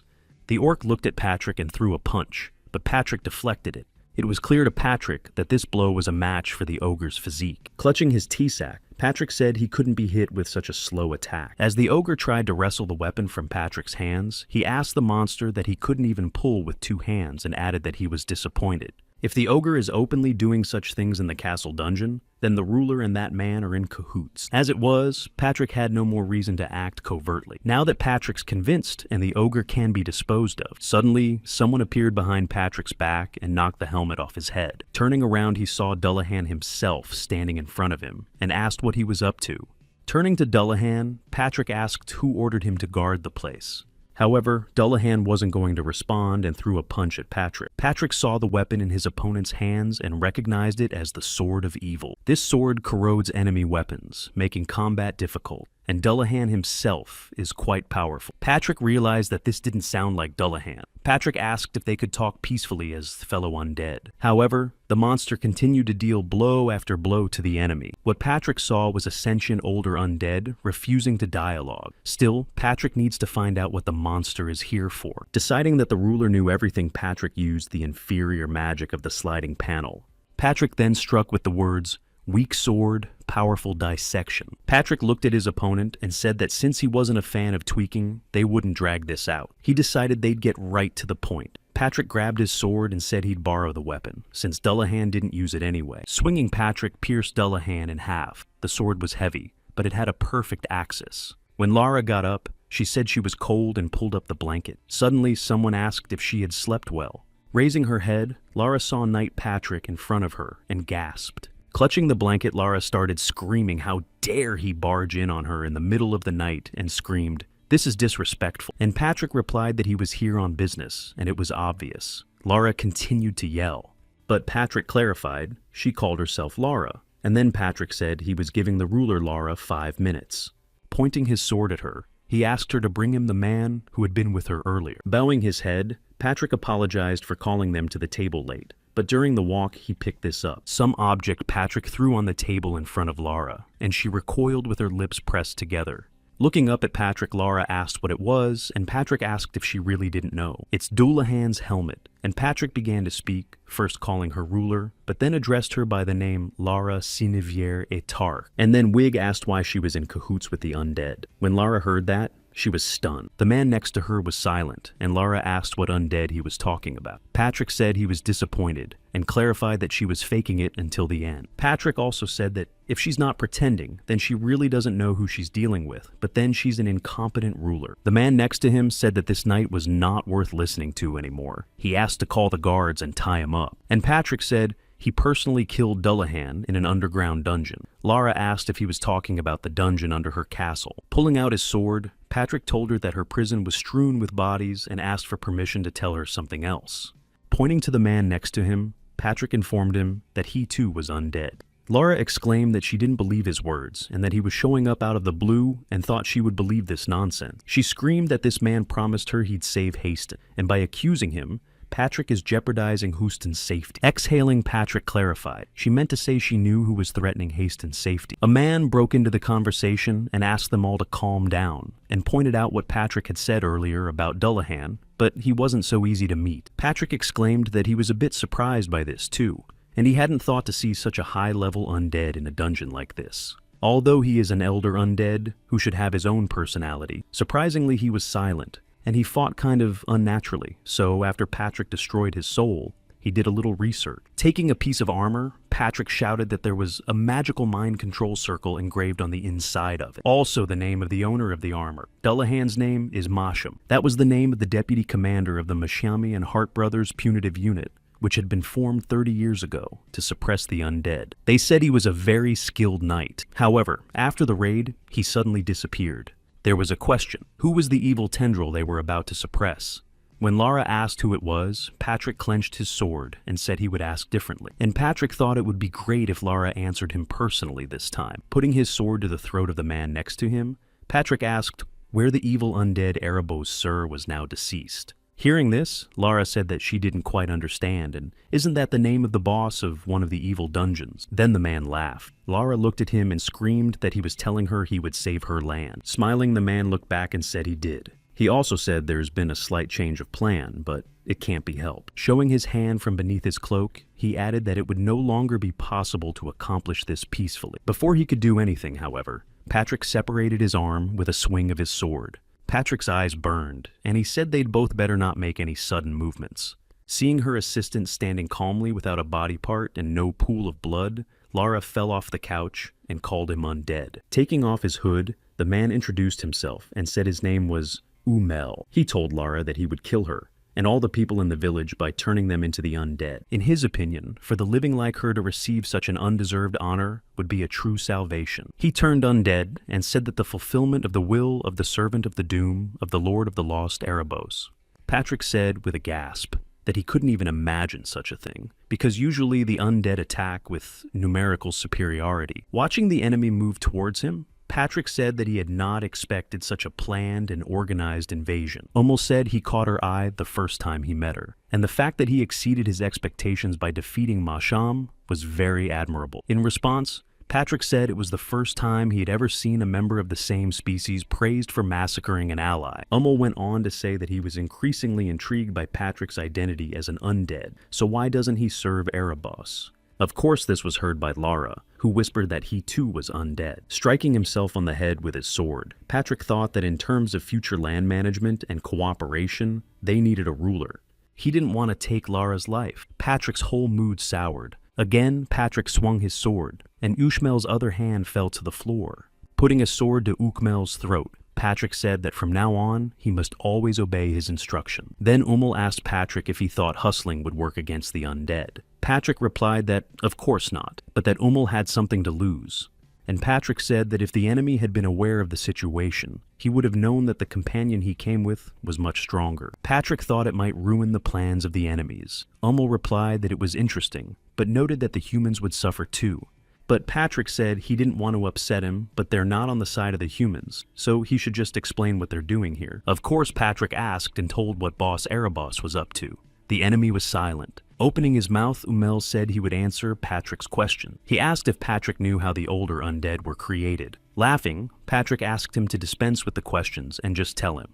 And kept telling me that an ordinary human or fae became an elder undead. It takes an exceptional event or a large amount of hate. A creature whose strength is enough to single-handedly slay dozens or hundreds of zombies is called an elder undead. An Erebos is an all-powerful creature who can create such undead with his magic alone. Now Patrick understood why they isolated Haston and created a religion. Ukmel confirmed that to create the dread undead, you need a person whose body is still alive, but whose soul is weak. Haston is the perfect place for such a gathering. Through isolation, they drove the people to greater hunger, crushing their spirits. But what will finally break people according to the undead is the religion they have created. Patrick seemed to realize that he had asked what the pile of bodies in the underground prison was for. Said it was to mass-produce the older undead. They were going to destroy the Empire, and reported it. If the Empire falls and most of the people become undead, the next targets of Erebos, who has gained immense power, will be the dungeons of huge evil. Finishing, said that the truth always comes late. And then used the ultimate magic-spreading Black Curse. Attacking Patrick, asked him what he thought. Without hands, he couldn't use magic and added that it was stupid. Patrick laughed and said he was good. Also asked Patrick, but he was hoping he'd tell him the whole story. He believed there was no creature that could go against Mr. Erebos. The only one capable of this is an ancient monster, dormant for years after the migrations. Hummel screamed that nothing would stop their plan. Squeezing his hand, Patrick asked if he could ask one question. Patrick's hand clenched on his arm, and Patrick asked if he could ask him a question. Patrick said that if we summarize everything that said, then it turns out that no matter what the plans are, if an ancient monster appears, then both and Erebos will be finished. Asked what kind of nonsense that was. At that moment, Patrick pierced with his sword. There was an explosion in the castle. When the fervor dissipated, Patrick saw Swallow sitting on a rock in front of him and said that indeed he had shown up at just the right moment. Covering her mouth from the dust, Lara thought about the pain in her head. Tears came to her eyes. In front of her, she could see Melia rising, who said it was a fragile building, and Swallow, who was sitting on top of the wreckage. Turning to Swallow, Patrick said it was indeed the right time. Then Patrick asked if there was much that Swallow had been able to find out about, and he said almost everything. Swallow tried to attack, but he waved his hand and stopped the attack, telling him not to get his hopes up. There was an explosion nearby, and Melju screamed asking what it was. An attempted attack was made by but Swallow captured him by piercing him with stakes. Suddenly, realized to whom such power belonged, and his eyes opened wide. Here Patrick smiled and said that he didn't seem to say that his companion was much stronger than thought. Looking at the monster, Swallow asked who it was. Thought that according to his information, the ancient monster shouldn't be here, so why would it be here? But it wasn't just that bothered Umel. It was the fact that he couldn't feel the energy of the crystal above. Looking at Melia, thought that this girl was a demon queen, judging by her mana amount. He felt he needed to stall until he could get this information to Mr. Erebos. He kept wondering what the other monster was doing here. Coughing, Ushmel said, sure as he had heard that they had disappeared after the invasion of Riaz. But he was attacked, and there was another explosion in the room. Ukmel collapsed and coughed. Then Umel said they were already too late. Melju pointed her staff at him and said that he was talking too much. Swallow noticed that was stubborn, and that's probably why he was undead. Melju turned to look at him. Standing up, Umel opened his arms and ordered them to bow. Umel reported that their lord had arrived on this land. Patrick turned to Swallow, but he said he could see everything. Looking ahead, Swallow said he clearly made for a spectacular appearance. Suddenly, the man playing rocks looked up and turned to his companions, asking if they thought the sky was strange. The sky was turning black. There was a very strong wind. Rosalind ran down the alley. Someone called out to her, and Rosaline turned around. He was standing in front of her, and she asked if he was awake. He said he should be the one to ask, because she always runs away at night, and asked where she was. In response, Rosalina said that she got restless and went out for some fresh air. So Jabbath A was walking around the square. Covering her mouth with her hand, Rosalina remembered that this was a contaminated neighborhood, and no one went there. She realized that Thoth would get very angry again, so she whispered a slow of apology. After listening, Thoth said that Rosalind was incorrigible. She was a little taken aback because he wasn't angry. Then Thoth reported that the head and the others had conferred, and decided that tomorrow night they would all leave haste. Leaving, Thoth said he didn't know what Rosalina thought of those nights, but the chapter didn't trust them. He asked to follow him so he could explain things to her on the way. So they came to the cemetery and stopped in front of a mountain of bodies. Covering his face with a rag, Thoth thought that at the bottom of the pit lay Rosaline's parents. He said that if Rosalina leaves Haston, she won't be able to come back here for a while. Of course she had the right to do as she wished, and just had to listen to her heart. Rosalind was silent in response. She looked down and said she didn't quite understand why the head was so eager to leave the village, since Haston would be saved and they couldn't wait. Looking at the girl, Thoth replied that he had nothing against her religion, and it was entirely her choice. But did she want to wait for salvation that might not come? He kept saying it wasn't just the God she believed in that could save her. She could be saved by her own actions. Rosalind echoed Thoth's words about transgressions and clenched her fist. She looked at him and said he was right. He held out her torch and asked if she could do it, and Rosalind said she would try. She went to the bodies and tilted the torch toward them, but suddenly someone reached out and grabbed her. The man said he was thinking about who was loitering here at this hour. The man looked at him and asked where he had come from. It was the bishop who leaned over to ask Rosaline what she was doing in such a place. He grabbed her arm, and Rosalina started to lash out and yell what he was doing. Suddenly, Thoth noticed that the bishop's clothes were on fire and shouted about it. Then Thoth said he'd better let Rosalind go. The fire continued to spread. And then Thoth smelled a strange odor that was already familiar to him. Looking at the bishop, Rosalind kept yelling that he needed to put out the fire. She let go of the torch herself and fell on Thoth. Thoth fell under her weight, and the bishop was completely seized and just stood there without making a sound. And then they saw the bishop's real face. Simon turned undead. Clenching his teeth, Thoth shouted that it was undead, and Rosalina also opened her mouth, exclaiming, "Bishop!" Simon ordered the men to be silent, saying that silence was a song in honor of his arrival. Thoth and Rosalina screamed as the dead men behind Simon's back started to get up. Shaking Rosalind, Thoth shouted that they had to run. The dead men rushed after them. They managed to run to the nearest house, and then Thoth piled various pieces of furniture on the door, thinking it would delay them. Suddenly, Rosaline collapsed, breathing heavily, and said she could go no further. Thoth looked at her and said she had to. He thought the house was better than the street, but the first floor was not dangerous. Since Rosaline's legs wouldn't hold her up, she told Todd about it, and she knelt down so she could get on his back. When Rosalind climbed on Thoth's back, he went to the stairs to the second floor, and Rosalind said that he was also very tired and thanked him. Near the house stood a crowd of dead men, who stared at the shadow of the two in the window. Pressing his lips together, Thoth wondered if they could both survive, and if they couldn't then. After they reached the second floor, Rosalina noticed that there was a strong stench and asked if it was from there. When they entered the room, they saw the bodies. When they closed the door, they sat down and Rosalina asked if they were safe. Rising Thoth said it was still just as dangerous here, and asked to stay calm if he wanted to survive. Looking at the body frozen with the weapon in his hands, Thoth took off his scarf and walked over to him. Rosaline, huddled in a corner, asked Thoth what he was doing, and Thoth took the dead man's weapon. When Thoth brandished his weapon and blood spurted, Rosalind tearfully covered her face with her hand. Picking up Rosaline's cross, Thoth said that even though he hadn't told her this, he felt uneasy every time he saw it. He asked Rosalind to henceforth believe what was truly trustworthy. Thoth turned around and saw the dead men in front of him, and said that they must have broken through the door. So Rosalina asked what to do, and Thoth asked what else was left. Rosalina thought she should find some weapons too. When Thoth went forward, Rosalind held out her hand to him and asked where he was going. Turning to her, Thoth smiled. He went to the door, and Rosaline stood up, asking him to wait. Then Thoth closed the door, locking Rosalind in the room. He hung his blood-stained handkerchief on the knob. If you do that, they won't be able to find the Rosalina by scent. Knocking on the door, Rosalind asks what he's doing and asks Thoth not to leave because she's scared. Leaving, Thoth asked how long she would have to rely on others and told Rosalina to stop making trouble. Standing with weapon in hand and watching his opponents approach him, Thoth told Rosalind that whatever she heard, she should not react. Frowning, Thoth told Rosalind not to dare make a sound or do anything stupid. Rosalind, standing outside the door, put her hand over her mouth. He smiled and said that for once she had listened to him. The dead men were already close.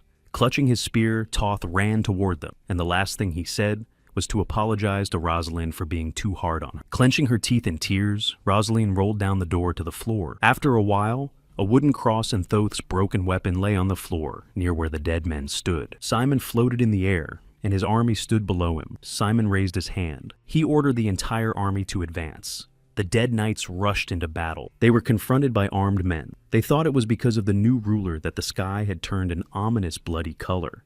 The people thought it strange that the ruler had not appeared in public for weeks. Suddenly, a man appeared in front of them, who was breathing heavily and shaking. He whispered that it was dangerous. People looked at him and asked what had happened to him and who had hurt him. The healer went forward, telling the men to let him examine the man. People asked if he was the healer from Mage Tower. He replied that he was a trainee at Wing Tower. The wounded man whispered something about the undead, but they didn't really hear him. The healer, using a spell, reported that he was not bleeding. Then the healer realized that this blood did not belong to this man. When one of the men looked closer, he said that there was someone else coming. The man next to him said that everyone who was able to move had long ago gathered to see who was there. Suddenly, the wounded man screamed undead. The people were frightened and asked him to calm down, and he kept yelling that the undead were coming that way. And then the men saw the zombies in front of them. This monster immediately rushed towards the injured man, who was lying on the ground. Suddenly, a knight on a horse appeared from somewhere and took the monster's head off with his sword. Turning around, the knight shouted that the undead were not as strong as they seemed. Looking at the men, the knight said they could choose to flee or stay and fight together.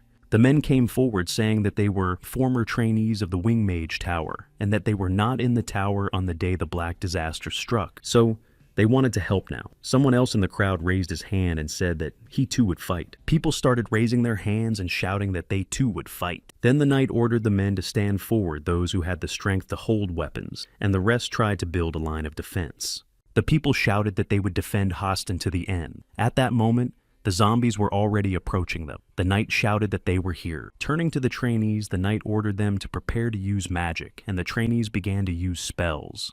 The knight gave the command ply, and the mages cast a spell. Everything was enveloped in blue light. There was an explosion in the building, and the head approaching the house wondered what was going on there. He also wondered where Thoth and Rosalind had gone at a time like this. Turning the corner, the head saw Rosalind sitting on the doorstep. The girl was either unconscious or asleep. The head ran up to her and shouted her name. Opening her eyes, Rosalina addressed him ex officio. The head pulled off his jacket and asked what had happened.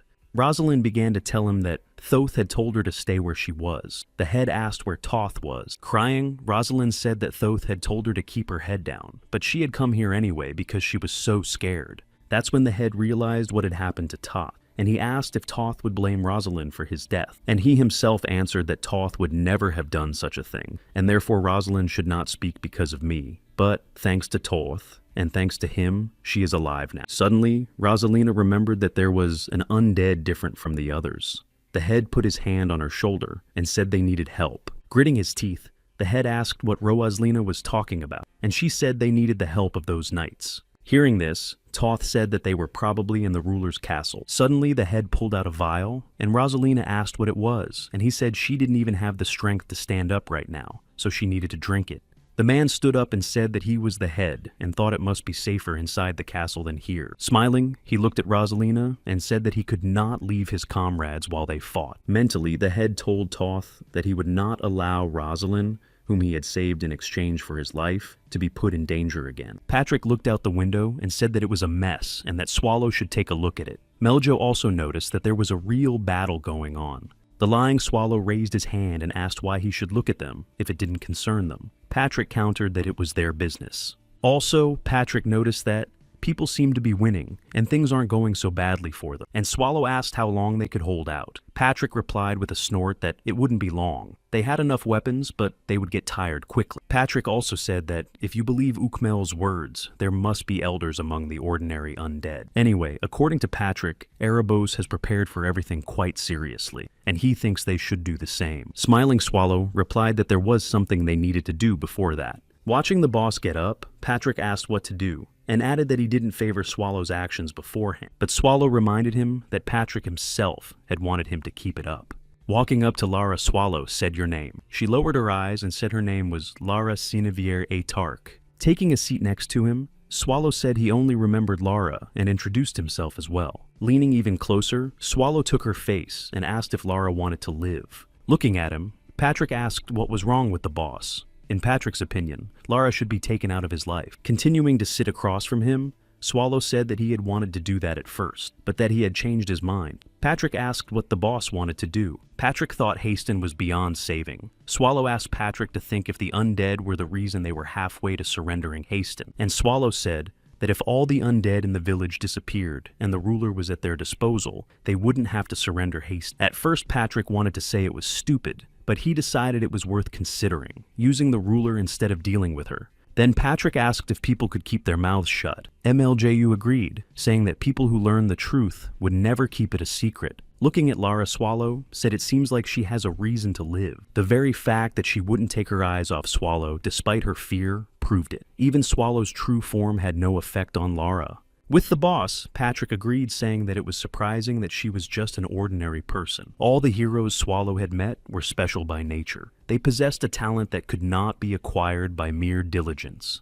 The ruler has so much mental fortitude that she didn't lose her mind even at the sight of Swallow. And so Lara, drenched in sweat, replied that she must live. Swallow threw back his head. He asked Patrick if such a person would turn down an opportunity to avoid death. Patrick asked if he was going to trust the thinking. Rubbing his chin, Swallow added that his intuition was also in play. Meljo's eyes lit up. Once again, she had expected nothing from Mr. Swallow. When Patrick heard that, he thought it didn't sound very reliable, and said that if the boss had decided so, how could he object? Patrick turned away and said that if their plan went to hell, they'd clean up the mess themselves. Turning to Lara, Swallow said she understood and asked her to choose. If she just told them to save her, they'd deal with it. And Lara asked what would happen after that. Swallow said it was simple, and that they would drive out the undead, but until Haston recovered, Patrick would try to help.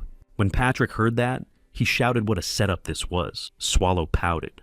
Lara asked what she should do in return. Swallow asked for time to think about it, and specified that he should choose something simple. And Swallow said that Lara could just give them everything. When Lara heard that, she opened her mouth and asked what. But Swallow said she needed everything she had. Then Lara began to think that if she refused, she would die, either at the hands of these monsters or at the hands of the undead. On the other hand, if she agrees, she'll survive, but she'll lose everything. Thoughts popped into her head that if it hadn't happened, her brother would have killed himself, and if her brother hadn't died, she'd be the ruler of Haston. If she wasn't the ruler of Haston, she'd be in this situation. Patrick said it was time to call it a day, and asked where the sword was. Suddenly, there was a stomping sound outside the door, and Swallow turned to see what was coming. Melju tensed and asked if she needed to do anything, and added that she could block the door with magic. However, Swallow asked simply to open the door. Melju indicated that she understood and waved her spear. It was Rosalina, who was already heavy-breathed, but smiled at the fact that the knights were really here, and immediately asked for help. Leaning over, Rosalina leaned on her knees and said that the village had been invaded by the undead, and everyone was fighting hard, but there were too many of them. She asked for help and said that Toth was dead, and the head said he would wait for her. Over and over, Rosaline repeated that she was asking for help, reminding them that they had said they would save Hast. Suddenly, she looked up and saw Patrick, which made her scream because he was running without a helmet. Pointing to himself, Patrick confirmed that he was a skeleton and said that the decision-making power was now in the hands of another man. Looking to the side, Rosalina saw Lara and clarified the other person. Continuing to sit on the floor, Lara asked if the residents were dying, and Patrick said that if you think about it, now was the time when they should be exterminated, and asked if he could ask for her help. And Melju replied that of course, adding that she was curious herself. Suddenly something appeared in front of them. She ordered the mini-monster to stay on its path and fly straight, so everyone in the castle could see everyone in the city. Melju said that there were ghouls there too, and she couldn't stand them. And Patrick said, it's not going to be easy for people to get out of there alive. Watching the screen, Rosalina cried and clenched her teeth because people were asking the monster to stop and just take a life. She screamed, asking why they were inactive when they had the chance to fight back, and asked again to save them. Swallow turned around. No one answered her. And again Rosalina shouted that people were dying and that the government had done something about it. Lara's mouth fell open as she listened. Rosalina asked if Lara had done anything, and Lara turned to Swallow. She asked him to save the people. She also began to weep and asked him to save everyone who was still in the Haston. And so, the trio headed for the exit, and Swallow responded well. He didn't think the case was particularly difficult after all. Falling to the ground, the man looked at the undead in front of him and wondered aloud who had said the undead were weak. He didn't think everyone would die so easily. Watching the monster lunge at him, the man thought he was done for. At the last moment, Melju stepped on the monster's head and stomped on it, saying it was gross. Lifting her foot and watching the residue drip to the ground, Melju yelled that all she wanted to do was land on the roof. Watching as the zombies rushed at her to attack, Melju said they were too noisy. She cast a spell and pink flames enveloped the streets of the city. Looking at his savior, the man smiled and thought she was an angel. When Melju heard him, she turned around and wrinkled her nose and asked what the hell the pathetic brat was yapping about. She kicked the man and he flew back, and Melju told him to get the hell out of here if he wanted to live. The man hiccuped and ran away. Melju asked how the damn man had dared to confuse her with an angel. Raising her head, Melju looked at the castle and thought that she never would have said before that she would help people. Suddenly, Simon appeared in front of her and said with a sigh that she was not a human, but a monster. Turning to look at him, Melju listened as he said that she was also in human form with so much mana. He knew she was either a demon queen or a dragon, but asked why on earth she was on the side of the human. Melju responded by saying that she does what she wants, and undead like him have no right to interrogate the queen. Simon laughed and said that he would know the truth when he ripped her flesh off. He thought she was stupid for being too sure of her own strength. Extending his hand, Simon asked why she shouldn't give up her humanity and become undead, since she would definitely become a strong species. Melju frowned and said she didn't know what he was saying, but she could tell he was the same chatty undead she'd met before. Simon laughed and said that he was one of those who served the great Lord of the Lost. He drew his weapon with the words, "Darkness out of 10 evils." Simon also asked if Meljo thought he was going to lose to some demon queen. Monsters began to appear between buildings and in the streets.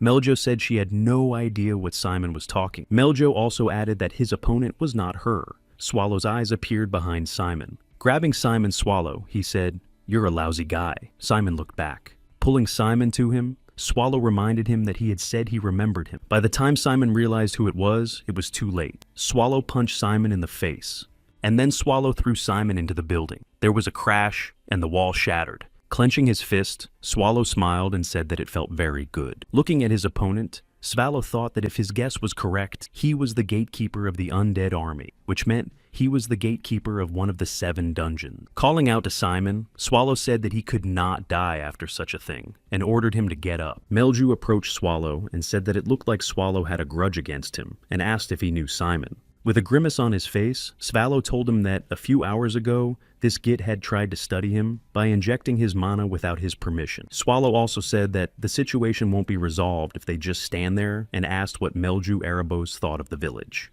Pointing upwards, Melju replied that probably not, because this barrier is designed to lock those inside. Melju thinks the caster is probably out there, but she has no idea what he's up to, and unfortunately her powers aren't likely to be enough to dispel him. Also, Swallow asked if Melju could take on all the chain. Turning around, Melju asked if he was talking about that undead thing behind her back, and Swallow confirmed, explaining that he wanted to minimize the loss of life. The village is almost extinct and needs people to keep it going. Smiling, Melju said that if that was all it was, she might not be perfect, but she could handle it. Stroking her head, Swallow replied that he would clean up a bit and go straight to meet Erebos. As he left, Melju asked how long it would take, and Swallow said 15 minutes, maybe 20. Pulling out her spear, Melju said that since it was only 20 minutes, she could hold out. Swallow replied that it was reassuring. She flew upward and Melju told Swallow to be careful. Turning to Simon, Swallow decided that now he needed to finish the job here. Simon whispered that he allowed it. Lifting his head, Simon asked Swallow, "He ancient monster." And Swallow said it was close but not quite true, and Simon asked who the hell he was. Jokingly, Swallow asked if he was Patrick's slave, but Simon said that was nonsense. At this time, Simon was casting a spell and saying that Swallow didn't think he would just lie there like a fool doing nothing. Suddenly, Swallow flew back, and Simon spoke that he who had taken the great Mr. Erebos' share of the great lord's debt had never failed him. When Swallow fell, Simon exhaled and said he had to go to Gopoden Erebos. However, Swallow got to his feet saying that Simon was starting to piss him off more and more. Looking at his opponent, Simon swore because it was indeed the boss of the ancient core Swallow. For Simon, this is getting dangerous. Running away, Simon decided that he had to go to Mr. Erebos as quickly as possible. He tried to escape as fast as he could, but Swallow had already opened his maw. And then the ancient monster's teeth closed, and the undead disappeared somewhere in the depths of its stomach. Suddenly, Svallow looked back and noticed that he had missed, and Simon was already opening the portal. He called Simon a jumpy bastard, but he was already gone. Swallow's eyes followed him, clucking because he'd tried to eat him in one sitting. Scratching the back of his head, Swallow decided he didn't want to bother looking for him, but he couldn't let the enemy go. Here Swallow remembered how he had told Melji that it would only take 15 minutes. Watching the area where Melju fights the undead walk with stilts, Swallow began to worry about her. Raising his hand and applying the spell, Svallow decided he wasn't going to waste any time. He knew that bastard must have run to Mommy, and Ra is Erebos, which must be outside the village. He would have to move to the castle walls. That's what Swallow thought. Standing behind Simon's back, Swallow decided that he would just hit the side where the bug had fled and be done with it. And so, Swallow blew, and there was a huge ditch in the middle of the city. But Swallow thought the town didn't look much different. Walking down the hole, Swallow thought he heard Patrick's voice, but thought he heard it. Walking on, Swallow covered his ears. Looking around, he suddenly saw bones. He thought it was a dead man, and then he wondered if the undead could even be called a dead man. Swallow lifted him up by the hair and told him that he was the reason the village was a mess and whether he was going to fix it. As he dragged Simon along the ground, Swallow kept saying that if he were alive, he would be able to reproach him for his injustice. And so, Swallow reached the barrier. He remembered that Melju had told him that her strength was not enough to break it down. Touching Swallow thought this barrier was pretty good, but the question was whether he could hit it. Suddenly, Swallow's hand went through that barrier, and he was even surprised. But when he pulled his hand back up to his face, it was as if it had been melted by hot glass. Looking at Simon, Swallow thought he could get through the glass, as long as Demura holds out. Otherwise, if it breaks and Swallow transforms, Patrick will scold him for sure. But if anything went wrong, Swallow thought he'd blame it on Simon. Swallow looked around and saw only a few zombies. It was a good thing there were no people around. But Swallow went in the opposite direction, dragging Simon with him. After moving a decent distance away, Swallow turned around to accelerate. Swallow turned into a dragon and flew towards the barrier. The battle between the undead and Melju was still going on behind him. When Swallow hit the barrier, it was like it exploded, and then he landed among the undead. Swallow walked by and said the place was crawling with them. The monsters were stretching their arms towards Swallow, and all accompanied by snarling. Where Swallow was standing, a pillar of light struck the sky. The monsters that were nearby were thrown back by the shockwave. In Swallow's opinion, the hospitality here is abysmal. However, the undead tried to attack him again. Standing in front of the supreme undead, Swallow remarked that this was the way to go at once. Two glowing eyes could be seen in the forest. Swallow held out his hand and threw Simon to the ground, saying it was a gift. Looking at Erebos, Swallow said he thought they had something to talk about. He asked like an ancient monster if he thought it was right for humans to oppress multiple races. Swallow was silent, and Erebos said that humans are pathetically arrogant and selfish. Even with reasonably good living conditions, they invade all the time. In response, Swallow told Erebos to cut the crap and get straight to the point. Then Erebos said the humans must disappear, and Swallow's power is more than enough to destroy the Empire. Erebos thought it was completely impossible because of the impregnable fortress in the form of Riaze, until the Black Catastrophe descended upon him. Erebos only asked Swallow to say that he was going to exterminate the human. In that case, all the monsters would already be ready to give their lives. Scratching the back of his head, Swallow grunted and said it was too many words. He asked her to stop stalling and tell him what Erebos wanted. Erebos responded by saying that if Swallow hadn't stood by, many monsters wouldn't have had to die.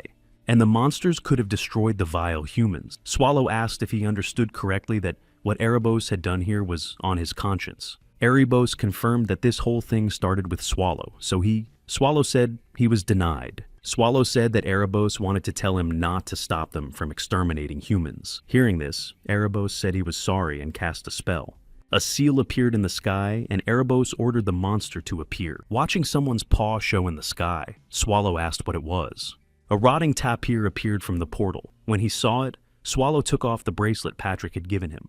Immediately, the monster rushed to attack Swallow, who was standing literally underneath him, and the ground flew apart. In the city of Melju, everyone kept fighting the monsters, and they kept coming and coming. With her spear, Melju would set undead on fire, and they would burn before attacking. Watching them blaze, Melju said that they were so boringly lined up that she had to spend a lot of energy on them. Raising her head, Melju thought that the barrier that covered the sky was created by magic of even divine level. She remembered Swallow saying he'd gone to meet with Erebos, and figured it hadn't been 3 minutes before he'd said it and left. Suddenly, someone appeared behind Melju's back, breathing heavily. She looked back. It was the head. He held onto his wound and turned to Melju as a sorceress to ask if everyone else was safe. Pointing her hand toward Melju, said that if he meant other people, they were burning right there, right now. The head was already seeing poorly and asked the enchantress if she was a comrade of those knights. Falling to the ground, the head began to explain that one dressed in huge armor, the other in black like a beggar or a wanderer. Lovingly, Melju repeated the word comrade and said as if she could be one. Fainting, the head heard Melju say that she was just an errand girl and not even close to their greatness. And the head thought that since she knew those knights, it was help, and thank the gods Rosalina got there just in time. Kneeling on his knees, the head thought that at least Toth's death had not been in vain, and perhaps Haston could be saved. Taking his hand away from the wound, the head told Melju that he would soon become undead as well. Melju replied that she already knew. The head said that if it was not too much trouble for her, she could fulfill one request. He managed to open his eyes fully and saw Melju's full form and realized she wasn't human. He saw Melju coming toward him and thought his request no longer mattered. And the head said that if there was a weapon nearby, could Melju bring it? So Melju stuck a spear in the ground in front of the head. She said he was a true warrior. As Melju flew into the air, she saw that there was a massacre going on in the distance, and she could feel an ominous energy emanating from there. The monster made trees and earth fly upwards as soon as it stepped on them. Watching the battle between Swallow and the monster, Erebos thought he expected nothing less. In his opinion, this strength is truly worthy of the greatness of an ancient monster. Against the opponent, Swallow used the divine magic Fangs of Evil. This is the strongest spell among divine magic that can decide the outcome of a battle. Erebos knew that not even an ancient monster could survive it. Watching Swallow being tormented, Erebos thought he would finally destroy the ancient monster and turn the entire continent undead. He's decided he's a superior creature that truly rules the zombies. Speaking to Swallow, he said that the end of his 1,000-year wanderings would be doom, which Swallow must accept with honor. There was an explosion at the scene of the battle. Swallow thought it hurt like hell. Erebos was approached by Swallow and told that he no longer had the strength to continue enduring this pain, so he had had enough. At this point, Erebos tensed up. He was caught by the phrase, "continue to endure." Then he decided to use a spell against Swallow, and the trees flew up. Glancing at the objects in the air, Swallow asked, "Is this Erebos' strongest spell?" When Erebos realized that Swallow had purposely allowed himself to be attacked to find out how dangerous Bow-Age magic was, he clenched his fist.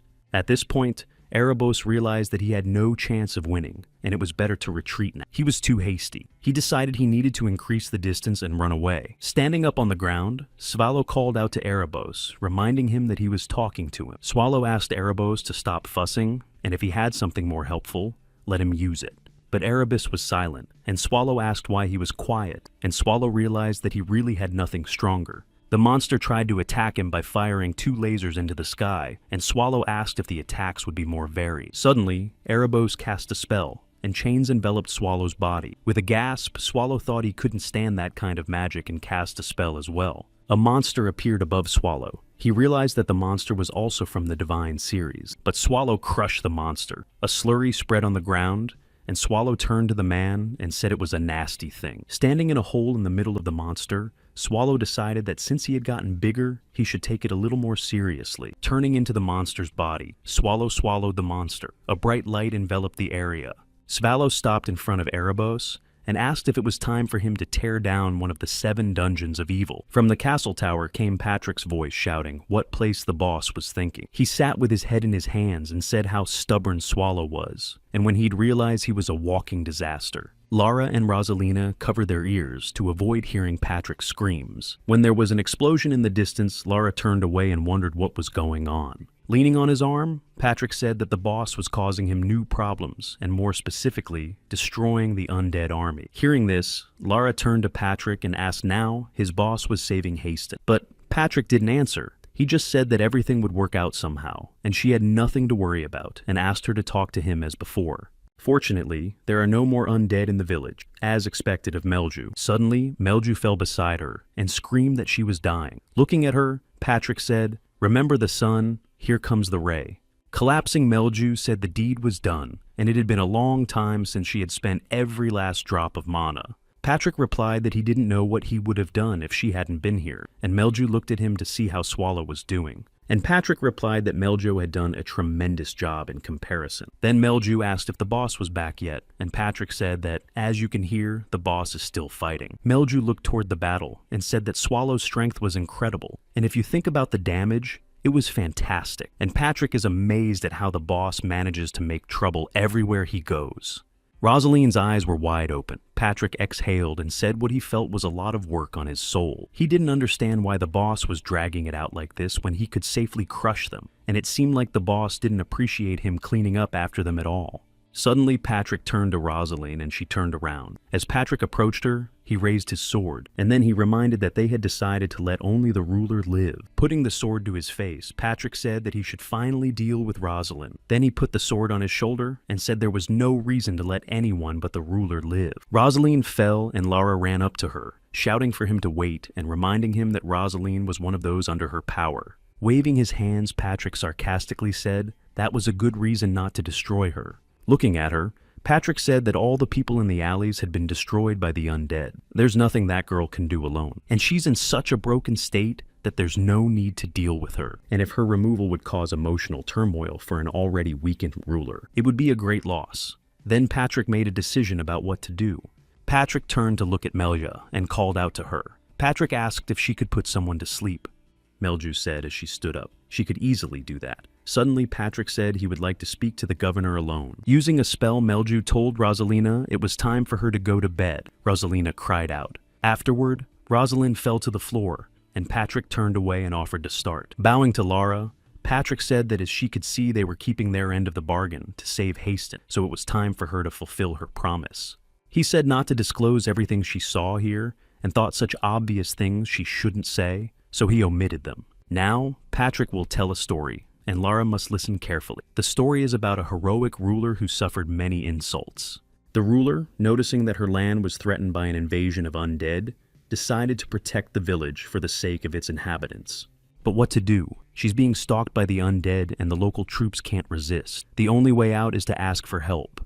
But while help was on the way, the villagers directed their anger at the ruler, blaming her for all their troubles. The situation only got worse when many people died. And yet the ruler endured it. After what seemed like an eternity, the Empire's reinforcements arrived and defeated the undead hordes. And the village was saved. It's a marvelous story. And Patrick said that Lara is no longer the cowardly ruler hiding in fear. Waving his hand, Patrick said that she was a spokeswoman who knew everything from the beginning and sacrificed herself to save the people. And Lara asked Patrick if he wanted to deceive the villagers. Patrick waved his hand in the direction, and Patrick asked if Lara had ever said she wanted to live. Lara cringed when she heard that. She ordered that all the food in the castle be gathered, and the remaining people be fed, and soon help and food would arrive from other villages. Suddenly, Lara asked how Patrick knew that help was coming to them. Patrick replied that he would organize it. They will take care of everything that will make the young ruler of Haston a heroine. There was silence, and Patrick realized that it looked like the boss was done. Turning to Meljo, Patrick said that they should head to the boss. Meljo said that she couldn't use the teleporter because her mana was low. Stammering, Lara asked if she could ask one question, and she asked why they were going so far to save Haston. Lara thought they were dungeon monsters and couldn't be that friendly to humans. In response, Patrick asked again. Lara wants to Heath, and then she shouldn't try to find out too much about it.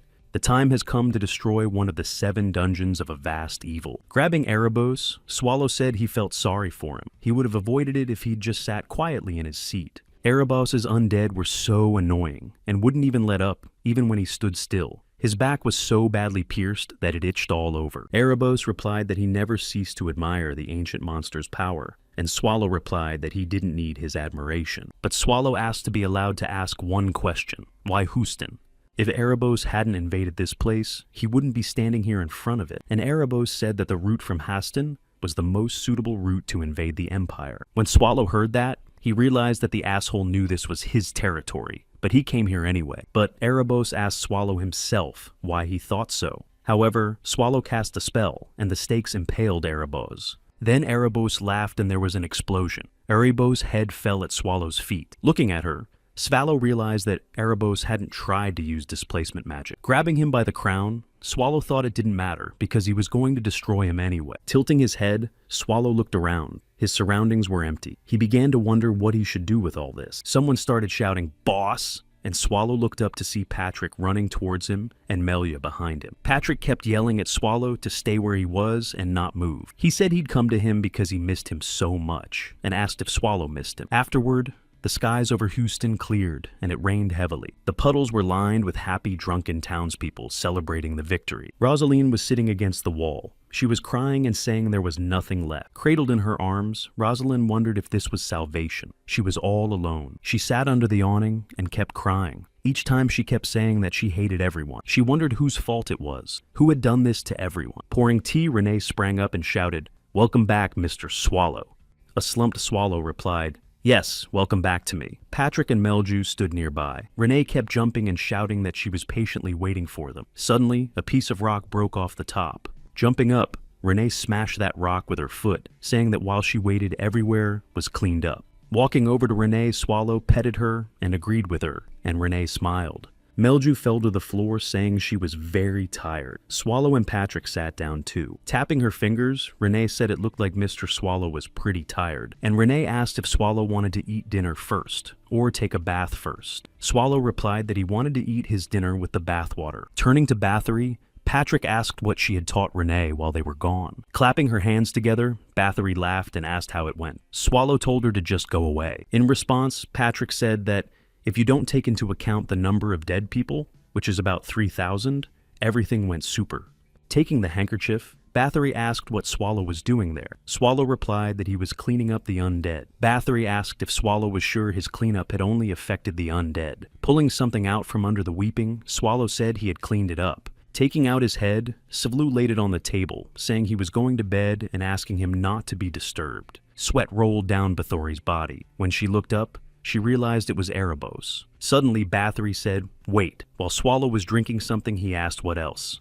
Putting her head down, Bathory clarified, "Isn't it just a shell?" Swallow, who had eaten enough, didn't even know what she was talking about, but Patrick and Renee looked at her in surprise. After assuming his true form, Swallow said it was true, and the bastard used magic at the end. Patrick replied that he'd fucked up the cleanup.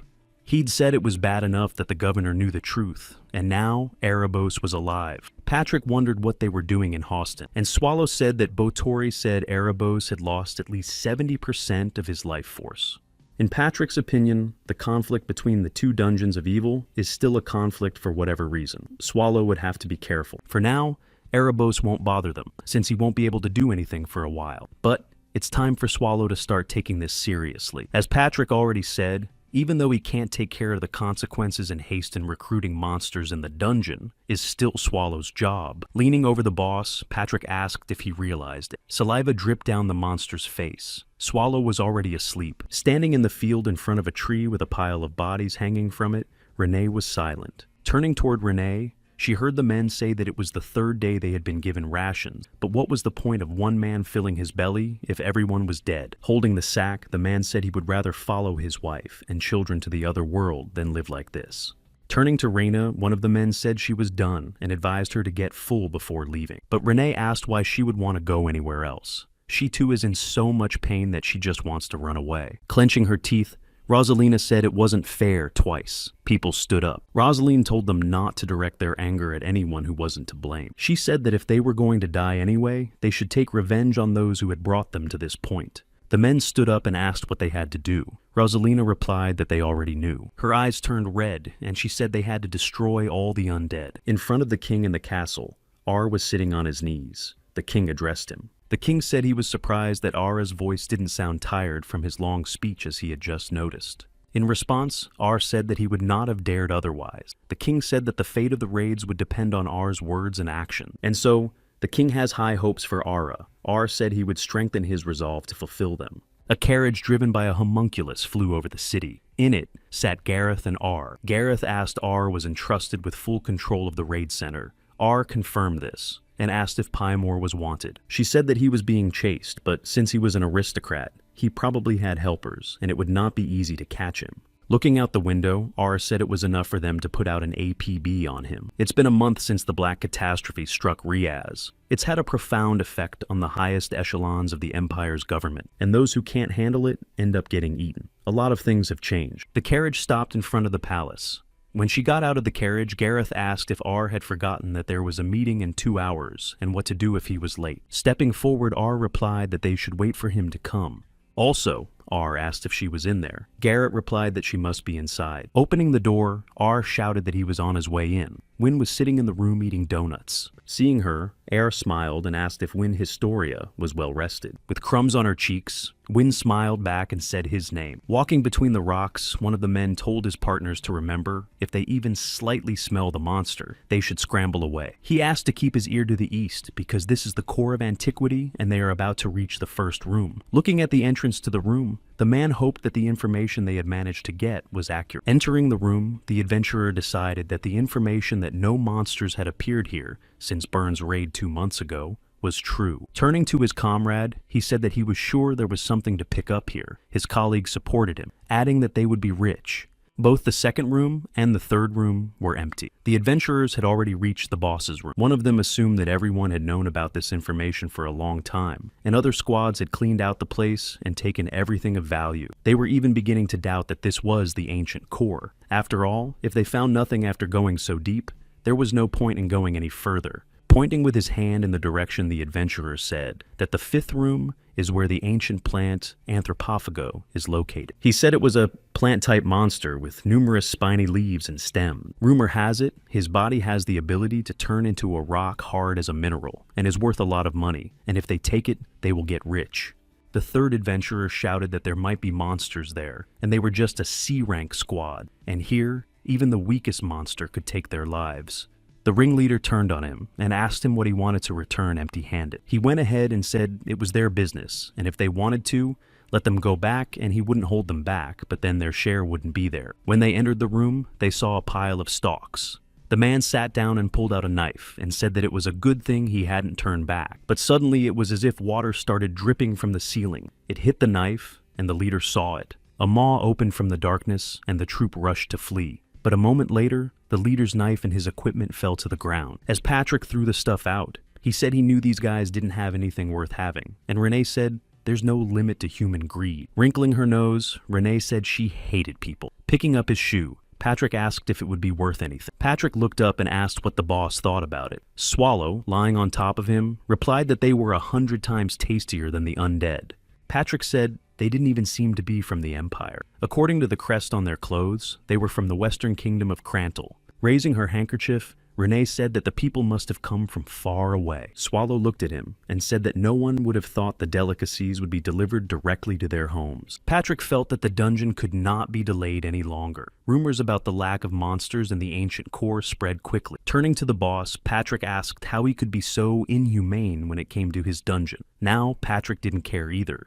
And Patrick asked Swallow if he thought he'd say that. He ordered the boss down before he quit. Looking at Melja, Patrick said they were lucky to have their guest with them in this situation. Thanks to her observation magics, she quickly spotted the uninvited guests. Melju laughed in response. Swallow came down and supported him, adding that Melja could be relied upon. Renee opened her mouth. Clenching her fists, Renee said she could use magic too. Swallow patted her and said she was amazing. Glancing at Renee, Melju said she was glad she had been able to help the great ancient core at least a little. Then Patrick exclaimed that it was all thanks to Meljo, and they owed her a lot. Clutching her dress, Melju said, apropos how much longer she could still stay as their guest. The monster bowed to someone and announced that the preparations were complete. Rising, the monster announced that it was time for the chief to go to Jedika. His Majesty Ubar stood before him. It was night. Melju sat on a high rock looking at the moon. She thought her future seemed so bleak. No house, no wax, not even money. What a demon queen. She needed to make a decision, or the Demon King's banquet was in a couple days. Patrick came up to her and said that the air was refreshing today. Meljo looked at him and asked if Patrick could breathe. Patrick replied that no, because it's an undead joke. Meljo replied that it wasn't very funny. Patrick then asked what Meljo was doing here. She replied that, as Patrick could see, she had just gone out for some air. Meljo also clarified what about Patrick? And he said that he has no concept of sleep, so he devotes his free time to training. He told me that a swordsman's hands rust the moment he lowers his blade. There was an awkward pause, and Patrick thought it was the first time he had ever spoken alone with Melju. Raising his hand, Patrick coughed and said that the tentacles seemed almost recovered, and Renee had already gone to him, so would Melju want to go too?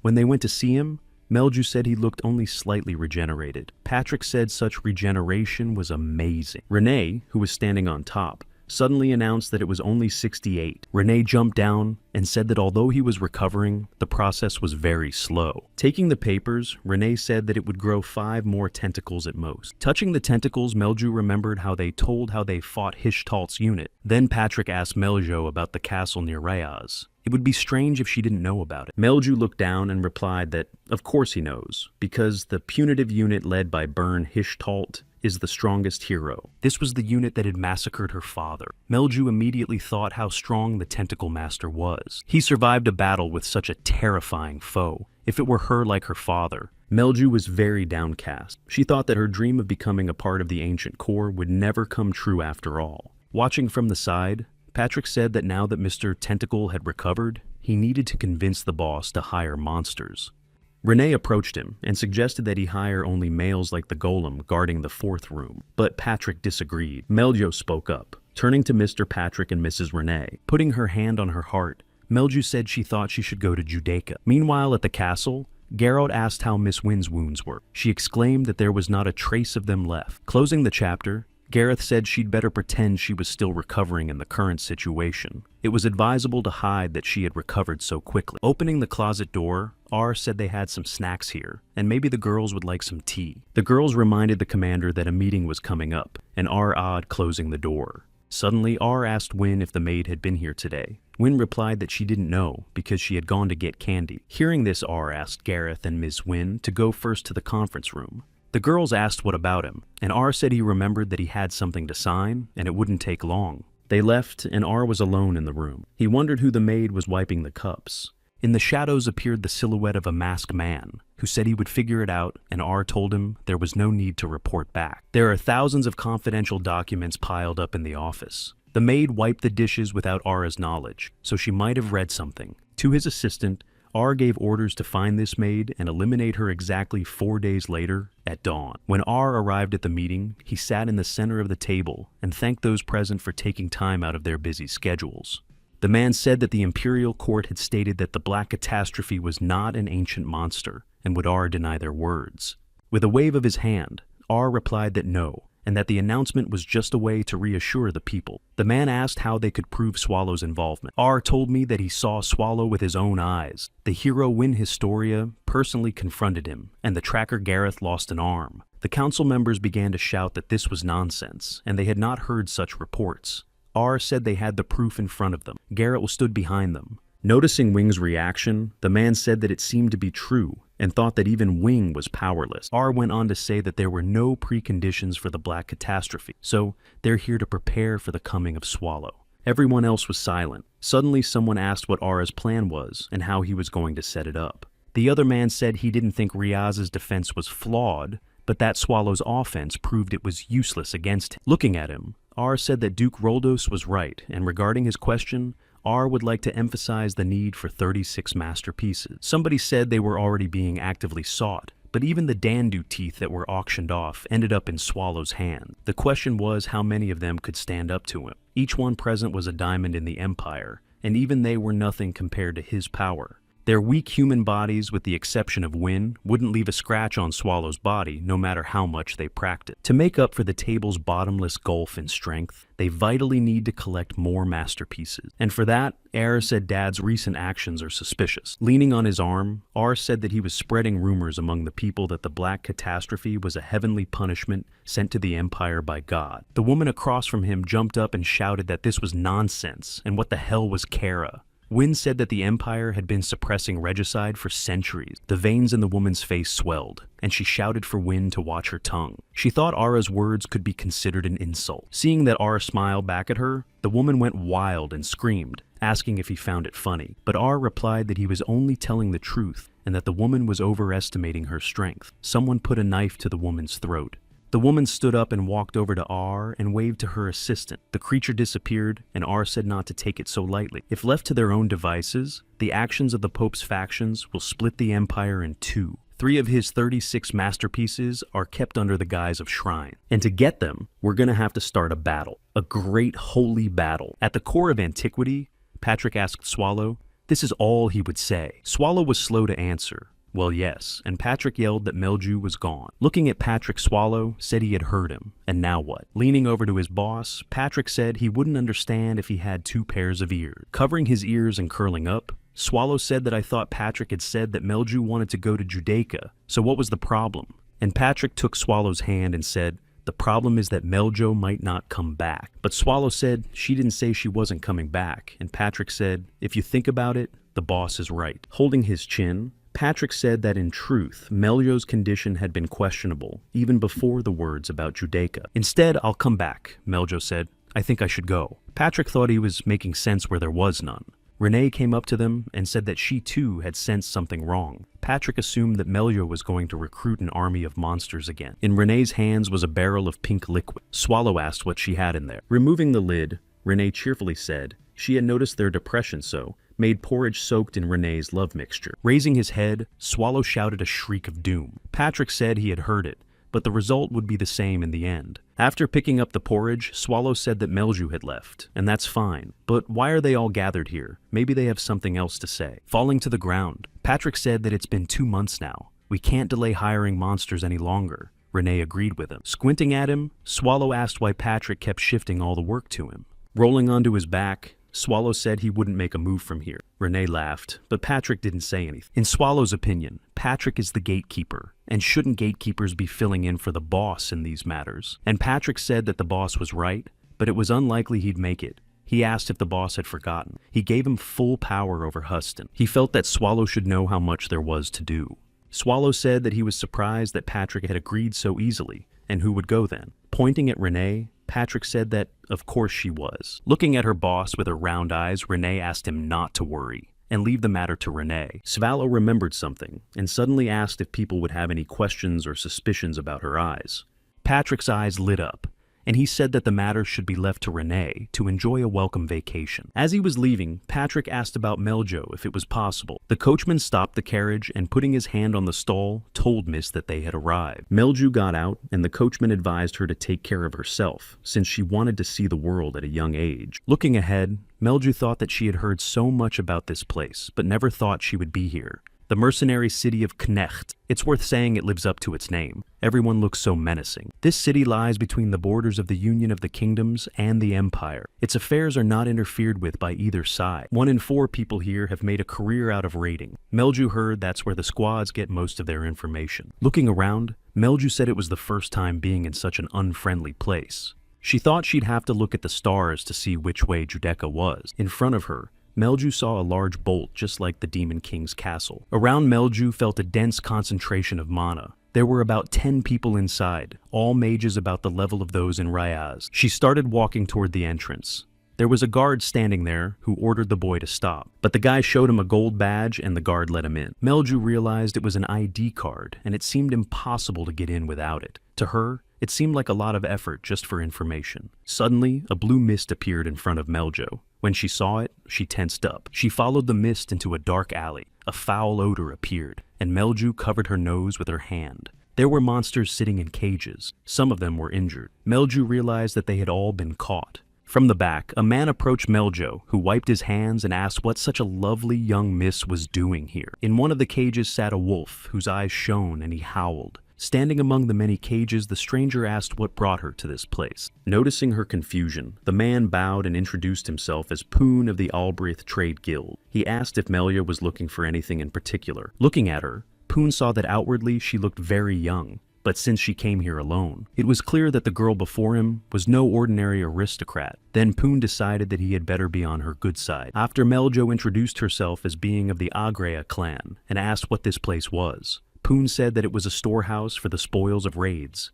They are mostly used to make equipment or jewelry, but Poon just puts them up for sale. With a clap of his hands, Poon announced that they would have everything, and Melju could walk over and take a look. In one of the cages, Meljo saw a lycanthrope, a mighty monster who was her only army commander. He had won the last battle for the castle. Tears welled up in Meljo's eyes at the thought. At that moment, Melju decided that she was obligated to buy it, so she asked how much this monster cost. Surprised, Poon clarified that she wanted to acquire it, and explained that it was an extremely dangerous creature, and 4 of the squad had given their lives for it. After listening to him, Melju demanded that Poon just name the price. Taking the papers, Poon began to look for the lycanthrope on the list, thoughtfully mooing to himself. Finding it, Poon voiced a price of 250 ounces. Hearing the price, Melju clenched her teeth. It was expensive. Melju was clutching a sack in her hands. It wasn't that she didn't have money. Memories came to mind of Renee handing her the sack, saying it was a small thank you and thanking her for helping Mr. Swallow. Right now, Meljo has 500 ounces given to her by Mistress Renee. She can spend half of it on one monster before she even starts building her castle.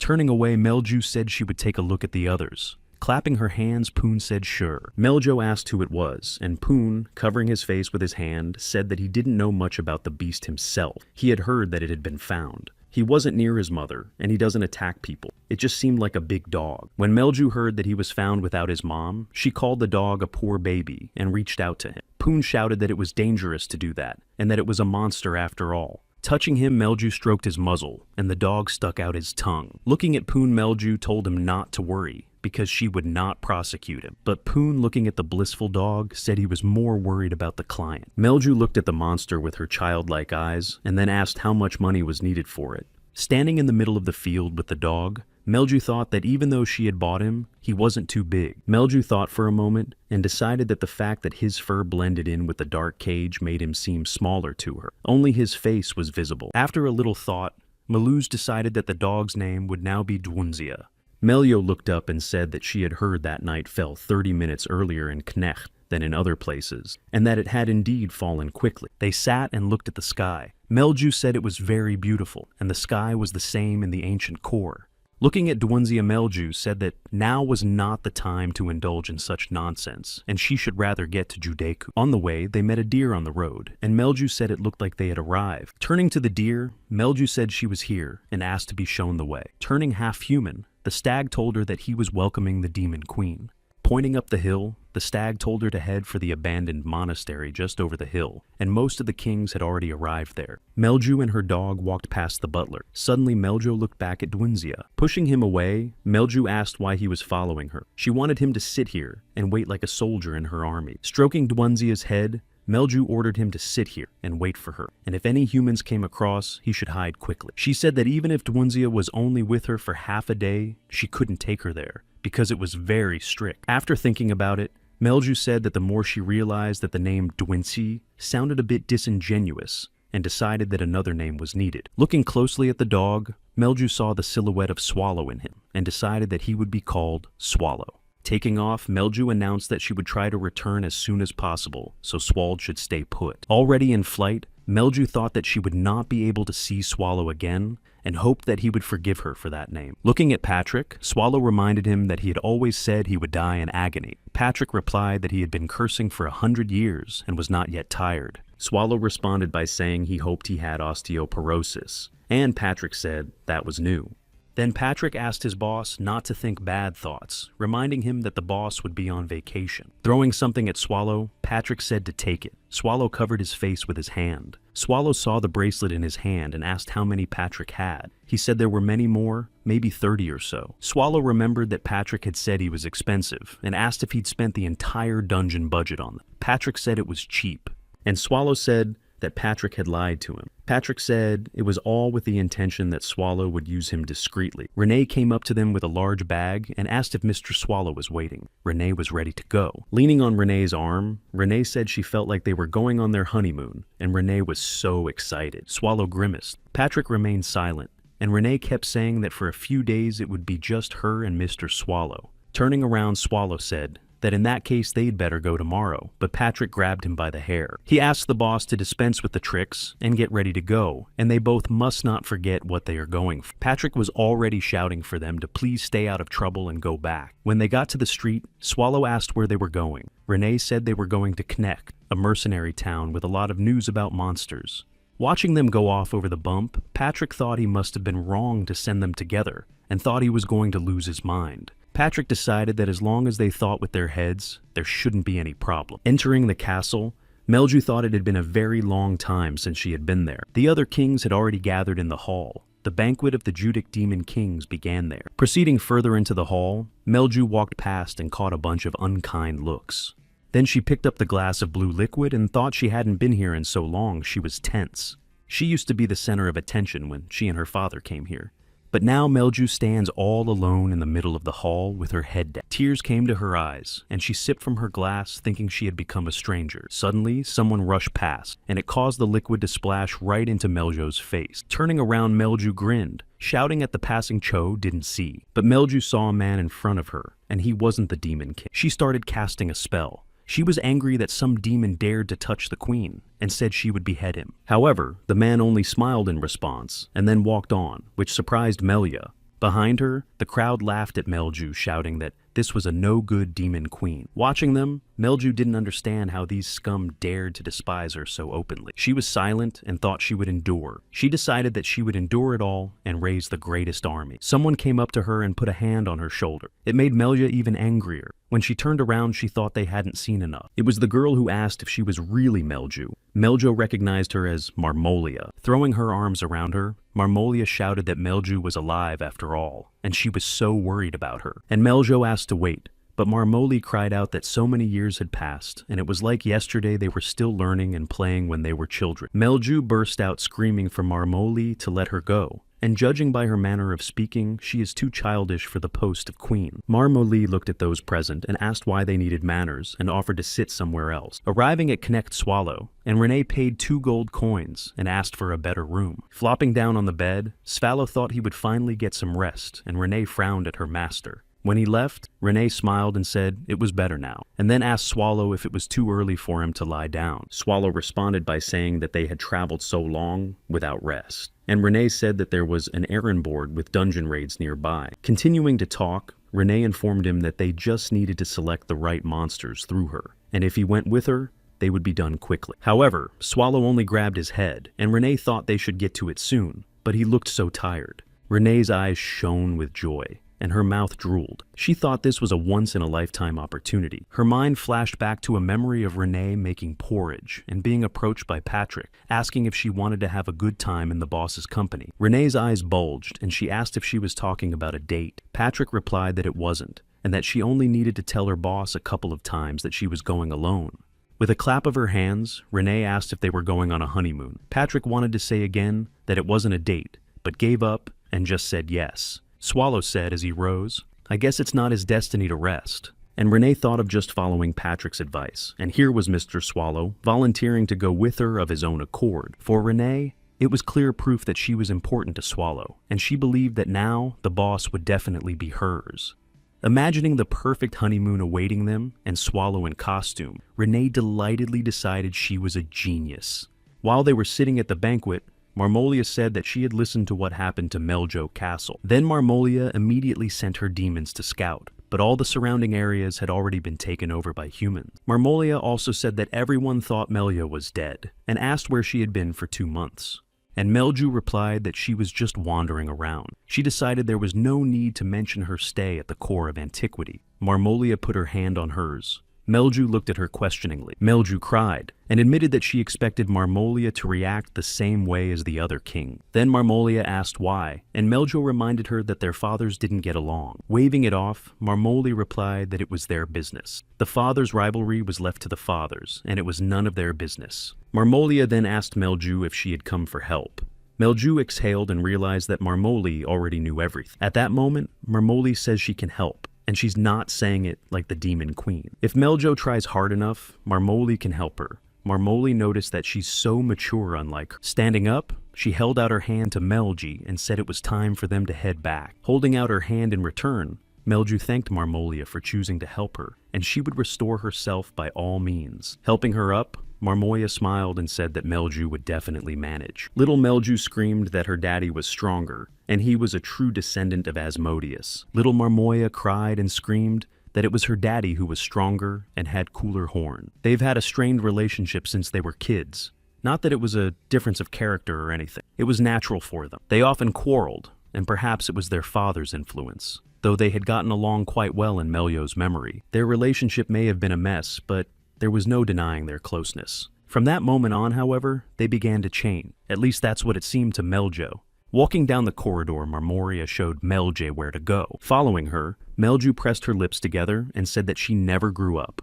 Marmoria turned to her and asked what was wrong with her. Melju asked where they were going. Marmoria explained that it would be nearly impossible for her alone to help her retrieve the demon army. However, there are kings who share her intention. Of course, Melio couldn't believe her ears and asked if it was true. Marmoria opened the door and offered to see for herself. Little Melju entered the room and saw the kings, but apparently they were not happy to see her. A surprised Melju looked at her, seemingly friend, and in the meantime Marmoria bowed to the kings and announced that she had brought her. And yet Melio never grew up, and Marmoria hasn't changed a bit. Looking at Melja, Marmoria said she was a loser from the beginning. Falling to her knees, Melju listened to her name being called Melju de Rimph Agrea. She was standing in front of a direct fourth-generation descendant of Satan, Ubar. He said he was disappointed. Once again, Marmoria awed and told Meljo that she was stupid. Leaning closer, Marmoria whispered, if Melju really thought that a queen who had lost her army would be welcomed in Judek. Meljo knew she shouldn't expect a warm welcome, but she didn't think she'd be treated so coldly.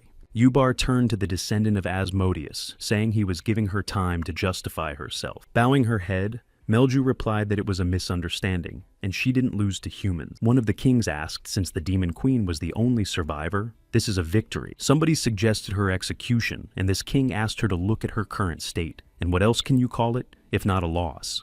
With a curl of her lip, Melju realized she had nothing to say. The king was to blame for the death of the demon army. Without raising her head, Melju replied that it was all her fault. Somebody shouted that she was in trouble. Another king asked what kind of nerve it took to come to Judecca with a calm mind after such a thing. They believed that in order to maintain their authority, they should remove her as demon queen. The kings could not allow the banquet to be disrupted for such a lowlife, and decided to postpone the decision until the final day of Judecca. Exhaling Ubar ordered the sinner to be put in the dungeon now. Night had fallen. Swallow and Renee approached the building. The man at the entrance said it was an errand center, and they had to show their insignia if they wanted to pass. Looking at them, the guard saw that the beggar and the maid were in front of him, and it seemed that the guy was barely standing at all. However, Renee showed him 2 gold tokens that said they were A-rank squad members. Swallow looked at her and asked where she'd dug them up, and Renee said she'd found them when she'd cleaned up the bodies and picked out only the cleanest ones. In response, Swallow suggested that there must be plenty of such junk. Renee agreed with him, thinking that there was certainly no shortage. As they approached the booth, Renee said that it seemed to have all the information about the dungeons. Swallow asked if they would have time to see it all. Looking at the pile of ads, Swallow asked Renee to remind him exactly who they were looking for. Taking one of them, Renee replied that they needed a strong monster that, despite repeated attempts by humans,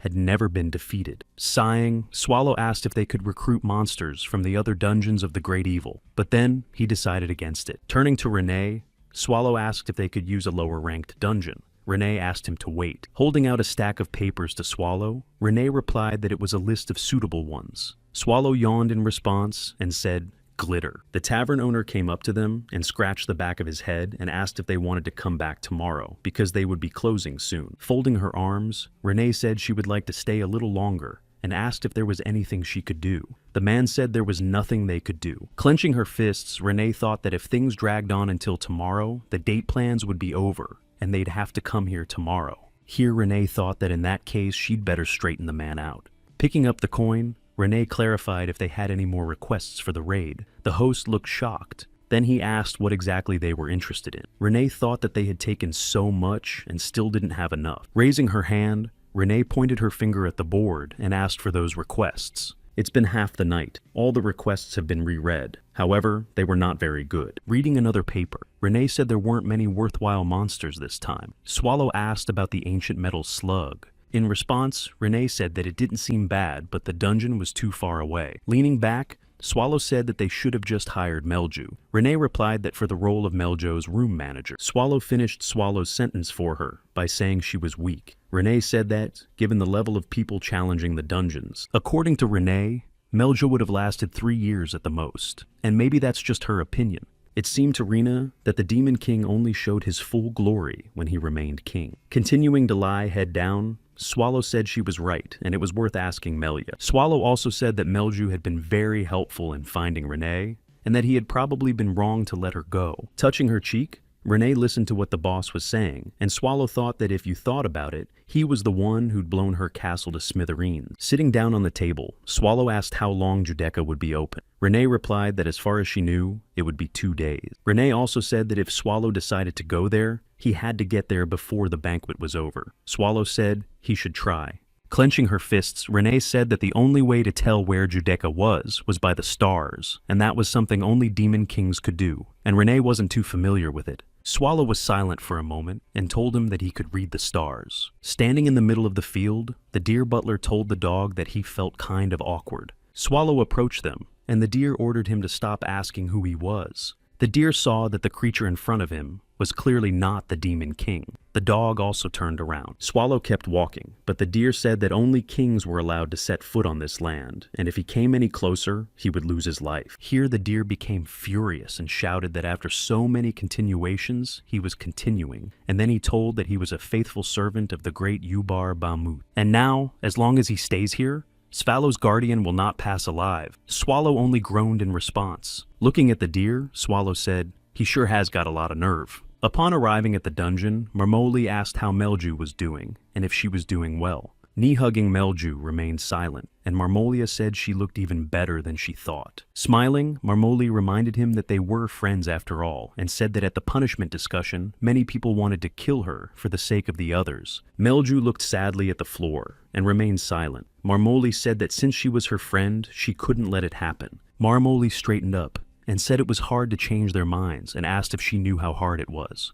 She also asked what Melju thought about what they ended up agreeing on. She reported that Melju would have his horns cut off and his fangs ripped out as punishment. Melju lowered her ears. Marmoli began to joke that the poor girl would be left without her charms, and how many demons would mock her. Almost sticking her head in the cage, Marmolia said, "Melju can't even imagine how long and masculinized she's been waiting for this." She kept saying that if Melju lost his horns and fangs, he would no longer be able to claim the role of Demon King. The jokes continued. Marmoli asked how Melju could become her servant and said she would give her a chance.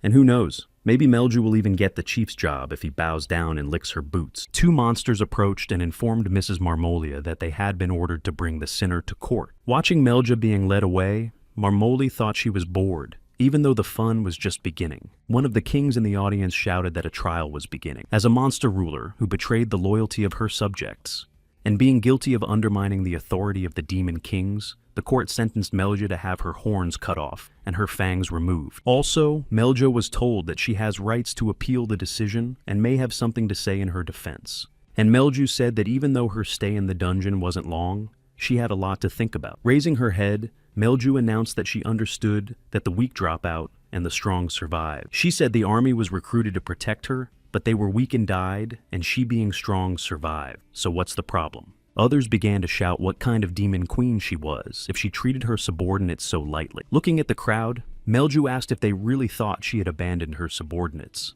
Then Melju decided to clarify if they knew what kind of relationship she had with her subordinates. The others remained silent, and Marmoli spoke up, saying that apparently Melju had finally decided to make a fuss over the army she had lost. Melju looked at her and replied that she was more than sane, and no matter how much she thought, wasn't it all absurd in the first place? She said that they were accusing her of something she was not guilty of, and that the punishment had been decided before the trial. When Marmoli heard that, she got angry. Meljo looked at Ubar and asked if she was wrong.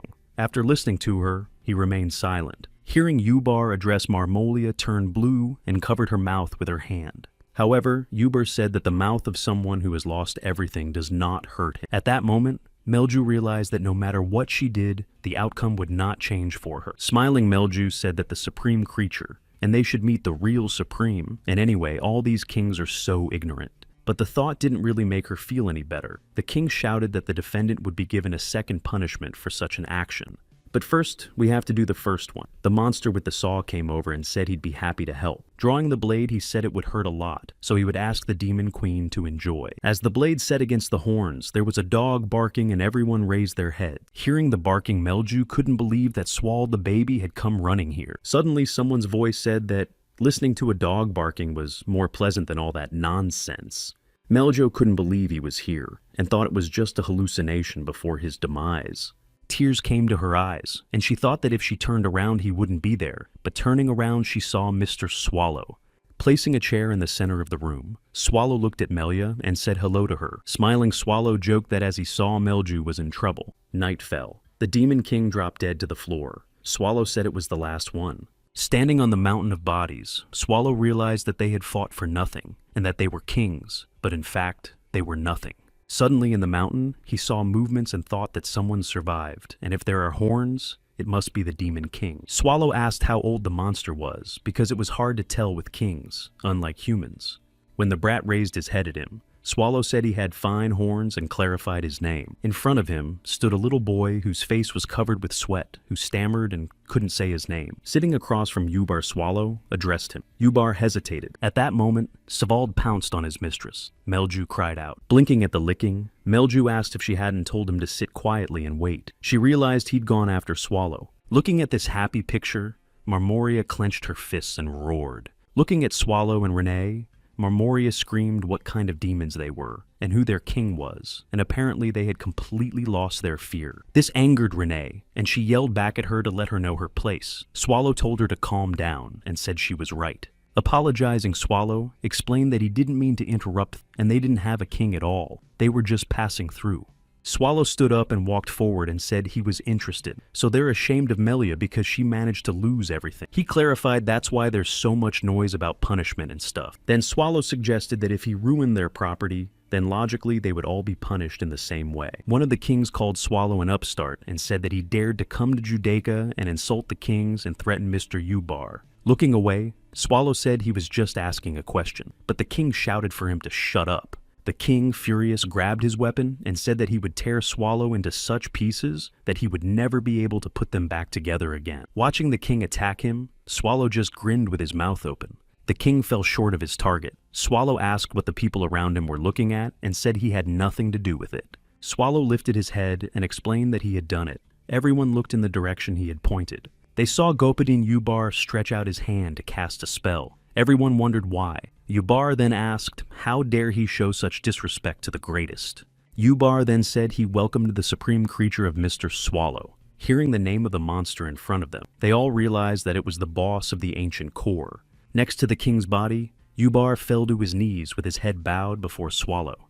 The king lifted his head and asked in a whisper why Ubar was doing this. Ubar thought he was a fool not to have noticed. Looking at him, Swallow said he looked familiar and clarified that they had met before. Ubar thought that if he hadn't, Renee would have beheaded him. Ubar was sure that not only he but all the demon kings here would be exterminated. Looking down at his hands, Ubar asked the supreme creature what had brought him to this place. Swallow remembered that the creature in front of him was called Ubar, and said that he had grown so big that he hardly recognized him. Closing his gaze, Ubar replied that it was all thanks to Swallow's favor 900 years ago. Sitting down next to him, Swallow told Ubar to get up because that wasn't why he was here.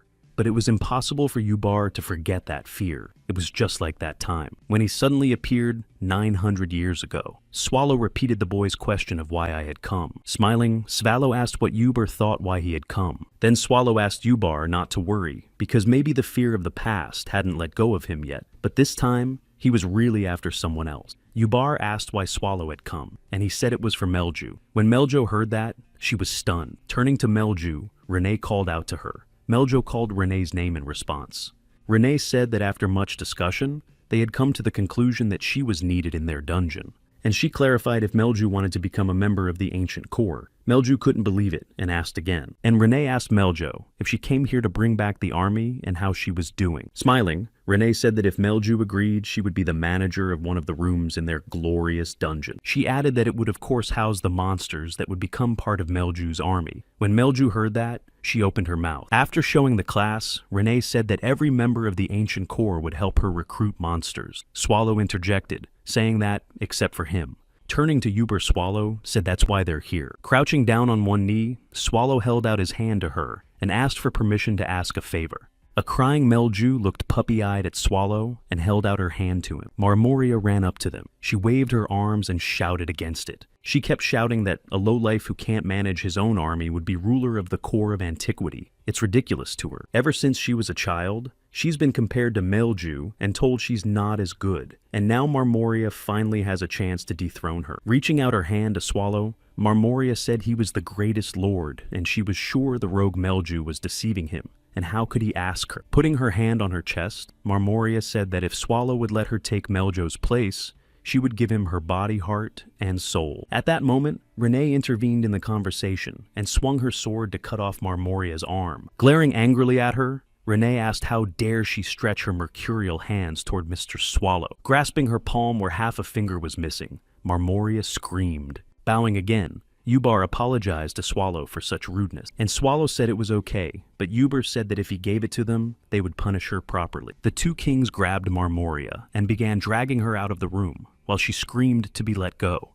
Turning to Meljo, Renee asked if she regretted it. Meljo didn't understand what she meant, and Renee explained that she was about what happened, and should she have asked Renee, she would have beheaded all those kings. With her lips pressed together, Melju said that there was no benefit to the ancient core in this. Of course, Meljo didn't decide this out of any mercy. After all, the kings will now consider her a force to be reckoned with, so it's better to let them live. Out of curiosity, Melju asked how they had found Judaica in the first place. With a clap of her hands, Renee happily replied that she could read the stars.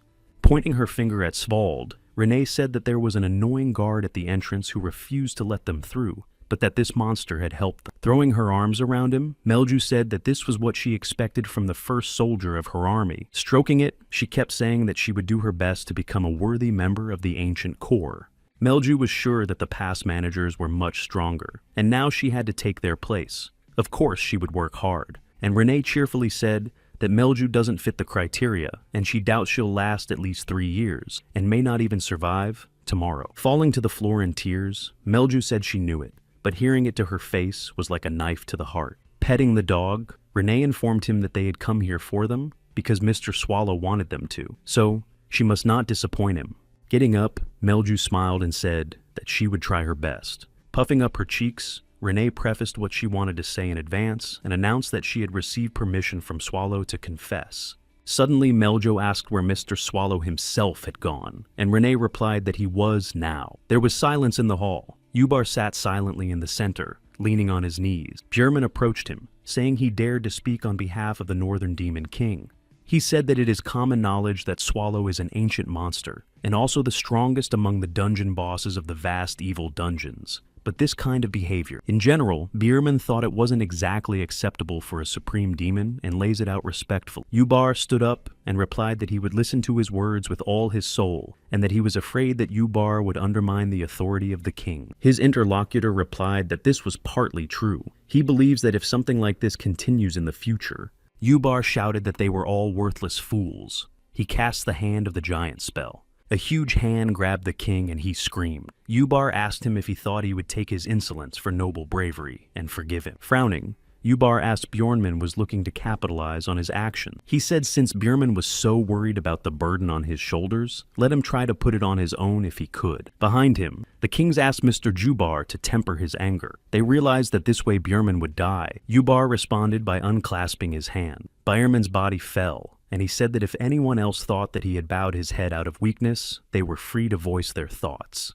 The kings knelt down and bowed their heads and said that they begged forgiveness for their ignorance. Ubar replied that they were all free. The thought in Ubar's mind was that this should serve as a lesson to them. Turning away, Ubar exhaled. He thought of how a child of the Agrea family had bonded with an ancient monster. The kings headed for the exit. Swallow looked into the room and said, "There you are." When Ubar heard his voice, he turned and shrieked. Ubar turned to him and asked Swallow if he needed anything else. Swallow scratched the back of his head and said he didn't want to do it, but thought hard. Then Swallow told him that he did need something. Ubar thought he had already bowed his head and had nothing to lose if it was for survival. While Swallow was getting the papers, Ubar had already sat down on his knee. Swallow asked him why he was so tense. The next moment, Renee told Swallow that she couldn't even believe he hadn't been lazy enough to call a sudden meeting of kings for their cause. And he replied that he had such wonderful friends and he didn't think they would make such an effort. Renee replied that she was very happy, and Swallow said he didn't have to try anymore. He thought he was good enough to trust the Demon Kings instead of doing it himself. In the building, Meljo called out to Mr. Swallow and Mrs. Renee. They turned around. Watching Melju approach them, Swallow asked if she was done with all her chores. Meljo replied that she was.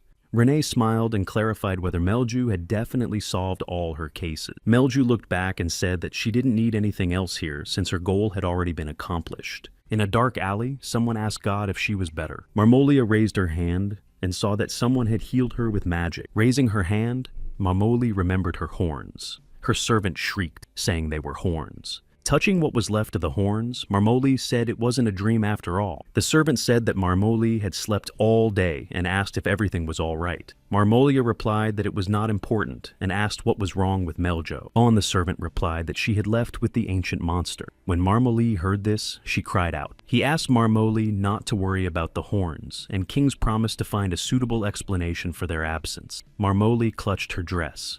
Raising her head, Marmoli ordered the servant to shut up. She said that this bitch was not her friend, and how dare a servant say such a thing. Biting her fingernail, Marmolia said that Melju must die. She felt it was useless to rely on other kings, and needed someone strong. Someone who could stand up to the core of antiquity. Smiling Marmoli said that they had someone who managed to make him their enemy. Standing in front of the priest, R said he had a question for the third eye. R wanted to ask the priests something about the homunculi, and they answered him. Again, Swallow and Renee returned to the inn in Knecht. Melio looked surprised at the table. There were a bunch of monster ads lying around. She noticed that they were so detailed, and she said that the Demon Kings had done a good job. Smiling, Renee said that Swallow had told her that the kings only took away those who were as good as themselves. Swallow, meanwhile, was already asleep. Putting her hands on the table, Melju told Renee that even strong monsters didn't suit her. At this point, Renee stammered. One of the ads was for Elizabeth, Queen of the Scoobs. According to Renee, her race and data speak for themselves. And she's a slut, which she uses to her advantage. Tearing up her ad, Renee shouted that she was no good. Looking at her, Meljo suggested something else. Meljo pointed to the monster and said it was a giant lamia from the foothills, but Renee replied that the description said it was graceful and beautiful. This announcement was shredded by RNA's knives. She screamed again that this monster was no good. Melju pouted and said that there were only a bunch of mediocre monsters here. Meljo was silent as she listened to this. Suddenly, Melju remembered Renee saying that she didn't fit the criteria. Melju realized what she had said then. Melju realized that Renee was wary of her beauty, but she decided to continue looking for suitable monsters. Sitting in the castle, R was flipping through papers, thinking that for the safety of the Empire, he needed to destroy Swallow. Someone knocked on the door, and then Gareth's voice came from behind the door, informing the commander that it was her. R invited her in. Entering the room, Gareth asked the commander if he had managed to find out anything. R replied that he would like a cup of tea first. Gareth remained silent. Then she waved her finger and magically placed a mug and teapot on the tray. When the tray reached R, Gareth started his tea and clarified if it was enough. R told me that from what he had found in the book, the only reliable information was about the core of antiquity. Even though the facts are common knowledge, R noticed something troubling as he read. Garrett clarified what it was. Opening the book, R pointed with his hand to the lines about the identity of the gatekeepers and the dungeon's raison d'etre. He said that the tentacles could be omitted because many of his kind are of unknown origin, but there is no record of the other two. Even taking into account the various variables, there are still many oddities. Many dungeons of great evil seek to expand their power. Most importantly, Swallow's purpose was still unrevealed. Gareth listened and remained silent. Then she told R to listen to what she was going to report to him first. Then R came to his senses and asked why Gareth had come. She joked that he had asked promptly, and Gareth told me that an urgent message had come from the Third Eye. Demon Queen Marmalie is requesting negotiations with Arum. When R came to the priests of the Third Eye, they thanked him for responding to the table of unexpected challenge. R said he'd gotten word that the Demon Queen had requested negotiations. The priest replied that it was so, and that the place had been chosen by that party, and seemed to have been hastily chosen. He would not recommend going to the meeting because it could be dangerous. There was a clatter of heels behind the priest's back, and the entry gave out just about. Marmolia said she expected to see an old man at the head of a human organization. Smiling Marmolia continued that they had a young and rather handsome man here. In response, R introduced himself as the commander-in-chief, and remembered that the message said she was to come to the meeting without an escort. But Marmolia replied that apparently they weren't the only ones talking like that. The ox beside her grinned. The priest intervened in the conversation and invited the honored ones to begin. Marmolia's servant began to serve the drink. Seeing this, R suggested getting straight to the point. Marmoli sat down and replied that R was too impatient. She told me there's a village near her castle called Rosoid with about 400 people. If R does anything, her army will destroy the village. Hearing this, R said it was very petty of Gareth cast a spell. The tea was spiked with something that was discovered, and R said that he would refuse the tea, and he wanted them not to resort to such things in the future. And Marmoli said that she thought he was just an aura or magic, but apparently R is not so simple. But R asked to get to the point, and Marmolia revealed that one demon queen would soon be leaving Nech. Marmolia's request was to massacre this queen. R clarified she was asking them to move against the demon king's army, and R asked if he should take it as a request to become cannon fodder. But Marmoli said he only needed to kill a demon queen named Melju. If they kill her, Marmoli will reward them. Pointing at the Eretz, Marmoli clarified that those people in robes needed monsters for biological experiments. Without answering her question, R replied that he had to refuse. Leaning toward him, Marmoli exhaled. She clarified what the problem is, and there may be an insufficient reward, but R replied that it wasn't that. Marmoli asked what it was about. Sweating, Marmoli said that since the commander-in-chief was in a hurry to come here, they needed something too. During the conversation, R was analyzing Marmolia. He saw that she was missing her fangs and should have horns, and she had the behavior that she was in bugs. A demon queen they'd never had any contact with suddenly asks for negotiations in a hurry. R assumed it was either a trap or something else.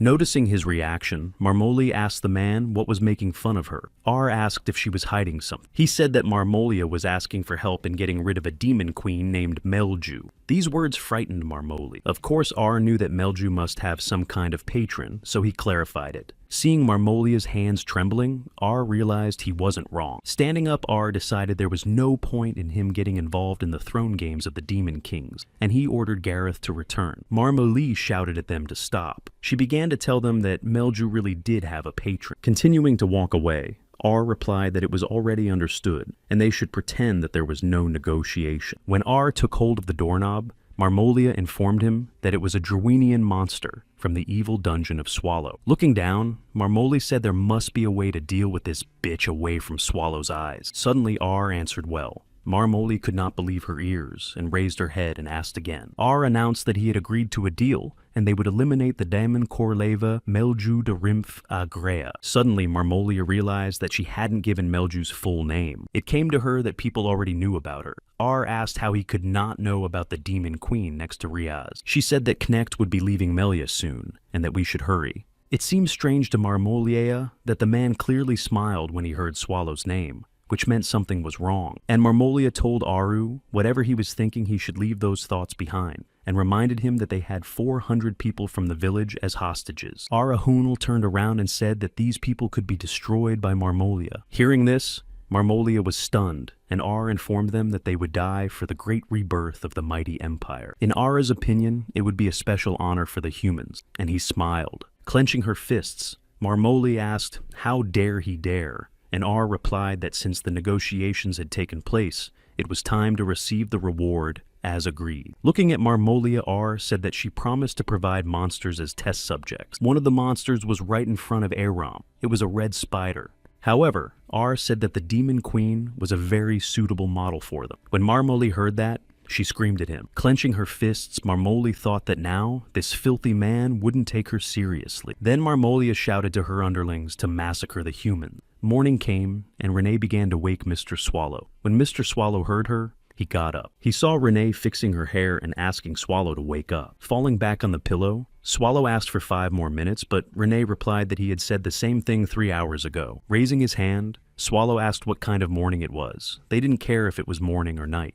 Looking at Melju, Renee said it was time for her to use it. Melju asked her about the forbidden spell of total destruction. Raising her staff, Melju began to cast a spell. A flash appeared above the city. Swallow shouted. He stood up and asked for everything to be knocked out. The bright light blinded him. Looking at Melja, who was clapping her staff, Swallow asked if demons could use holy magic. She answered that it was light magic. Renee came up to them with a cup and said that since Mr. Swallow was up, let him eat the breakfast Renee had prepared. The plate from Renee's words was roasted goat meat with stewed vegetables. Taking the plate, Swallow wondered how he'd gotten that out of it. It looked more like a homunculus. Swallow sat down on the bed, and Renee told him that on the day they were returning from Judea, the answer to the letter she had sent had come. Holding out her palm, Renee replied that the letter from Patrick contained this. Swallow didn't realize it was glass or mirror. While Melju was explaining to Renee what this magical device was, Swallow hid the roast under the bed. Renee asked if it was the exact device, and Melju explained that mana had to be injected into it. When Melju did,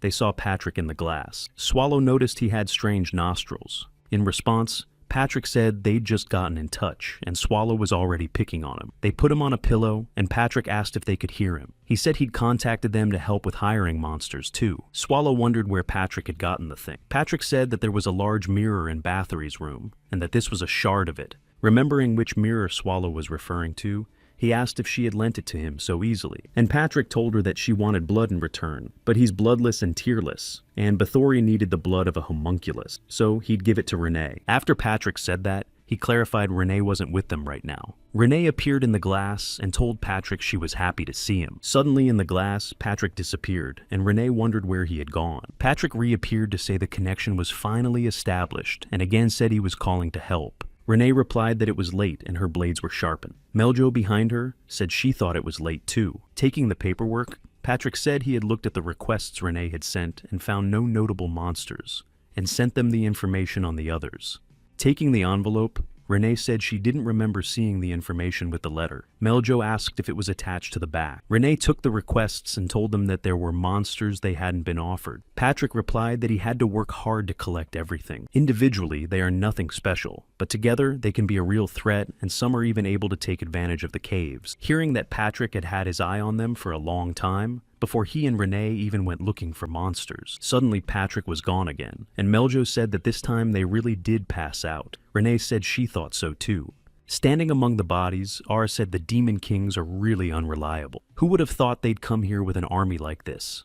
Looking at the wounded Marmolia, R told her to give them the reward they deserve. Raising her head, Marmolia asked the man he thought would go unpunished after something like this. She said that the other kings would come after him, and R replied that he didn't care about them, but she helped them out a lot. He said she gave them a chance to deal with Swallow, but Marmoli laughed and repeated the word sword out. Looking at her, R asked what had made her laugh so much. And Marmoria asked how not to laugh, because what R just said was ridiculously ridiculous. She asked, who's going to deal with who? She thought it was absolutely impossible, and R had no idea how terrible this ancient monster was. Gareth intervened, saying there was no need to listen to her further. The priest thanked them for their excellent material. Turning to him, R asked if he could do it. The priest replied that he would, even with all the splendor. He's already decided he'll make the best homunculus out of this demon queen. One of the monsters was being flown by Renee Melju Swallow, and Swallow over the canyon. Swallow remembered Patrick saying that the most important thing between a subject and a lord was loyalty. And to achieve that loyalty, the boss had to hire the monsters himself. Suddenly, Melju interrupted his thoughts and informed him that they seemed to have arrived. He looked towards Swallow and said, "It hasn't been a year. The others turned around too. The first candidate on the list is the guardian golem guarding Knecht." Patrick said that it instantly regenerates from the stones around it. Looking at the cliffs, Swallow realized that this must be the location of the guardian golem Patrick had spoken of. Approaching the huge rock, Melju said, "Wow," and then clarified, "This is the monster." Renee told him that he does recover instantly, and it is possible for him to do so with the magic stone inside him. Swallow asked, listening to him, if all they had to do was find the stone and get it out of it. Pointing her finger, Renee answered him that even if they could do it, would this huge thing fit in the cave? Watching the monster run straight at them, Swallow replied that if he could do it, so could this monster. Looking at him, Melju replied that he seemed very strong. Tilting her staff, Melju began to cast a spell, saying that she would hold him off while they should get the stone before the monster regenerated. Standing up, Swallow informed her that she could relax and thanked her for delivering them. Flying up to the monster, Swallow said they'd deal with it quickly. He jumped down, and Melju screamed his name. The monster made a fist, and Swallow flew right at him. The monster Renee and Melju were sitting on flew down to circle it. When Swallow slammed into the monster's fist, the monster slammed him into the ground. However, Swallow said Patrick was right for him. The monster tensed at the sound. Stone rained down on the monster's head from above. Swallow clenched his fist and said he liked the monster. Melju and Renee looked at. There was an explosion, and the area was covered in a cloud of dust. Turning to Meljo, Renee asked her not to stand her pillar and find the stone. Swallow, lying on the ground, picked up his cloak and began to shake it off. Then he asked who was next on the list. At sunset, the team arrived at a deserted peninsula. Someone asked if they had heard the news. The monster in the cave said that after yesterday's earthquake, a golem disappeared from the quarry. He also said that it was rumored that the pack of silver wolves that had been in control of the plateau above the gorge had been destroyed. Looking at his comrade, the monster asked if the humans had done such a good job. If so, they could be next. The monster sitting in the center said that there was no use worrying about it ahead of time, because no one knew where their dungeon was located. Melju, coming up behind him, asked Renee if no one was true. She noticed that the Cyclops were also huge. When Cyclops saw them, he shouted who they were and how they had gotten in here. Renee gasped and replied that they were here with an offer. No sooner had she said that their dungeon needed monsters than the Cyclops screamed that they were the ones exterminating everyone in the area. Armed, the chief Cyclops called them minnows and told them not to think the Cyclops would surrender without a fight. Sighing, Renee leaned on her hand and took the blade in the other and told Melj that words were powerless. After a while walking through the forest, Renee said that the Wiclops were weak. She never imagined she'd cut them in one fell swoop. Renee then asked who was next. Meljo answered that it was a monster named Yaksha. Suddenly, someone nearby said that they had gotten here. The girls turned around at the voice. There was some man hanging upside down from a tree who said he heard they had fallen the Cyclops that way. Watching him jump off, Renee noticed that the news had gotten to him quickly. The boy asked why they thought people hadn't found them yet, and he told me that they were getting information at a great speed. Renee smiled and asked if that meant they already knew about it and didn't need to explain. The man replied that it was and clarified that they wanted to recruit him into their Podzemelia. Immediately he said he'd do it on one condition, and he turned to the one in black. Behind Renee slept the same swallow the stranger had addressed. Renee asked what kind of disrespect this was. The man offered to fight Swallow, admitting that he had always wanted to know how strong the ancient monster was. Growling at him, Renee asked how dare he address the Lord on a first-name basis, and asked Swallow to disagree so she could teach him a lesson herself. But Swallow said he's okay with it, and now they're gonna see what the monster can do. Bringing his fists together, the man cast a spell and said that was fine. Pointing his fists at his opponent, the man asked to show Swallow his full strength. Night fell. When he checked into the hotel, Swallow flopped down on the bed and said he'd had enough. Leaning back, he grumbled that they had been stomping for 2 days without respite, and said that doing anything out of the ordinary could end badly. Renee approached the gentleman with a plate of food and asked Swallow if he wanted to eat. When he saw the food, Swallow was taken aback. Renee said she had shopped in town. While Swallow devoured the food, Renee took the sheets and said that so far from the list, they had only managed to hire a golem. She was saying out loud that Cyclops and Yaksha were going to the other side of the world. Renee didn't expect Yaksha to fly away with a single flick. Turning to Swallow, Renee said they had a big catch. They had a successful raid. They wiped out everyone and got the treasure. Swallow asked them seriously, but Meljo was curious about what was inside these chests, for they were trophies from a human hunt. In their haste, they did not see what was inside. Looking at the chests, Renee said that they were expectedly full of magical items. Swallow bent down to pick up one of the chests. He wondered if there was an object that would put holes even in Patrick's bones. In a pile of junk, Swallow found 3 red flowers. He didn't know what they were. Bowing, the priest thanked Sir Ara for providing him with such valuable material. Ar responded by saying it was all in the name of the Empire. For him, every sacrifice was for that cause. Turning to Marmolia, the priest said that the specimen was truly excellent, and he didn't think that Aru would be able to obtain such a specimen. Watching Marmoli hanging from the tubes inside the liquid capsule, Ar thought what the word beautiful meant. As he came closer, Ar smiled and said that the specimen was certainly beautiful. Turning to the priest, R said that appearance does not play a special role because the purpose of the experiment is to check the suitability of the sample. In response, the priest said that they were doing their best, but if they removed this hastily created body right now,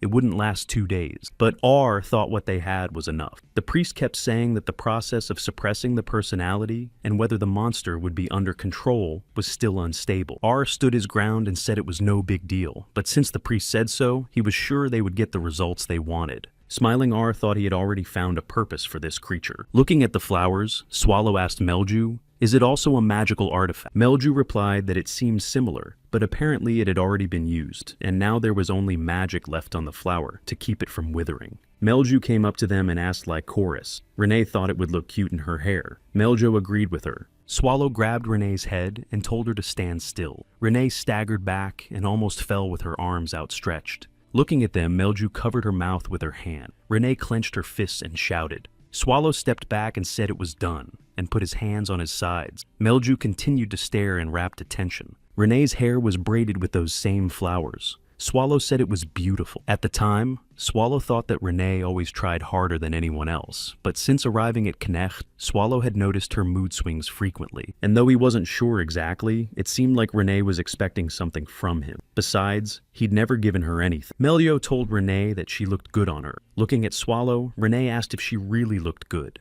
and Swallow replied that she could be sure, but if she didn't like it, he would buy something better. Renee bowed to him. Raising her head, Renee said with tears in her eyes that she was very happy. With a smile, Swallow asked truthfully. Suddenly, Swallow remembered that he was done with business and could finally rest. Watching him leave, Renee replied that they actually had 2 more places to visit. Lowering his head, Swallow sighed sadly and said he didn't want to. Lying in lockstep on the couch, Wynn said she was bored. Then she stretched. With Wynn curled up with boredom, she started swinging her legs and arms. Exhaling a breath, Wynn went limp on the couch, hanging her head and arms down. She remembered Gareth's words that, when she recovered, she had better refrain from using her power in front of anyone. Of course, Wynn realized that she was afraid of being taken to the front lines again, but just sitting around doing nothing was even harder. At this very moment, someone in the Empire might be in danger. Wynn wanted to at least make sure that Riaz was peaceful, like a cat. Wynn jumped onto the balcony and hummed thoughtfully. She figured she'd be out for a while without anyone noticing. Suddenly, R came into the room and asked where she was going again. Hearing him, Wynn screamed in fear, and R smiled and asked if they could talk. Sitting down on the couch,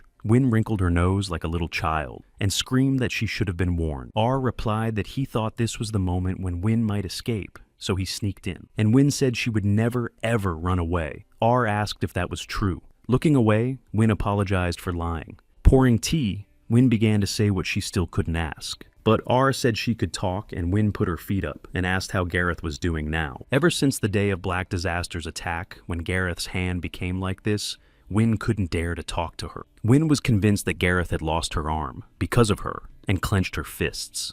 And R said she shouldn't have to shoulder all the worries of the Empire on her own shoulders. R also said that, of course, such an attitude is commendable for a hero. But Wynn must remember, all members of the Knightly Order, Edelbrace Black Wolf, are willing to sacrifice themselves for the Empire. That includes Gareth. Her hand was sacrificed in the name of the Empire. Wynn was silent when she heard that. Besides, according to Ara, Garrett herself doesn't think much of it.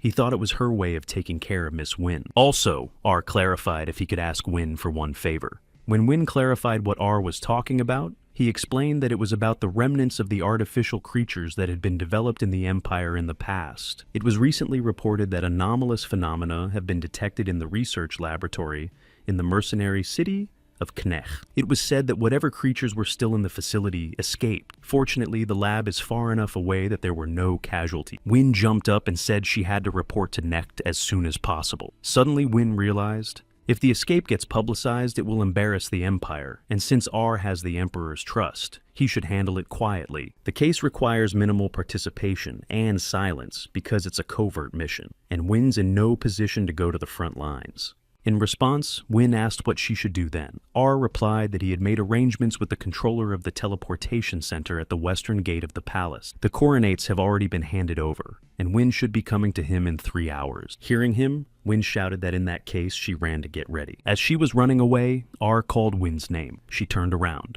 and R said she had to be here in exactly 3 hours and showed me on his fingers. She left, and R exhaled, thinking he should hurry up too.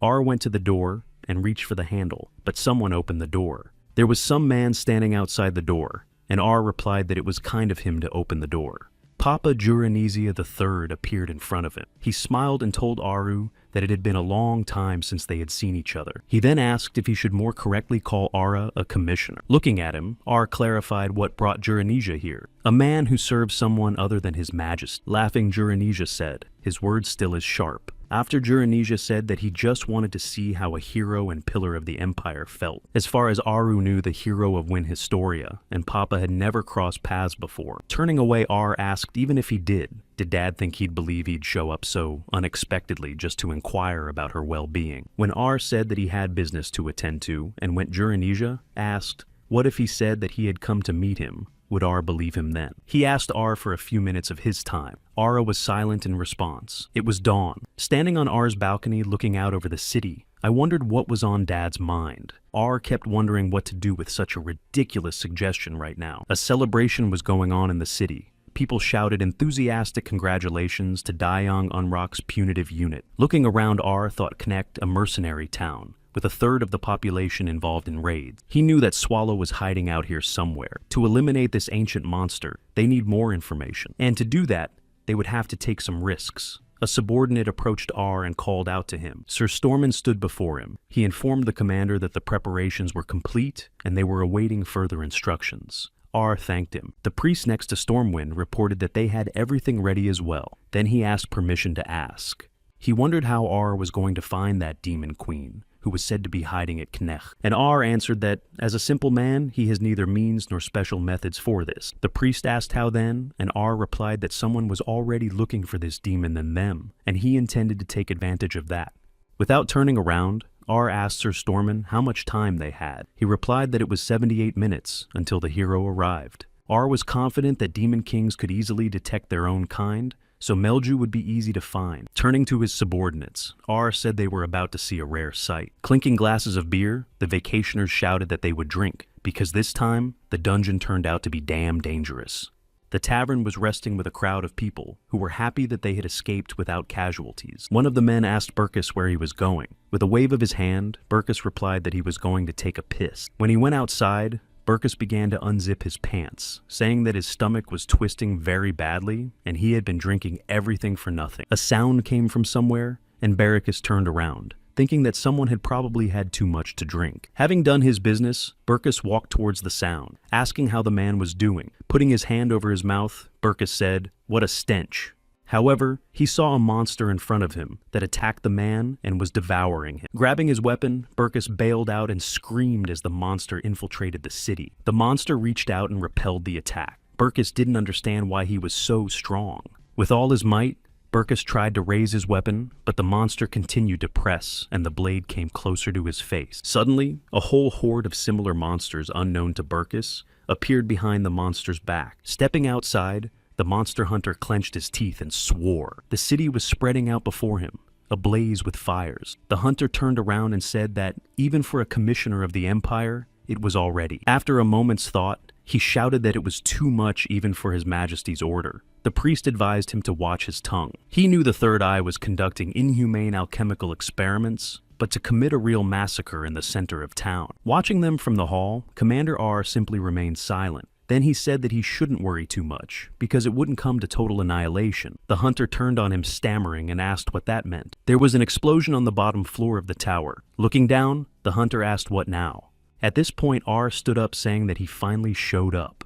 In the center of the army of monsters came an even bigger monster. The hunter looked at it and asked if it was a homunculus too. Splinters of buildings flew in different directions, and the hunter asked if at this rate it wouldn't come to total annihilation. He shouted that if these creatures went on a rampage, Knecht would be in even more danger. He thought that at this rate, the town and the people would be in danger. At that moment, R tensed up. He thought that it couldn't be, and it was all true. And the hunter realized from R's smile that this was all planned. Turning to the hunter, R asked him to calm down, saying that these were just small casualties. R believed that by Knecht's condition, Swallow had no intention of destroying him. The fact that an ancient monster came to this city and not only doesn't destroy it, but doesn't take any action at all, probably indicates that he has another purpose. R suggested that, depending on the situation, he could prevent the homunculi from destroying the city. After thinking it over, R laughed. Looking at the burning city, R asked the allies to look at the picture and asked if it was not marvelous. To him,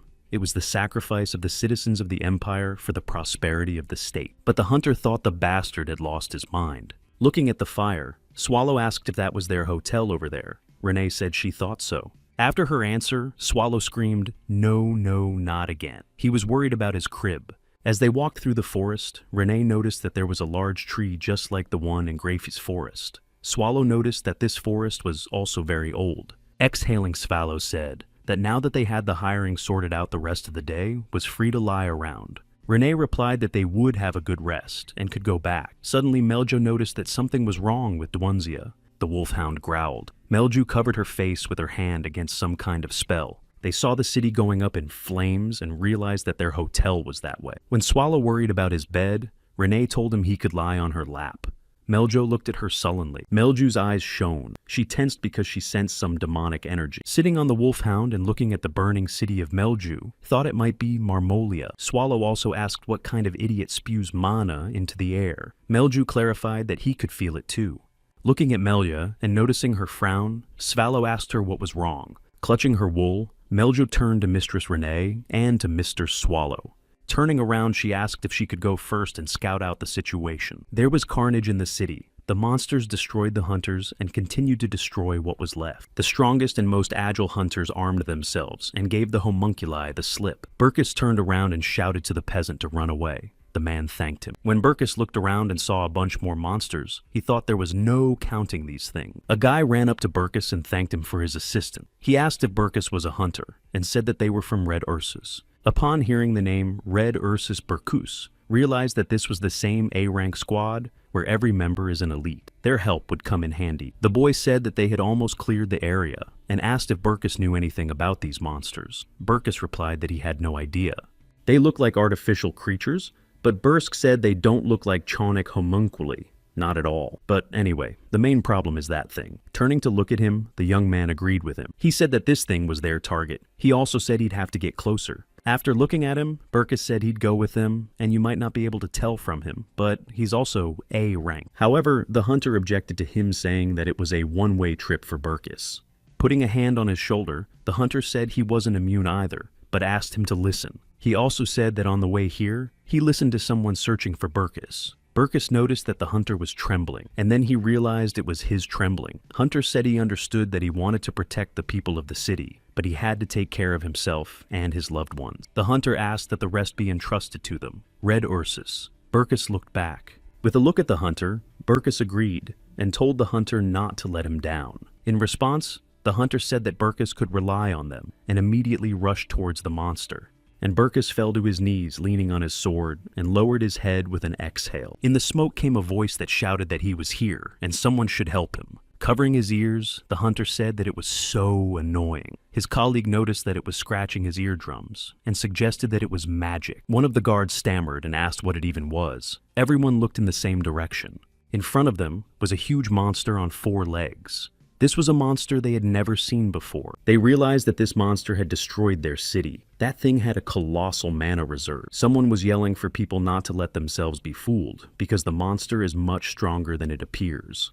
The Red Ursus hunters shouted for everyone to move back. As soon as one of the hunters spoke of danger, the monster was already there. The mage behind the hunter told him that it was detection magic and not an attack spell. The hunter asked what the monster was looking for. The hunters realized that if they wanted to destroy it, they'd better do it in one fell swoop. The squad armed themselves and the mages gave them seals of protection and assistance. The squad leader ordered everyone to open fire. When the monster was attacked and fire began to blaze around it, it roared.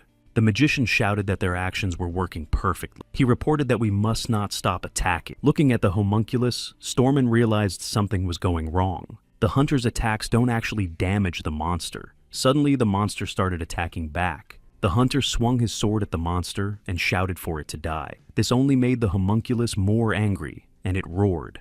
But the hunter did not give up and continued his attacks.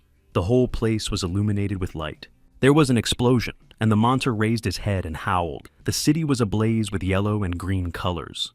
Captain Stormont fell to the ground and coughed. His mouth was bleeding. Stormont realized that this monster was no match for a human. The homunculus survived all the attack. A familiar silhouette appeared in the sky and hovered over Stormont, asking if he was the one they were looking for. Looking at the creature that was flying, Stormont assumed it was an angel. The homunculus across from her, Melia recognized, it was Marmoli. Melju noticed that her friend had once been very ugly. Then Melju clarified whether Marmoli had such a strong grudge against her. However, instead of answering, Marmolia only roared Melju's name and rushed to attack. Raising her staff, Melju said that she needed to put an end to this.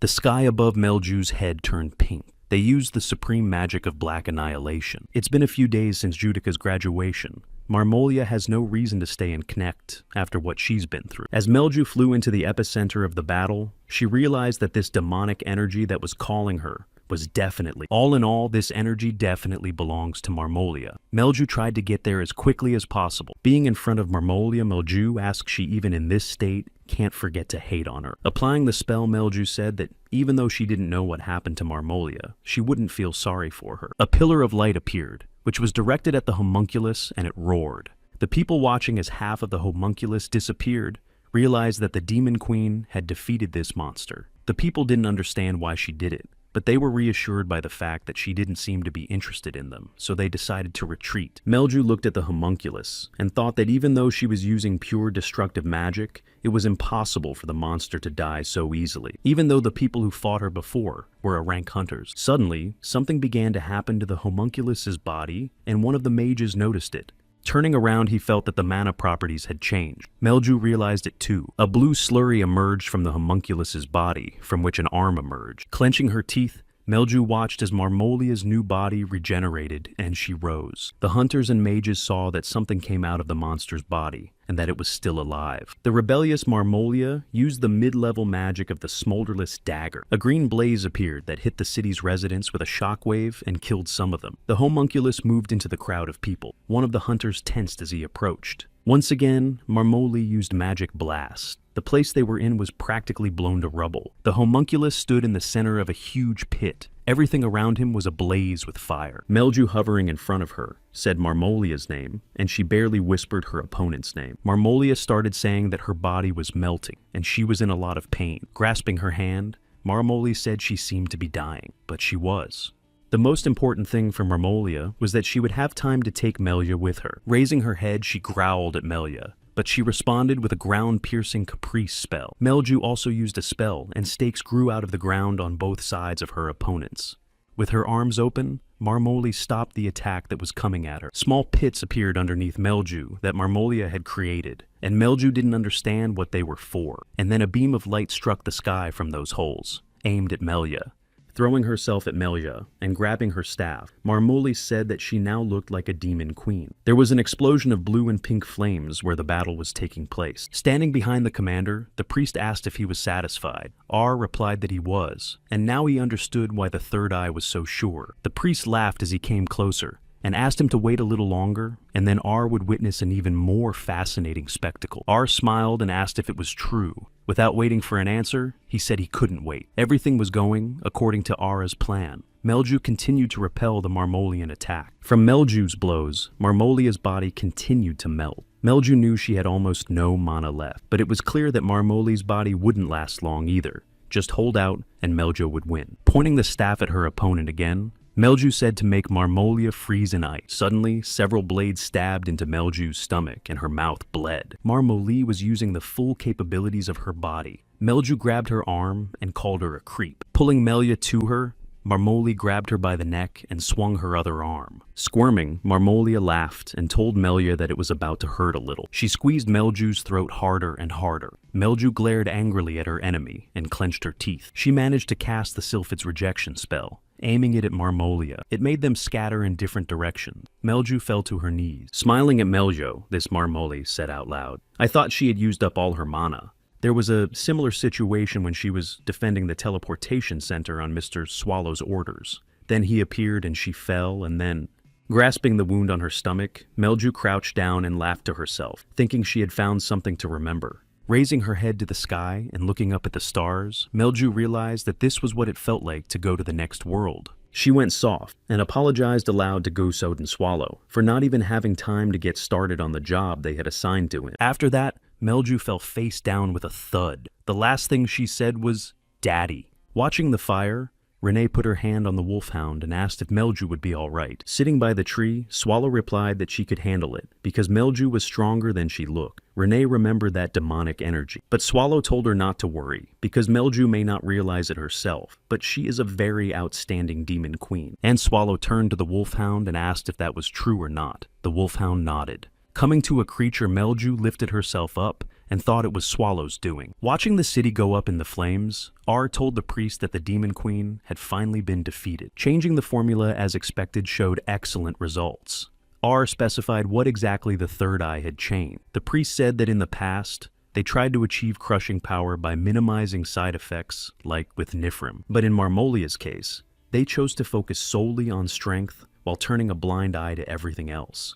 Though unstable, The magnitude of its power to the third eye was undeniable. According to Ara, all of this was necessary for the upcoming raid. It's all about measuring Swallow's strength. R said that was the plan, but he's taking his time. R was wondering if Melju had nothing to do with Swallow after all. If that's the case, it'll be over before Win arrives. Then R decided he had to get some information on him before it got out. But where's Swallow? Stormin leaned over to R and asked him to look over there. R looked up, and then he saw what Melja had seen. Around her was Mr. Swallow's mana. An emaciated Marmoli stood across the room and coughed. She saw Swallow in front of her, and then she screamed, her eyes of capital black. Mana Swallow attacked her. Enraged, Marmoli made a claw out of her hand and rushed to attack. However, as she approached, Melju raised the Pobo, using Swallow's mana, and cast a spell. The spell was an ice spear that pierced Marmoli. It was so strong that even Melju's legs gave out. Letting go of her staff, Melju stepped back. She didn't realize how it had happened. Marmolia had turned into an icy figure with a hole in her stomach. That was a first. To have her spell Yes with you power. The trail of ice continued a few meters back behind her back. Melju realized that she had definitely used all her remaining strength to repel Marmolia.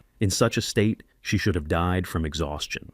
Looking at her hand with mana swirling around it, Melju wondered how the Lord's mana had gotten inside her, and all her wounds disappeared. Meljo assumed he'd done something to her in Riaz. She decided to make sure and applied the Detect Life spell to Marmolia. From the icy figure of Marmolia came a voice that said to let Melju die. Putting down her staff, Melju thought finally this was all over. Melju thought that if she had been careless with this black mana of Mr. Swallow's, she would have been torn apart before Marmolia's scythe struck. Melju exhaled, thinking that this was dangerous and that she should return to Mr. Swallow as soon as possible. Suddenly she heard something. When she turned around, Meljo saw no one and thought that she was dreaming of sound. But through Marmolia's icy figure, the homunculus form broke through once again. Seeing it, Melju opened her mouth and wondered what else it was. Marmoli felt like she was inside the slug. Meljo felt like she was being swallowed by it. Then Melju realized that he was absorbing Marmolia's mana. Then Melju decided that she didn't know what it was, but she didn't have to deal with it. Taking off, she began to fly away, deciding that since Marmolia was dead and she had done her duty as her friend, she thought she would distract the monster with a simple attack and escape with teleportation magic. Suddenly, Melju coughed up blood and then fell to the ground. Lying on the ground, she cursed the recoil. It was the price for using someone else's mana.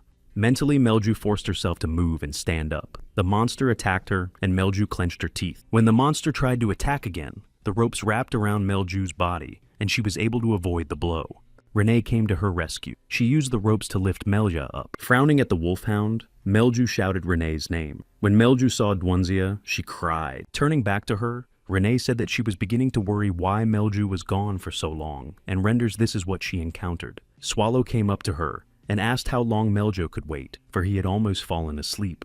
With a thumbs up, Swallow asked Renee if he could do the ropes like she did. Renee replied that a rookie could cut himself, but Renee decided to put Swallow to rest by telling him he'd make it. But Swallow said he would abstain. Meljo looked at them sullenly again. Turning to the monster, Swallow said that they have a snot here, and it only seems to be getting bigger. Sighing, Swallow asked what the fuss was about. Taking the rope, Renee said she would take care of it. Tensing his arm, Swallow contradicted her, informing her that he would take care of it himself. The monster tried to strike at his opponent, but Swallow put his arm out and deflected the attack. Pulling away from him, Swallow asked the slug what he wanted to shake hands on. While the master was dealing with the monster, Renee took out a cup and a teapot, asking if Melju wanted some tea. Meljo asked where she got it from, and Renee replied that being prepared for this was a common thing for a maid to do. Grabbing part of the monster, Swallow lifted it up and then plowed it to the ground. From side to side, Swallow slammed the monster against the ground. Dust rose around him. Sipping her tea, Melju clarified nothing, that Swallow was tossing the monster around like Renee replied that she needn't worry. Watching Swallow fight bravely, Renee replied admiringly, because it is Mr. Swallow. Standing in front of the slug, Swallow said he thought it looked sturdy. Reaching out, Swallow decided to try something else. Then he touched the monster. But suddenly the slug began to grow upward. That's not what Swallow said. The monster shattered into small pieces. Standing in the rain of slug blood, Swallow thought he'd used too much mana. Renee took out the umbrella and said, "That's disgusting." Melju looked at her and asked where she'd gotten the umbrella from. Looking at the remains of the monster, Melju thought that this creature was incredibly strong. He was even stronger than most demon kings, let alone ordinary dragons. Twisting his tail like an umbrella, Swallow yawned and said he was sleepy. Renee approached him and told him to be careful, in case the slurry got in his mouth. When a wolfhound ran up to Swallow with a piece of monster, Swallow pulled his hand away and asked, "Why bring that stuff in?" Behind him, Melju said sadly that it was a piece of Marmolia's flesh. Swallow turned around and asked who. Renee immediately remembered what Meljo had said about the wily fox. Swallow said he seemed to recall something. Melju asked if it might be some kind of parasite, and added that she was confused about a couple things, but considering how many of them there are around it seems to be true. The wolfhound began to twist his muzzle from side to side. Swallow recoiled and called out an abomination. Melju ran toward him, yelling, "You!" Turning to Swallow, Renee said she understood what it was. Swallow asked what it was. While Melju was fighting the pet, Renee revealed that it was a homunculus. One of the priests told a colleague it couldn't be. His new creation seemed the pinnacle of alchemy. His partner replied that even by the standards of evil dungeons, this creature should have lasted at least 3 minutes. The AR commander standing in front told them that they shouldn't be so desperate for excuses. To him, it was expected. Whatever monster alchemy had created was still no match for Swallow. R turned around and said that since he had dealt with him so quickly, calling for Wynn was unnecessary. R gave the order to return to Riaz. Approaching the Tower Master, R asked if he was okay. The Master stood up and said yes. As R passed by, he announced that this was the end of their deal. The Vajester exclaimed that. Waving his arms, he shouted for a moment, but Captain Storman and another guard were already blocking his way. Waving his hand in the direction of the city, the Magister Zakoichal that they called it a sacrifice for the future of the Empire, and how he could leave so easily. To the magistrate, it seemed like everyone who died was a wasted sacrifice. Walking up to him, R patted him on the shoulder and asked in vain. He led him to the edge of the Balkan and told the Magister to look at what Necht's brave warriors had successfully defended the city. Whispering in Master R's ear said that the damage was half what they had predicted, wasn't it? As he left, the Magister fell to his knees, and R thought they had gotten something out of all this.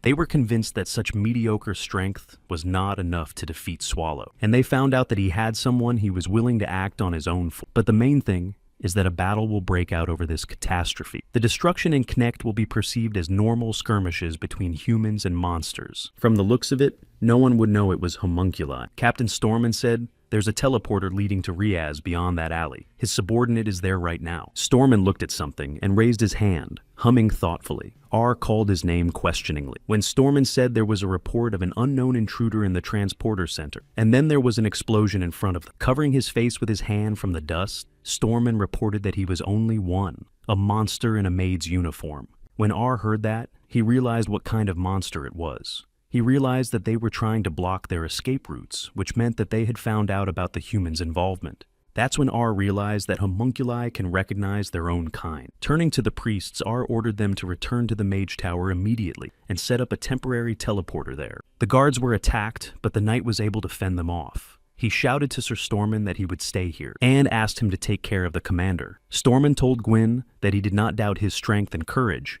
but how he would manage alone. However, Gwyn shouted that time was running out and Storman must hurry. Obediently, Storman frowned and told R that they needed to go. R whispered to Sir Gwyn. Also frowning, R said that he would not forgive a death not in the plan.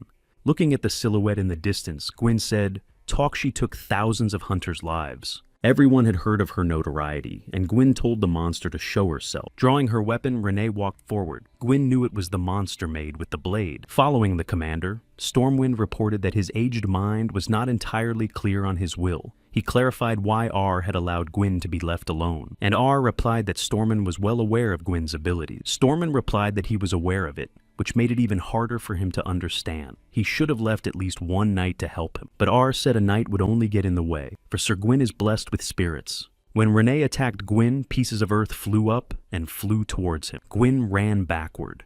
Renee's eyes burned in the dark. She said that Mr. Swallow had told her to destroy the teleporter and kill the suspicious people. Looking at Renee, Gwyn asked her what she was going to play with him, since he was the only one left. And Renee ordered the man to stop talking nonsense. She saw that he was looping to buy time for the escapees. Climbing up, Renee attacked Gwyn, holding 2 blades in each hand. She asked the man what she thought Renee wouldn't guess. Taking a swing, Renee said he was holding up pretty well for one man. Then Gwyn summoned the spirits. Renee realized he wasn't just a swordsman and had been hoarding mana all this time. In addition, it was foreign mana to Renee. After a while, she saw spirits near the man. They rushed to attack Renee, but she managed to dodge them. One of the spirits was throwing huge cobblestones toward Renee. One of them flew right at her. The spirit woman stood on the stone monster and ordered him to have fun with the monster. Shattering the stone, Renee crouched between the rubble, looking into the ground. Raising her head, Renee saw a wall of wind and rocks. She felt that this typhoon was made up of a huge amount of mana. The spaces are literally imbued with the power of higher magic, and Gwyn thought it was to the monster for underestimating humans, and it would become her dungeon. Standing in the middle of typhoon, Renee thought that controlling two supreme spirits at the same time was entertaining. Knecht, temporary shelter. Someone shouted to Burkus to stop because Ursus's unit had been defeated. When Burkus opened the tent, the girl asked him what he was going to do alone. Burkus answered that he didn't know, but he couldn't stay here. In the tent, he saw 3 people standing around the fire. The girl asked the looter to stop Burkus because his body had not yet recovered, and the leader informed Burkus that this time he would not allow him to act alone. Going out to the people, Lydio informed everyone that there may be embroiderers in the Errand Center and Mage Tower, and they are their target. He said that Dion Unrock's squad needed to clear a path to these places. Shouting as hard as he could, the leader announced that they were all speaking together and driving those damn monsters out of their city. One of the men pointed his finger somewhere and shouted for everyone to look over there. The men of the camp saw that a sentinel had appeared, a golem from the Nest mountain range. They assumed he had come to save them. The girl holding Burkus's hand looking at the golem said that it was very good because his power would help them a lot. Clenching his teeth, Burkus answered no. Looking at him, she asked what was wrong, and Burkus shouted for everyone to run. At that very moment, the golem swung. When the monster hit the ground, rocks flew in different directions. A little earlier, Patrick called the boss and asked if the boss had done something wrong again, and decided to make up this nonsense. And the boss asked who he thought he was. And Patrick told them that the place to create homunculi was the Imperial Alchemical Community, judging by the scale of the empire involved. He kept saying that Marmolia had come into contact with humans, and in the process, a conflict arose in the Zelutot, of which she was captured. While Patrick was recounting his assumptions, Swallow almost fell asleep. Patrick also thought that if people had turned Marmolia into a homunculus and released her into the city, then they had some kind of devious plan. Swallow thought something was wrong too. When he was looking for Renee, he'd seen a homunculus that could fly, but the one here was on another level. In the past, Swallow has trashed everything, so all research materials must be destroyed. And Patrick said that, at this rate, in a few years, they'll see a lot of results at Renee's level. Imagining all this, Swallow whimpered and said it was already scary. Falling on his back, Swallow said he was sick of it all, and that he couldn't leave it alone, and how to find out what people were up to. Patrick said yes, and Swallow was even surprised that he agreed with him, and lifted himself up to look in the mirror. Looking at Patrick, Swallow asked if he was being followed. Patrick said that they had touched Melia and were following him, but it wasn't enough for them. When Patrick asked if he should act, Swallow replied that Patrick had decided to do so himself, so he couldn't complain later. Patrick responded by saying that if he had to, Swallow could level the city. Swallow raised his hand and said theatrically that their great Patrick had given them permission to tear it all down. Meljo and the Wolfhound rejoiced. Turning around, Swallow saw the stone monster and said what kind. He assumed that all the people had gathered there, and it was easier to track them. Looking in the other direction, Swallow asked if the teleporter was that way. From his mana, Swallow could sense that there were 2 higher spirits there. He realized that since he was the cool type here, the Imperial bigwigs were probably still around. Melju replied that there was no need to worry about the gate. Regarding the gates, Melju reported that she is monitoring them through the general view and no one will slip past. Placing her hand on Melju's chest, told her that her body was almost recovered and asked her to leave it to her. In response, Swallow said that if everyone was doing it on their own, he should do it too.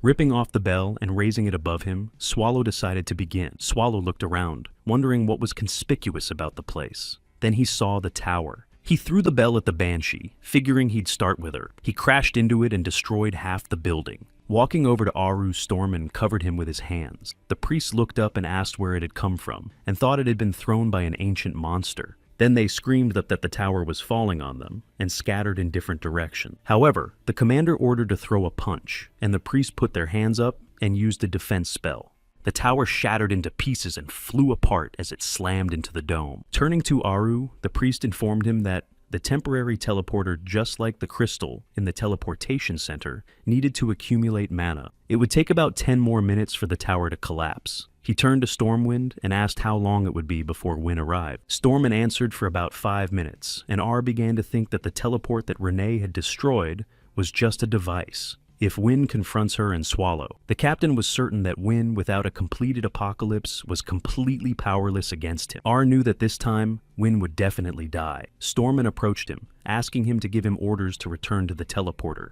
Sir Stormin gave his word that he would bring Wynn Historia here, and R has given the order. Standing on the battlefield, Gwyn reflected on the fact that the power of spirits is not omnipotent. Summoning requires a significant investment of time and mana. It takes so much mana just to maintain them that time is against Gwyn. However, with this typhoon, Gwyn decided that the advantage was his. Even if Renee broke through, he would just block the path with the Earth Spirit. But it's important to remember, his goal is not to win. Gwyn's mana will be depleted in 3 minutes.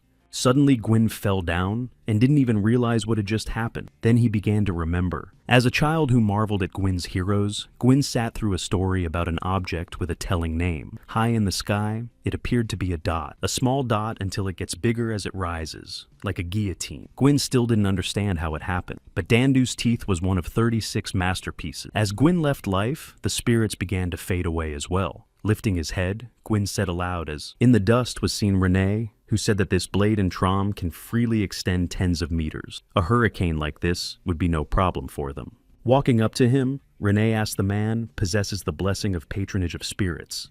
Then Renee took the sword and said that even if there was half a man left and disappeared, it would not bring him back to life. Raising her sword, Renee finished that it wouldn't hurt to make sure she was sure. Suddenly, someone shouted a maid with a blade and Renee turned around. Behind her back stood Stormin with a hammer. He thought Renee made a great stop. Sir Gwyn has a blessing and needs to buy some time. And then Stormin noticed that Gwyn wasn't moving and had a sword sticking out of his stomach. That pissed Stormin off and he went on the attack, and Renee said it looked like you could hear more from him than from a dead man. And afterward, Renee threw Dandu teeth tied to a rope towards Sir. Staring at the blade that was flying towards him, Stormin raised his hammer higher, realizing that it only had a tiny blade. But minutes later, a huge blade was flying at Stormin. Stormin was shocked that it had gotten bigger. Stormin's hammer was not easy either, and he fended off the maid's attack and the blade flew backward. Swinging the hammer again, Stormin thought it was a mistake to drop the weapon. Renee ran toward her opponent, swinging the ropes. While Sir was looking at his approaching opponent, he didn't notice the blade attacking him from above. At the last moment, Stormin raised the hammer above him, trying to counter the blade. However, Renee stood up and told the man to tell her about Marmolia and the homunculi. Renee also had the ropes in her hands and said otherwise.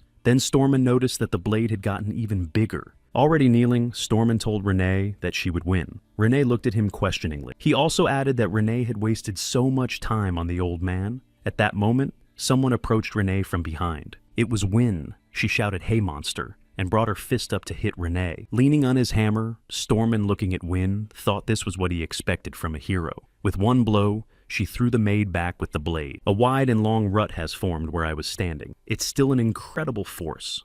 Covering his face with his hand, R thought their priority was to return unharmed, and the temporary telephorus would work without much trouble. In the meantime, Sir Stormont will bring Wynn to safety. There should be no deviation in the plan now. Suddenly, R heard a familiar voice asking what he would do then. The priest turned to him and asked the Lord what was wrong. They saw that R had fallen to the ground from a rock. The priest ran up to him and asked if he was all right. R answered that everything was fine and asked how long it would be before the teleport was activated. The priest replied that it would be another 3 minutes. Sitting on the ground, R began to wonder if it was a hallucination. He assumed that the fear lodged in his memory would not go away. Someone came down to Aru and said that the great commander himself had fallen and had made such a mistake. Gareth stood before him, holding out her hand. She told him that the master of Tower Polaris had sent a request for help, and she had intercepted it. R replied that he did make a mess of things, but since Gareth is here, it means. Gareth simply said, yes. Every last one of Edelbrace's Black Wolf Knights has arrived. Gareth also said he didn't know if it was part of his plan, but Gwyn died. Stormin is wounded, and Wynn has entered the battle against the maid with a blade in his stead. R clarified to Gareth that she hadn't received instructions from Sir Stormin, and Gareth replied that she had headed straight here as soon as she arrived, and was not aware of any instructions. R ran past him and shouted to Gareth that they had to hurry. Gareth shouted after him where he was going so suddenly. Clenching his teeth, the frightened R shouted that all the knights needed to get out of here immediately. Watching them from the roof of the building was Melju, who said aloud that she had found them.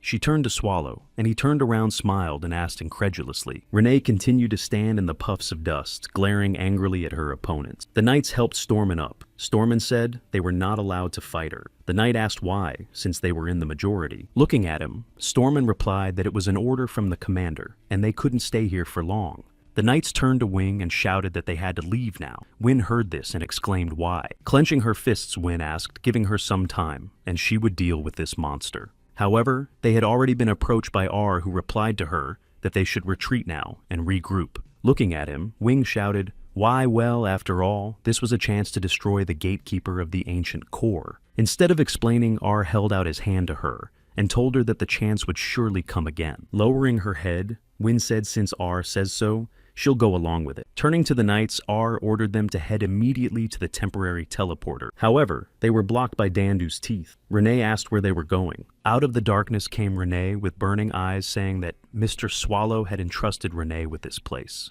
She said no one was leaving here. Renee also realized that the black-haired man was their leader, and the situation seemed to be getting more complicated. Standing up, Win yelled for Gareth to teleport Aura, and she would cover them. Continuing to look at her opponents, Renee realized that the blue-haired girl was quite strong. She had fought many A-ranked units that had invaded the dungeon, but not a single person had displayed such destructive power. Turning to Wing, Renee said she would kill her first. Win was surprised that the monster still had a name, and shouted to let her try, if she could. It only made Renee angrier that Win had censored the name given to her personally by Mr. Swallow. Gareth noticed that there were butterflies around. She told the commander it was magic. Win opened her mouth when she saw it.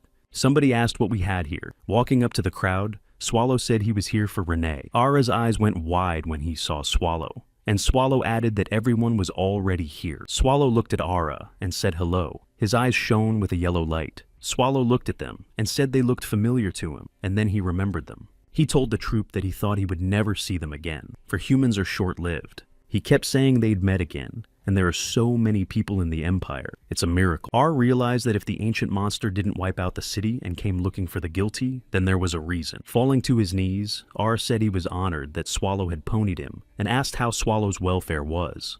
Swallow grinned and said that he shouldn't be making nice now, because he knew he had it coming. But R replied that he apologized and they had nothing to do with the incident. Swallow asked, what was the big deal here? He knew they were from the capital. Raising his head, R said that they had come solely to address the situation, and if Swallow wished to find the culprits, they would be happy to help. Looking at him, Swallow hummed thoughtfully. R didn't know what that meant. Turning around, Swallow replied, okay. He ordered Renee to leave because he was very tired. Renee answered, yes, Mr. Swallow. Swallow looked at her and saw the blood on her forehead and shouted. Sweat dripped on the ground and off Ara's face. He couldn't believe that his plan had worked. As he was getting excited, Swallow leaned over to him and asked why R was grinning. Seeing that the monster had returned, Win shouted Ara's name and rushed towards him. Swallow asked R that he really thought he could get off that easy. In Swallow's opinion, he certainly owed him a debt with Riez. But this time, people crossed the line. Extending his hand over R, Swallow said that in particular, the Cheru was crossed by R. Arrows flew in their direction, against which Swallow used his shield, and the archer shouted to Win to get started now. At this moment, Win grabbed Ara and rushed to run in the other direction. Gareth shouted to all the knights to cover the runaways.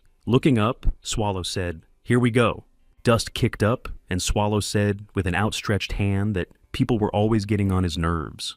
Arrows flew after the fugitives. R stopped, coughing, and said they could not escape. However, one of the knights covered them with his back, taking the full brunt of the blow. Smiling, the knight told Mrs. Wing that this time he was faster. Falling to the ground, the last thing the knight said was for Win to take care of the commander. This made Win furious. She shouted and moved towards Swallow. However, R grabbed her arm to stop her. But Win angrily asked why he was stopping her. Watching them, Gareth thought it was important to prevent Win and Swallow from colliding, and to do that, they needed to use teleportation. For Gareth, this black mana around them is like a poisonous gas. It's getting harder and harder to breathe. The knight's movement slowed down, and Gareth found it difficult to calculate the exact coordinates for the teleportation spell. Crouching down, Gareth whined. She knew they had to find a way to get through at all costs. Suddenly, Gareth shouted Einar's name with all her might. One of the knights turned around to look at her. He shouted back to Gareth that he understood. Swallow looked at them and asked how many times.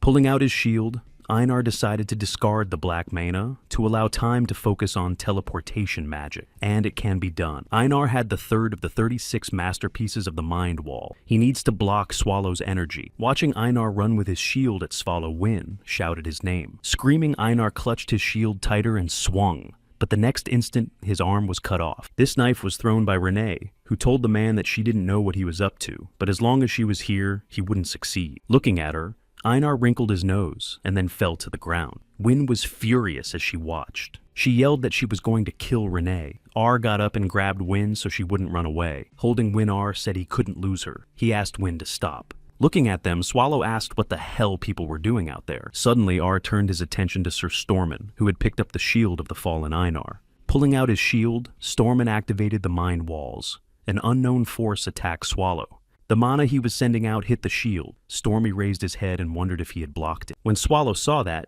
he opened his mouth and said, "No way he's that tough." Squinting at him, Swallow thought maybe he should be more serious then too. Then he changed his appearance. The shadow of the monster covered Sir Stormin. Swallow opened his mouth and absorbed the magical seals. Gareth thought that the magic teleportation circle would be ready in a little while. She needed Sir Stormin to hold out just a little longer. Legends say that the 36 masterpieces were created by a god. Gareth thought that no matter how powerful the ancient monster's magical attacks were, there was no way he would be able to do anything about it. Stormin's eyebrows furrowed at what Swallow was doing. His legs shook. There was an explosion where Stormin was standing. Wynn and R fell between the rubble. Hovering over them, Stormin told the commander to run. Raising their heads at him, they exclaimed, "Stormin asked to leave an old man like him, and leave sooner rather than later." And he admonished Wynn to take care of the commander and the Empire. Blood was streaming from Stormin's eyes. He whispered that it was an honor to serve his commander. Behind him, Swallow asked the man still alive. Wynn took a step forward. R immediately yelled for Wynn to stop because she couldn't handle him now, an exasperated Wynn continuing to go.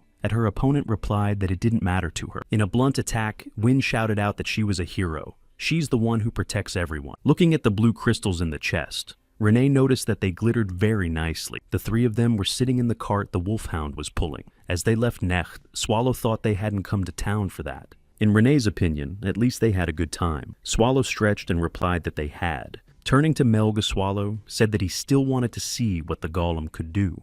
Throwing one of the crystals, Swallow said that no sooner had he finished than he ran out of mana. They'd have to recharge it and come back. In Melju's opinion, there was a catch. Swallow looked at her questioningly. Melju raised her hands and shouted that they would be back for ages because the golem weighed like a mountain, and Dwincha was dragging it alone. Melju even thought he'd lost a little weight. In any way you look at it, that's monster abuse. Swallow said he'd give him Patrick's finger as a reward. Raising her hand, Renee said she had an idea. She said that since they felt so sorry for the dog, they could switch with him halfway through the journey. At the same time, she suggested they try dragging the wagon on all fours.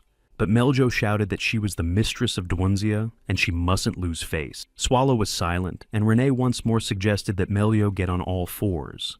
Looking at the dog, Swallow said that Dwunzia is strong, and what do they have to worry about? Remembering Meljo, she asked why Mr. Swallow hadn't killed those people. Renee seconded, saying she was curious too. Renee also noticed that Swallow's transformation into his true form was much slower than usual. Clutching the crystals in his hand, Swallow said he could of course just swat them. But if you remember how that bastard messed up Swallow, Boss was wondering how to explain it to him. After a little thought, Swallow said it would be too easy a death for them. In the cemetery this afternoon, a blue flower was thrown into the new Magilla. The girl who threw it went the other way. It was Wynn who remembered Byrne's squad that challenged the ancient core. The man beside her said that this time they only lost 4 knights and 1 masterpiece. This is Barasik, a member of the Black Wolf Knighthood. He said that a lot of people survived because of Wynn. Clamming up, Wynn replied that she knew all that, and yet, someone behind her said it was a beautiful flower. Turning around, Wynn saw Gareth, who said she was sure everyone would be grateful to Wynn. Glaring angrily at the flower, Wynn replied that she wasn't. Wynn thought that everyone must be angry with her. She remembered a smiling Gwyn and thought about what if she had come just a little bit sooner. If she were any stronger, she'd take out the maid with a blade. Wynn shouted that then surely she could straighten out Swallow and save everyone. Tears rolled down her cheeks and her eyes turned red. Wynn kept screaming if only. Someone had said that Wynn would definitely defeat him. It was Garrett. She said that the day would come and she would defeat Swallow. That one victory is what everyone fights for. Gareth fell to her knees and hugged Wynn. She asked Wynn to put the past behind her. While listening to this, Wynn continued to cry. Clutching the blue flower in her hand, Wynn burst into tears again, no matter how hard she tried to contain herself. Sitting in his office at night, R thought how he was still alive, and why. R didn't understand why Swallow hadn't finished him. He had the opportunity to finish him off at any time. As the battle was going on, Gareth used teleportation magic and Ewan was transported to Aru in the world. Then Swallow called out to Ara, addressing him as, "Hey, black-haired man." The ancient monster's next words Ara could no longer make out. He wanted to look into it, but there were too many eyes on him right now, and he couldn't act rashly. Even at the funeral of his comrades, R couldn't attend. He sat alone in the study opposite the window. On his way up, R thought he'd do his reports, but his eyes suddenly blurred. The pressure built up, and Aru felt like his eyes were about to burst. Grabbing his face, R whined, not realizing what was going on. When I went to the mirror and looked at it, I wondered if it was the pain of fatigue. Suddenly, in the mirror behind his back, R saw the eyes of an ancient monster. Frightened, R fell backwards, knocking over the candle and screamed. After that, R lost consciousness.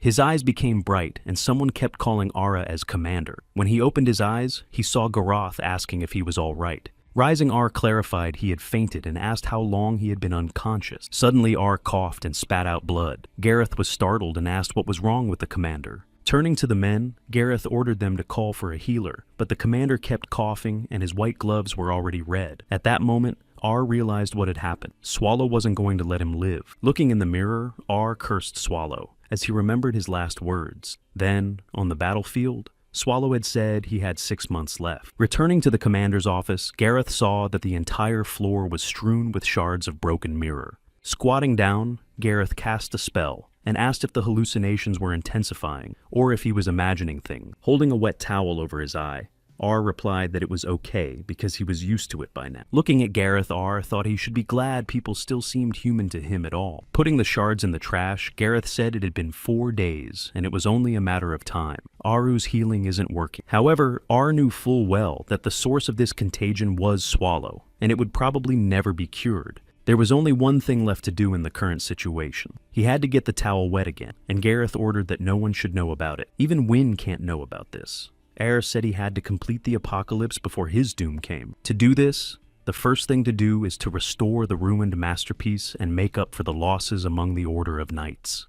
Gareth replied that the squads had left a couple hours ago, so they should have made contact with the targets. R realized where the Knights and Wynn had gone. Watching Gareth leave, R asked why he wasn't informed right away, and Gareth asked in his present condition, why the hassle? Turning around, Gareth reported that on the way here, she had seen someone he, Commander, clearly disliked. When R clarified who Gareth had already disappeared, before he could ask who had authorized her to use magic here.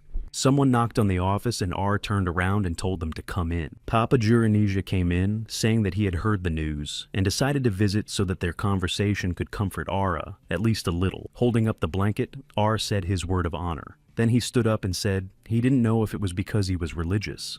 But according to Ara, Juranija is not good at lying. He knew that Papa had come to hear the answer. Juranija smiled and said he would not deny it. Turning away, R asked why he wanted them, and Juranija replied that he wished the Order of Edelbrace, one of the strongest units in this country, to be with. Dad also said that in the current empire, religion is considered a tool to maintain relations with the Sacred Kingdom. Looking out the window, Dad said that sometimes his life is put on the same level as that of a mere aristocrat. R responded by saying that if you listen to him, you might actually believe that they oppress the creeds. But in this empire, God is only the emperor. Looking at Ara smiling, Dad replied that it goes without saying, but only for now, for soon the blessing will spread to every corner where man has ever set foot. Juranesius opened his arms and said that then they would get rid of the oppression and spread the doctrine to even more communal land. R has noticed that Juranija speaks as if she is about to start a holy battle, but Juranija replied that it was too much. He could hardly hold a spoon, as well as R. Dad smiled again. Turning around, Juranija said that since Ara had an unhealthy look on his face, he would adjourn at this point, and they would assume that Ara had not yet given an answer. Juranija looked back and said, "God's will be with you." The doors slammed shut, and R thought about that answer. He decided that he would give an answer, but not the one Dad was expecting. Standing in the middle of the fourth room, Patrick turned to Meljo. She raised her head and looked at Patrick. After looking around the room, Patrick said that from now on, it belonged entirely to Meljo and her demon dog. Hearing this, Melju opened her arms and shouted that it was just perfect. Looking at the dog, Melju shouted that they were part of the very core of antiquity, and it was as if the dream had come true. With a wave of her hand, Melju said there was enough room to build a new castle, and suggested that Dwunzia think about how to set up the place. Seeing her reaction, Patrick said he was glad that Meljo liked it. Swallow noticed that Patrick was pleased too, and Patrick replied that Knecht's destruction was really worth it, and Swallow brought in a great gatekeeper. Then Swallow decided to poke fun at Patrick talking about the Dwunsies, and Patrick smiled. Then he said that frankly one Dwunzia was enough for this room. Patrick also asked if he had been brought to Meljo. Swallow answered with a yawn that she had, and that she had given him the name too. Patrick said that she clearly had a talent for selecting subordinates, which was not true of her choice of names. And Swallow said it was, but Meljo apparently still doesn't know the true nature of this dog. But Patrick thought it meant the time wasn't right yet, and she'd find out someday. Renee came running to them and informed them that the golem was now located in the third room. The magic stone is fully charged and safely hidden in the wall. Ordinary people can't find it. And Swallow praised her, saying that Renee had worked hard the last few days. Renee thanked him. Patrick, watching from the sidelines, said he thought he had already seen the scene from the sidelines, and the two of them didn't seem to have changed a bit. And then he screamed that, as his head was rotting from it all. Then Patrick said he couldn't take it anymore, so they had to get to the main thing. When he realized what Patrick was saying, Swallow raised his hands and said that if he had to go, he could go, and he could stay here. Patrick said that's just what the boss wanted. Patrick also ordered that this time, the boss shouldn't even leave the dungeon beyond the threshold. After all, too much had happened lately.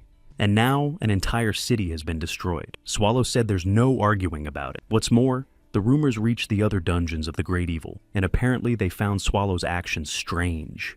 Leaning on his arm, Swallow asked, "And so what? They wouldn't come to visit." Patrick thought they would. Hearing this, a surprised Swallow looked at Patrick and asked what. Renee was also surprised and looked at Patrick, and Patrick said Bathory told him about it. Looks like the other dungeons of evil have something to say to Swallow. Sitting down, Swallow scratched his head and asked when to expect them. Patrick answered that it would be today. Looking at Patrick at first, all three were silent, analyzing the meaning of the words, and then exclaimed that. Zawaya Swallow said he was still very much at home. Bathory called him a Zavan. As she came closer, she asked Swallow if he had any idea what everyone was doing here. And Swallow asked what? New Year's Eve, cleanup. Kicking Swallow's leg, Bathory screamed what the hell New Year's Eve was all about. The shocked Melju, looking at them, asked them that often dungeons of immense evil gathered like this. Going through the drawers, Patrick turned around and answered no. Patrick walked over to her and said that if she meant meetings like Judeka's, it had never happened before. Judeka aims to strengthen the bonds between the Demon King. For this kind of dungeon, the evils have too many racial differences and more. Smiling, Melju clenched her fist and said so for the first time. He was excited to witness a historic event. Turning to Swallow, Patrick said that was generally true. Patrick didn't recall the evil dungeon masters getting together. Also, Patrick said, it basically means the boss's lawlessness has crossed the line, and he doubts its cause for rejoicing. Taking out the papers, Patrick said it was worth it just to look at the text of the letter. It said, we were headed for the core of antiquity. They didn't even bother to ask permission or disclose the purpose of the visit. Melju said disappointedly that there was not an ounce of respect in the letter. Squeezing the letter, Patrick said that monsters were so rude. Tossing the paper away, Patrick added that they had no manners at all. Since Melju had detection magic applied, she informed Patrick that someone had invaded the dungeon. Patrick turned to Melju and asked her to tell the others. Melju rushed to Dwunzia to spread the news, and Patrick decided that he would go first and find out the purpose of their guest's visit, the center of the union of the kingdom of the Great Desert. Through this desert ran the main trade route connecting all 5 kingdoms. The camel driver noticed that the ground was shaking. It was as if something was moving under the sand. A huge mountain formed in front of him, and the coachman shouted, "What the hell?" Until a sudden dungeon took over the trade route entirely. The people gathered to take over the underbelly. Their leader shouted that they would end it and take back the land. He said all they had against them were giant insects. With their mighty army drawn from the 5 kingdoms, they will drive these things out. However, after a time when these insects were devouring the invaders, people cried out that they didn't want to die like this.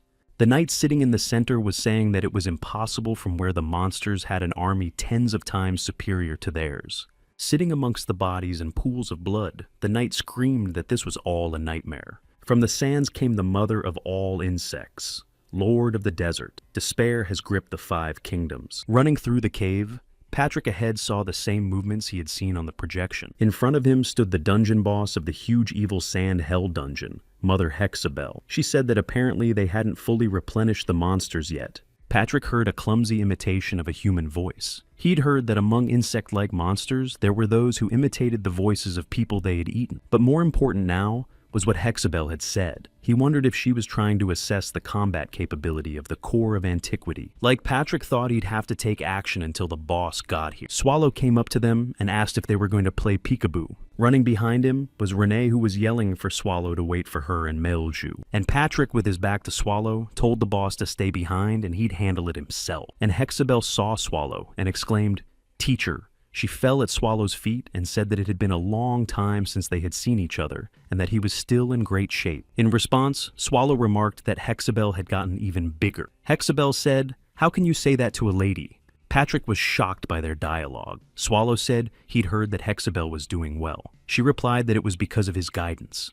Renee shuddered at the lady's words as she looked at the monster. Swallow noticed that Hexabel's face was glowing. Remembering his subordinates, Swallow patted Hexabel on the face, if you could call it that, and said they could get acquainted. This monster is the former gatekeeper of the core of antiquity. Blushing, Hexabel apologized for not introducing herself sooner.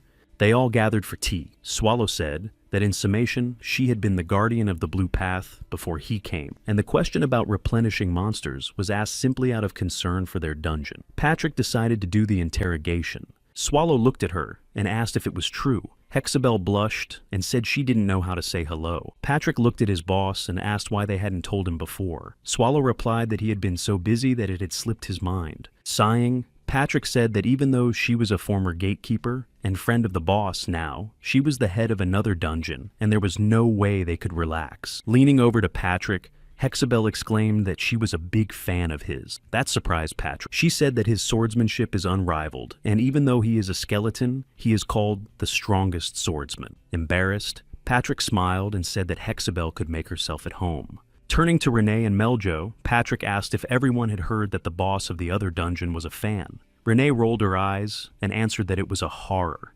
Hexabel turned to Renee and Melji and asked who they were. Renee said that she was the current gatekeeper. Meljo said she was the queen. Smiling, Renee apologized for the indelicacy and said that Hexabel was called the mother of all insects, and that her calling herself a lady had to do with gender. A little uncomprehending of the question, Hexabel informed him that she was a female if that was what Renee had in mind. For Renee, it meant that until her arrival, Hexabel had been the only woman around Gospodin Swallow. This angered Melja, and she began to shout that from her experience in lovemaking, there must have been something indecent between them. Patrick covered her mouth, and Renee said it was just a parasite. Patrick yelled for Renee to calm down. Turning to Hexabel, Patrick apologized for the chaos. He said that when they found out that other monsters were coming to them, everyone became very nervous. In response, Hexabel said that all she wanted was to see her teacher, but that it was up to her. Looking at the cave among the trees, the girl asked, "Is this the ancient core?" "It's the boss of the vast evil underworld, Marga Ajidahaka." She said this time she's going to let Swallow know he can't go on a rampage. A dungeon of great evil. The ice palace of Margar is set amongst the icy cliffs. The three-eyed dragon asked means she was leaving. He stood in front of the Lord of Ajidahak. When there was a conflict between Swallow and Erebos, the heads of the evil dungeons, neither of them bothered to explain themselves. Same with Knecht. Ajidahaka felt that this was enough, and Swallow's actions could no longer be overlooked. And now, the head of the dungeon stood at the entrance to the ancient core. She is Ajidahaka, Lord of the White Mountains and the strongest of the dragon. She will never let others look down on her. Next to her stood a little girl who shouted enthusiastically to her sister to look at her. Getting on all fours, she announced that she could now turn into a human too. Turning around, she told Ozzy to look at the tail and confirm that it was cool. Looking at her sister, Ozzy began to remember that she was going to come here alone, but her sister whined that she wanted to come with her. Addressing Fafnir, Ozzy asked to be called boss or lord at official events. Fafnir agreed with her. Fafnir called her sister Cecily Tell and exclaimed that her tail was smaller, and it was so cool. At that moment, someone approached them. The man said to bring the child to the meeting of the evil dungeon bosses. Ozzy looked at him and replied that he had come on his own without hiding his aura. Before her stood the dungeon boss of the immensely evil Nilkumbal Kurak. Looking at him, Ozzy realized what kind of boss Kurak was. He looked like an ordinary orc, but they said he became a boss through his own power. And Ozzy told him, even though she may look like this in appearance, but in strength, Fafnir is many times more powerful than normal dragons, and he could keep his comments to himself. Passing by, Kurak said that if so, then fine, but she, a dragon lord, should consider. He said that losing a comrade could be lost in an instant. Watching him walk into the cave, Ozzy saw his facial expression. Turning to Fafnir, Ozzy told her to stay close to her, no matter what. Pressing her lips together, Fafnir wanted to call her sister, but answered yes, lord. When she entered the cave, Ozzy pointed her finger at Fafnir and said that she should also walk on 2 legs. Fafnir said it was more comfortable. As she entered the cave and approached Kurak, Ozzy noticed that there wasn't a soul around. Taking out the book, Ozzy said that according to her, there are hundreds of glacia known as cave demons swarming around here. And it's weird. Kurak suggested that some squad had already exterminated them. Ozzy exclaimed that it was impossible. This is the core of antiquity, not some rundown dungeon where they don't care about their own monsters. Ozzy assumed it was a trap. Stepping forward, Ozzy fumed, wondering if they had decided to test her, and if they thought she would give up so easily. When they entered the next room, Fafnir shouted that it was empty here too. They reached the golem who was sleeping. Ozzy didn't realize these Mosentras needed sleep. Fafnir clarified with the Lord that this was also a test. The vein on Ozzy's face swelled, and she became furious at what she thought was an insolence. Taking off, Agi screamed how much longer they were going to abuse her. Her eyes lit up, and she said that if she did, she would respond seriously and burn this cave to the ground. Someone said they saw more people coming. Patrick came out to them and said that Melju had informed them of the new guests. Looking at the girl, Patrick clarified that she was Agi Dahaka, and the man next to her must be Kurak. He also asked if they had come together, and Kurak replied that they had just crossed paths at the entrance. Patrick replied that it was even better because the others were already waiting, and they could start. Kurak asked what to start, and Patrick replied that this would be the first dungeon boss meeting of the vast evil dungeons. As they walked, Fafnir asked her lord what her plan was. Following behind, Agi said that most of the people here had suffered from Swallow's antics. There was only one thing left for them to do. They would have to band together and put an end to his rampage, even if it meant fighting him. As she entered the room, Ozzy smiled. It was just as she thought everyone here had something to say, and it showed on their faces, except for Hexabel. Ozzy had no idea what that look could mean. When a silhouette appeared from behind Patrick's back, Ozzy wondered what type he was. As Swallow approached, Ozzy felt his energy and realized it was him, Black Catastrophe, the most terrifying of the evil dungeon bosses. Ozzy even opened her mouth to look at it. As Swallow approached the table, Patrick pulled his chair back for him to sit down. Sitting across from him, Ozzy wondered if she could even look at him, or if perhaps her eyes might burst. Mentally, Ozzy asked herself to get a grip, reminding herself that she was a representative of the dragons. She thought that surely everyone felt the same as she did, but because of the pressure of this monster, they were silent, and Ozzy decided to speak first. However, the first to speak was Bathory, who looked away and said that she thought she would have fun at such a gathering. But why did everyone keep quiet? Leaning over Swallow, Bathory asked if he would stop pretending he wasn't involved and act like a real boss. At this point,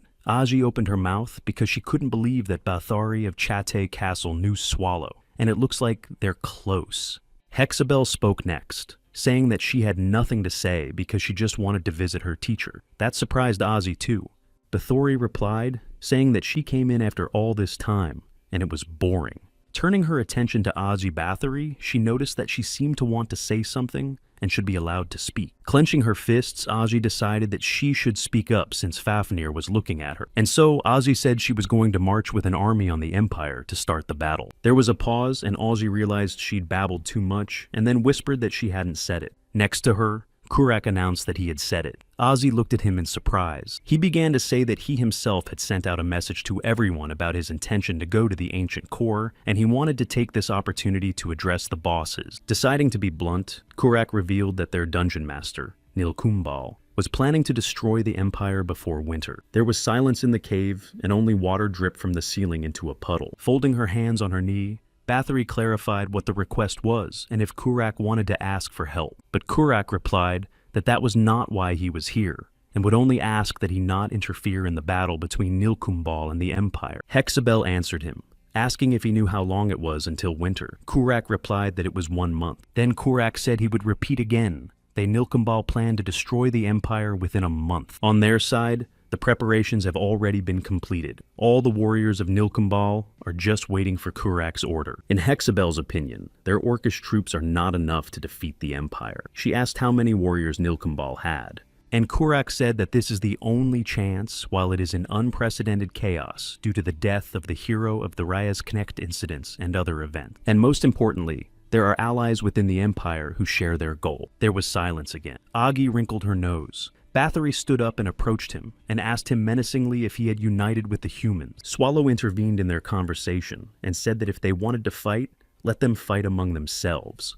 He said his house was no place for them to fight. Kurak looked at him, and Swallow asked if they wanted to take a chance on it. With a snort, Bathory said she had nothing more to talk about with someone who had traded her pride to a monster. As Bathory moved towards the exit, Renee ran after her. Kurak stood up too, and told everyone to see you later. Tilting his head back, Swallow said he knew it would end this way. After a while, Patrick came up to Swallow and said that everyone had been buzzing for them to get out, but that they had ended up dispersing them themselves. The lying Swallow waved his hand and said that this whole mess didn't start with it. Sitting down next to the throne, Patrick said that the way Kurak spoke about these Sobsniks, they had enough influence. Turning away, Swallow said that destroying the Empire was such a trite dream. Patrick replied that only he could talk about it that way, and Swallow said, that means it's not time yet. Not yet. As they flew, Fafnir asked the Lord if he really thought Kurak was going to destroy the Empire. Agi replied that, looking at the people who try to jump over their heads, she also thinks about exterminating them all. In Aji's opinion, destroying the entire Empire is not an easy task. She remembered Kurak's words about losing a comrade in an instant, and Aji wondered if it might have something to do with that look on her face. Suddenly, Aji saw something fly by. She realized it was Hexabel. Aji stopped and noticed Kurak beside Hexabel, but she thought they were leaving separately. But why are these two together all of a sudden? The answer to that question was unknown. Southeast of the Yobaf Empire, a bowl of soup stood in the middle of the table, and the man replied that he didn't want to eat yet. The young man said it looked like no one had come this early but them. Wynne, who was sitting next to him, was silent. He asked her how long she was going to be like this. As Barasik devoured his food, he said that starving himself would not bring back his dead comrade. Then he realized why Gareth had sent them here together.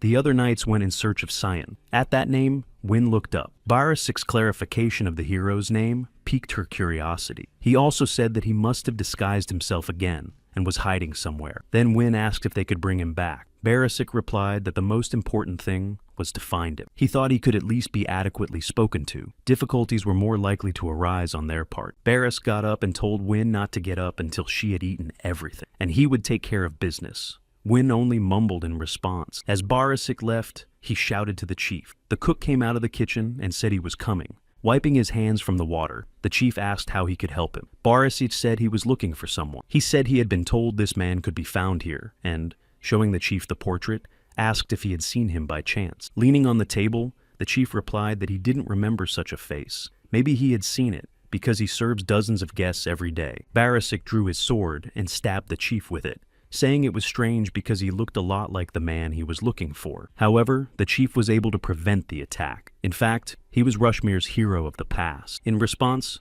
Rushmir replied that he didn't know what Barasic was talking about, and Barasic noticed that he blocked his sword with a simple knife and continues to pretend like nothing happened. Raising his sword again, Barasic entered the battle saying that he had come to the past, but Rashmir did not let him finish and replied that he refused. Stopping Barasic replied that he hadn't even finished his sentence. Rashmir said he doubted that the Empire needed a cook and was sure they wanted a warrior in the field. This made Barasic laugh, and Rushmir replied that they'd better split up while they could still laugh. Smiling, Barasic said that Gareth had warned him that Rashmir would cut the conversation short at this point. But beyond that, Gareth gave instructions on how he should proceed if Rushmir refused. The trump card up Barisic's sleeve was one of 36 Bloody Mary masterpieces. Raising his sword, Barasic said that he was a member of the Black Wolf Knight Order. Rushmir replied that he was just a cook. There was a strange sound like metal scraping. Rashmir didn't care though. He lunged forward, grabbing Barasic around the waist. As Barasic flew into the wall, dust rose. Rashmir stretched his arms and said that the long break had taken its toll on him. Wynne came over to Barasic and helped him up, asking if he was okay. Barasic asked if he couldn't be a little gentler. Watching them, Rushmere analyzed the situation. That girl had shortened the distance from that spot in such a short time. Sitting on the floor, Barisic looked at Wynne and warned her to be careful. Walking over to Rushmere, Wynne nodded her head and said she was honored to meet the hero of the past. Then she introduced herself. In response, Rushmere asked if the country's hero had decided to pay the old man a personal visit. Wynne said that there was a reason for that, because the Empire was in crisis. Wynne asked if Rushmere knew about Sir Byrne's Jibri. Rushmere frowned when he heard that. Then he whispered that it meant the rumors were true, and Wynne asked if Rushmere could join them. Then Rushmere asked if Wynne knew why he was holding a kitchen knife instead of a sword. Clutching his knife, Rushmere said that swords had no place in their time, for Riaz lived in wealth and prosperity like no other country. In Rushmere's opinion, the Empire continues to stuff its insatiable mouth under the pretense of raiding dungeons, throwing the young into the jaws of doom. Frowning, Wynne clarified Rushmere was now questioning the noble mission of the Empire. Laughing, Rushmere said Wynne had a very stern look in his eyes and asked that Wynne arrest him for treason. Taking off her cloak, Wynne said that since Rushmere was refusing her polite request, then she would disarm him and deliver him to Riaz. She lunged at him with her fists, but Rushmere was able to dodge the attack. He was pleased to see how spunky the young people were. Wynne turned around and clenched her teeth. She tried to strike again, but missed and hit the wall. Trying again and again to strike, Wynne wondered why she couldn't hit her opponent. Barisic, who had been watching the battle, realized that Rushmere was playing with Wynne like a small child. He tried to get up. Then Rushmere noticed that tears were already welling up in Wynne's eyes. And Rushmere told her that, "Face so-and-so, says Wynne can't take it." Without straining, Rushmere raised his arm and Wynne flew backwards from the blow. Rushmere turned to her and noticed that Wynne's blows were too predictable. Twirling the knife, Rushmere assumed it was probably because of her honest nature, but such a simple style of attack could be fatal to her. At that moment, Wynne remembered the silhouette of the main opponents, Renee and Swallow. As she was about to pounce with blows again, Ara's throaty voice called out from her cloak. She turned around. Also, Ara asked Sir Rushmere is also there, and Rushmere asked who was saying this. On the other side of the device, Ar introduced himself as the commander-in-chief of the raid center. Ar then told Wynne to leave her and Rushmere alone for a while, because he had an important conversation to have. Ar apologized for not being able to appear in person and having to communicate this way because he really wanted to talk to him directly. But Rushmere said he had nothing to discuss with His Majesty's loyal servant. Ar realized that he still harbored a grudge against the Empire's top brass, but Ar knew that it was all because of that incident. Rushmere's eyes went wide at those words, and Rushmere asked it looked like they had done some good digging on the case. Ar replied that it could be called the minimum preparation for a successful dialogue, and Rushmere said that Aru should know why he can't return to the Empire, and that's the end of the conversation. Ar reported that there were not 6 of them. Rushmere looked at the device and asked what he was talking about, and Ar began listing the names Jacob Brenda, Arnold Kenneth Vig, and Reinhardt. Tensing up, Rushmere asked how Ar knew those names, but Ar went on to say that there were not 6, but 8 of them. He told them that there were 2 others that Rushmere had missed. Wynne and Barisic listened intently. Putting his hands on the table, Rushmere angrily asked if it was true. Ar replied that it was. He also added that he knew the names of the 2 men. Rushmere was overcome with rage. Watching the boss waffle, Patrick said that in the current situation, it is true that minimum effort is needed to maximize the result. And Swallow told Patrick to think for himself. If he got into trouble before or after, you'd be wasting your energy. In Swallow's opinion, if efforts were made after the problem had occurred, they would definitely bear fruit. Patrick asked why he thought that. Collapsing again, Swallow said he would rather choose guaranteed happiness in the present than uncertainty in the future. And Patrick replied that then, for the sake of his happiness, he would go on vacation right now. Swallow shouted that he would do anything. Patrick said that the dungeon should be tidied up first and could be considered self-organizing, especially since the first and second rooms are empty. As he ran away from Patrick, Swallow asked why they needed to self-organize, since he was already perfect. Patrick coughed, and Swallow replied that he was going to look at rooms. With a snort, Swallow said he'd have to quietly steal his resignation letter and tear it up. Walking up to one of the rooms, Swallow hoped he hadn't gotten anything mixed up, and that was where the food was kept. As he stepped onto the floor, dust rose.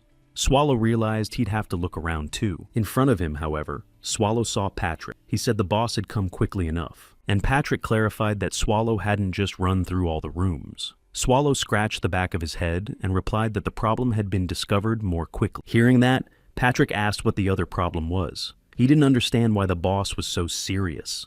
and Swallow reported here at the warehouse they were out of food and lowered his head. The man in front of Swallow fell to his knees, and breathing heavily began to apologize and bow. Observing Melja asked the Monster Trade Guild personally visits them when there are problems with provisions. Patrick replied that they did. He said that in their case it was not just a VIP relationship, but a mutually beneficial partnership in which they provide protection to the leprechaun. Leaning on his arm, Swallow said so. He asked the leprechaun where North was. Melju shouted out if Swallow even remembered the names of the guild members. Patrick replied that he did, and North was especially talented and liked the boss. The leprechaun looked up and explained that, a few days ago, most of the guilds had suffered from looting. Then Swallow asked if they were the only ones who had been robbed and who had done it. The leprechaun replied through gritted teeth that it had been orcs. When Patrick heard that, he said that it must be Nilkumbal. When the leprechaun heard that, he turned around. He remembered standing in front of the orcs and shouting that he couldn't give it all away because some of the goods were for Mr. Swallow. The leprechaun said that North had tried to stop them, but the bastards wouldn't listen. Swallow clarified that they killed him. The trembling leprechaun replied that they had dragged the go along with the supplies. With burning eyes, Swallow asked if it was true. The leprechaun shouted how dare he lie to him, and Swallow asked where they had gone. The leprechaun looked up and asked him again. Things were more complicated for Swallow than he thought. Who knew that Nilkumbal would dare to rob a monster guild for supplies for a camping trip? Patrick got into the conversation and said the food could be returned, but the problem was different. But Swallow himself knew North was the problem, so he ordered the leprechaun to take him to the orcs. Watching the boss leave, Patrick asked if he should go with them, but Swallow said he would show him what such sneaky plundering of food leads to.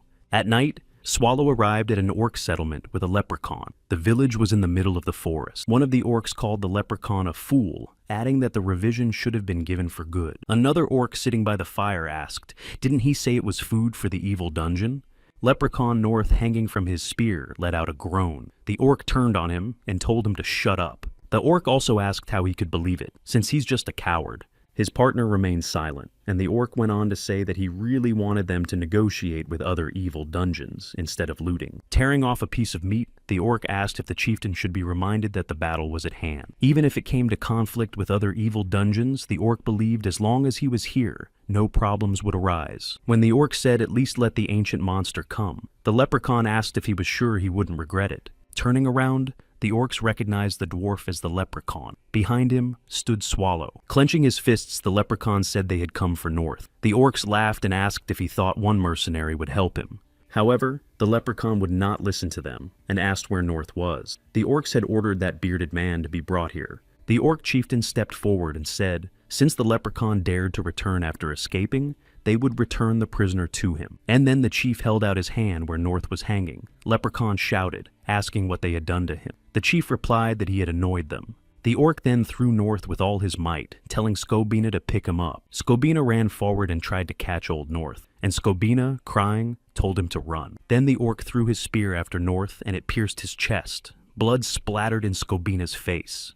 Putting his spear on his shoulder, the leader said that the leprechaun would have died anyway, so Skobina could be grateful for putting him out of his misery. Watching Skobina cry, the orc said it was the price for daring to cover himself with the core of antiquity and challenge him to Gakundar. In the next instant, all of the chief's subordinates were blown to pieces. Gakundaru's eyes went wide. He was clearly frightened by what he saw. Gakundaru clenched his fists and said it was for nothing, but Swallow was already standing in front of him. He said he wasn't going to resort to force, despite the fact that they stole provisions and desecrated the core of antiquity. Swallow added that at least Norm shouldn't have been touched in front of him. Gakundaru wondered if it was really him, an ancient monster like that dwarf said. It was true. Turning around, Gakundaru asked the shaman to teleport him because he couldn't die here. Behind him, a shaman with a staff began to cast a spell. Swallow said that the orc was not as simple as it looked, and when Gakundaru told Swallow to see you soon, Kurak appeared out of the portal in front of him. Gakundaru shouted to the shaman that he had asked to teleport him and not the boss. Kurak looked around. In the next instant, Gakundaru's head flew off his shoulders before he said he could explain everything. When the subordinate's head fell at his feet, Kurak said it was his fault. He told Swallow that it was his stupidity that led to his subordinate's insolence and he takes responsibility for it all. Towering over him, Swallow asked for responsibility. Then he said it was good, and he had a great idea. He asked Kurak if he was going to destroy the Empire within a month, and Swallow told Kurak to bring him 20 times as much food. Also, Swallow said that Kurak has a month and even 3 weeks would be enough for him. Then Kurak thought it was absurd, and where would they get so much food? But if he refuses, not only Nilkumbal but the orcs of the entire continent face extinction. The only thing left is to attack the Empire as soon as possible. There's no other way out. When he arrived at the castle, Rashmare folded his arms and said that he wasn't the only one who had been summoned. In front of him stood Ar, who confirmed his words, adding that he had something to say to both of them. The second person invited besides Rushmer was Sir Cyan. The window opened and the wind blew into the room. A girl ran into the room and shouted that it was noon and how long he would sleep. As she approached, she took the blanket and reminded her that they were going to go herb gathering. Lansler was lying on the bed. He said he was going to get up,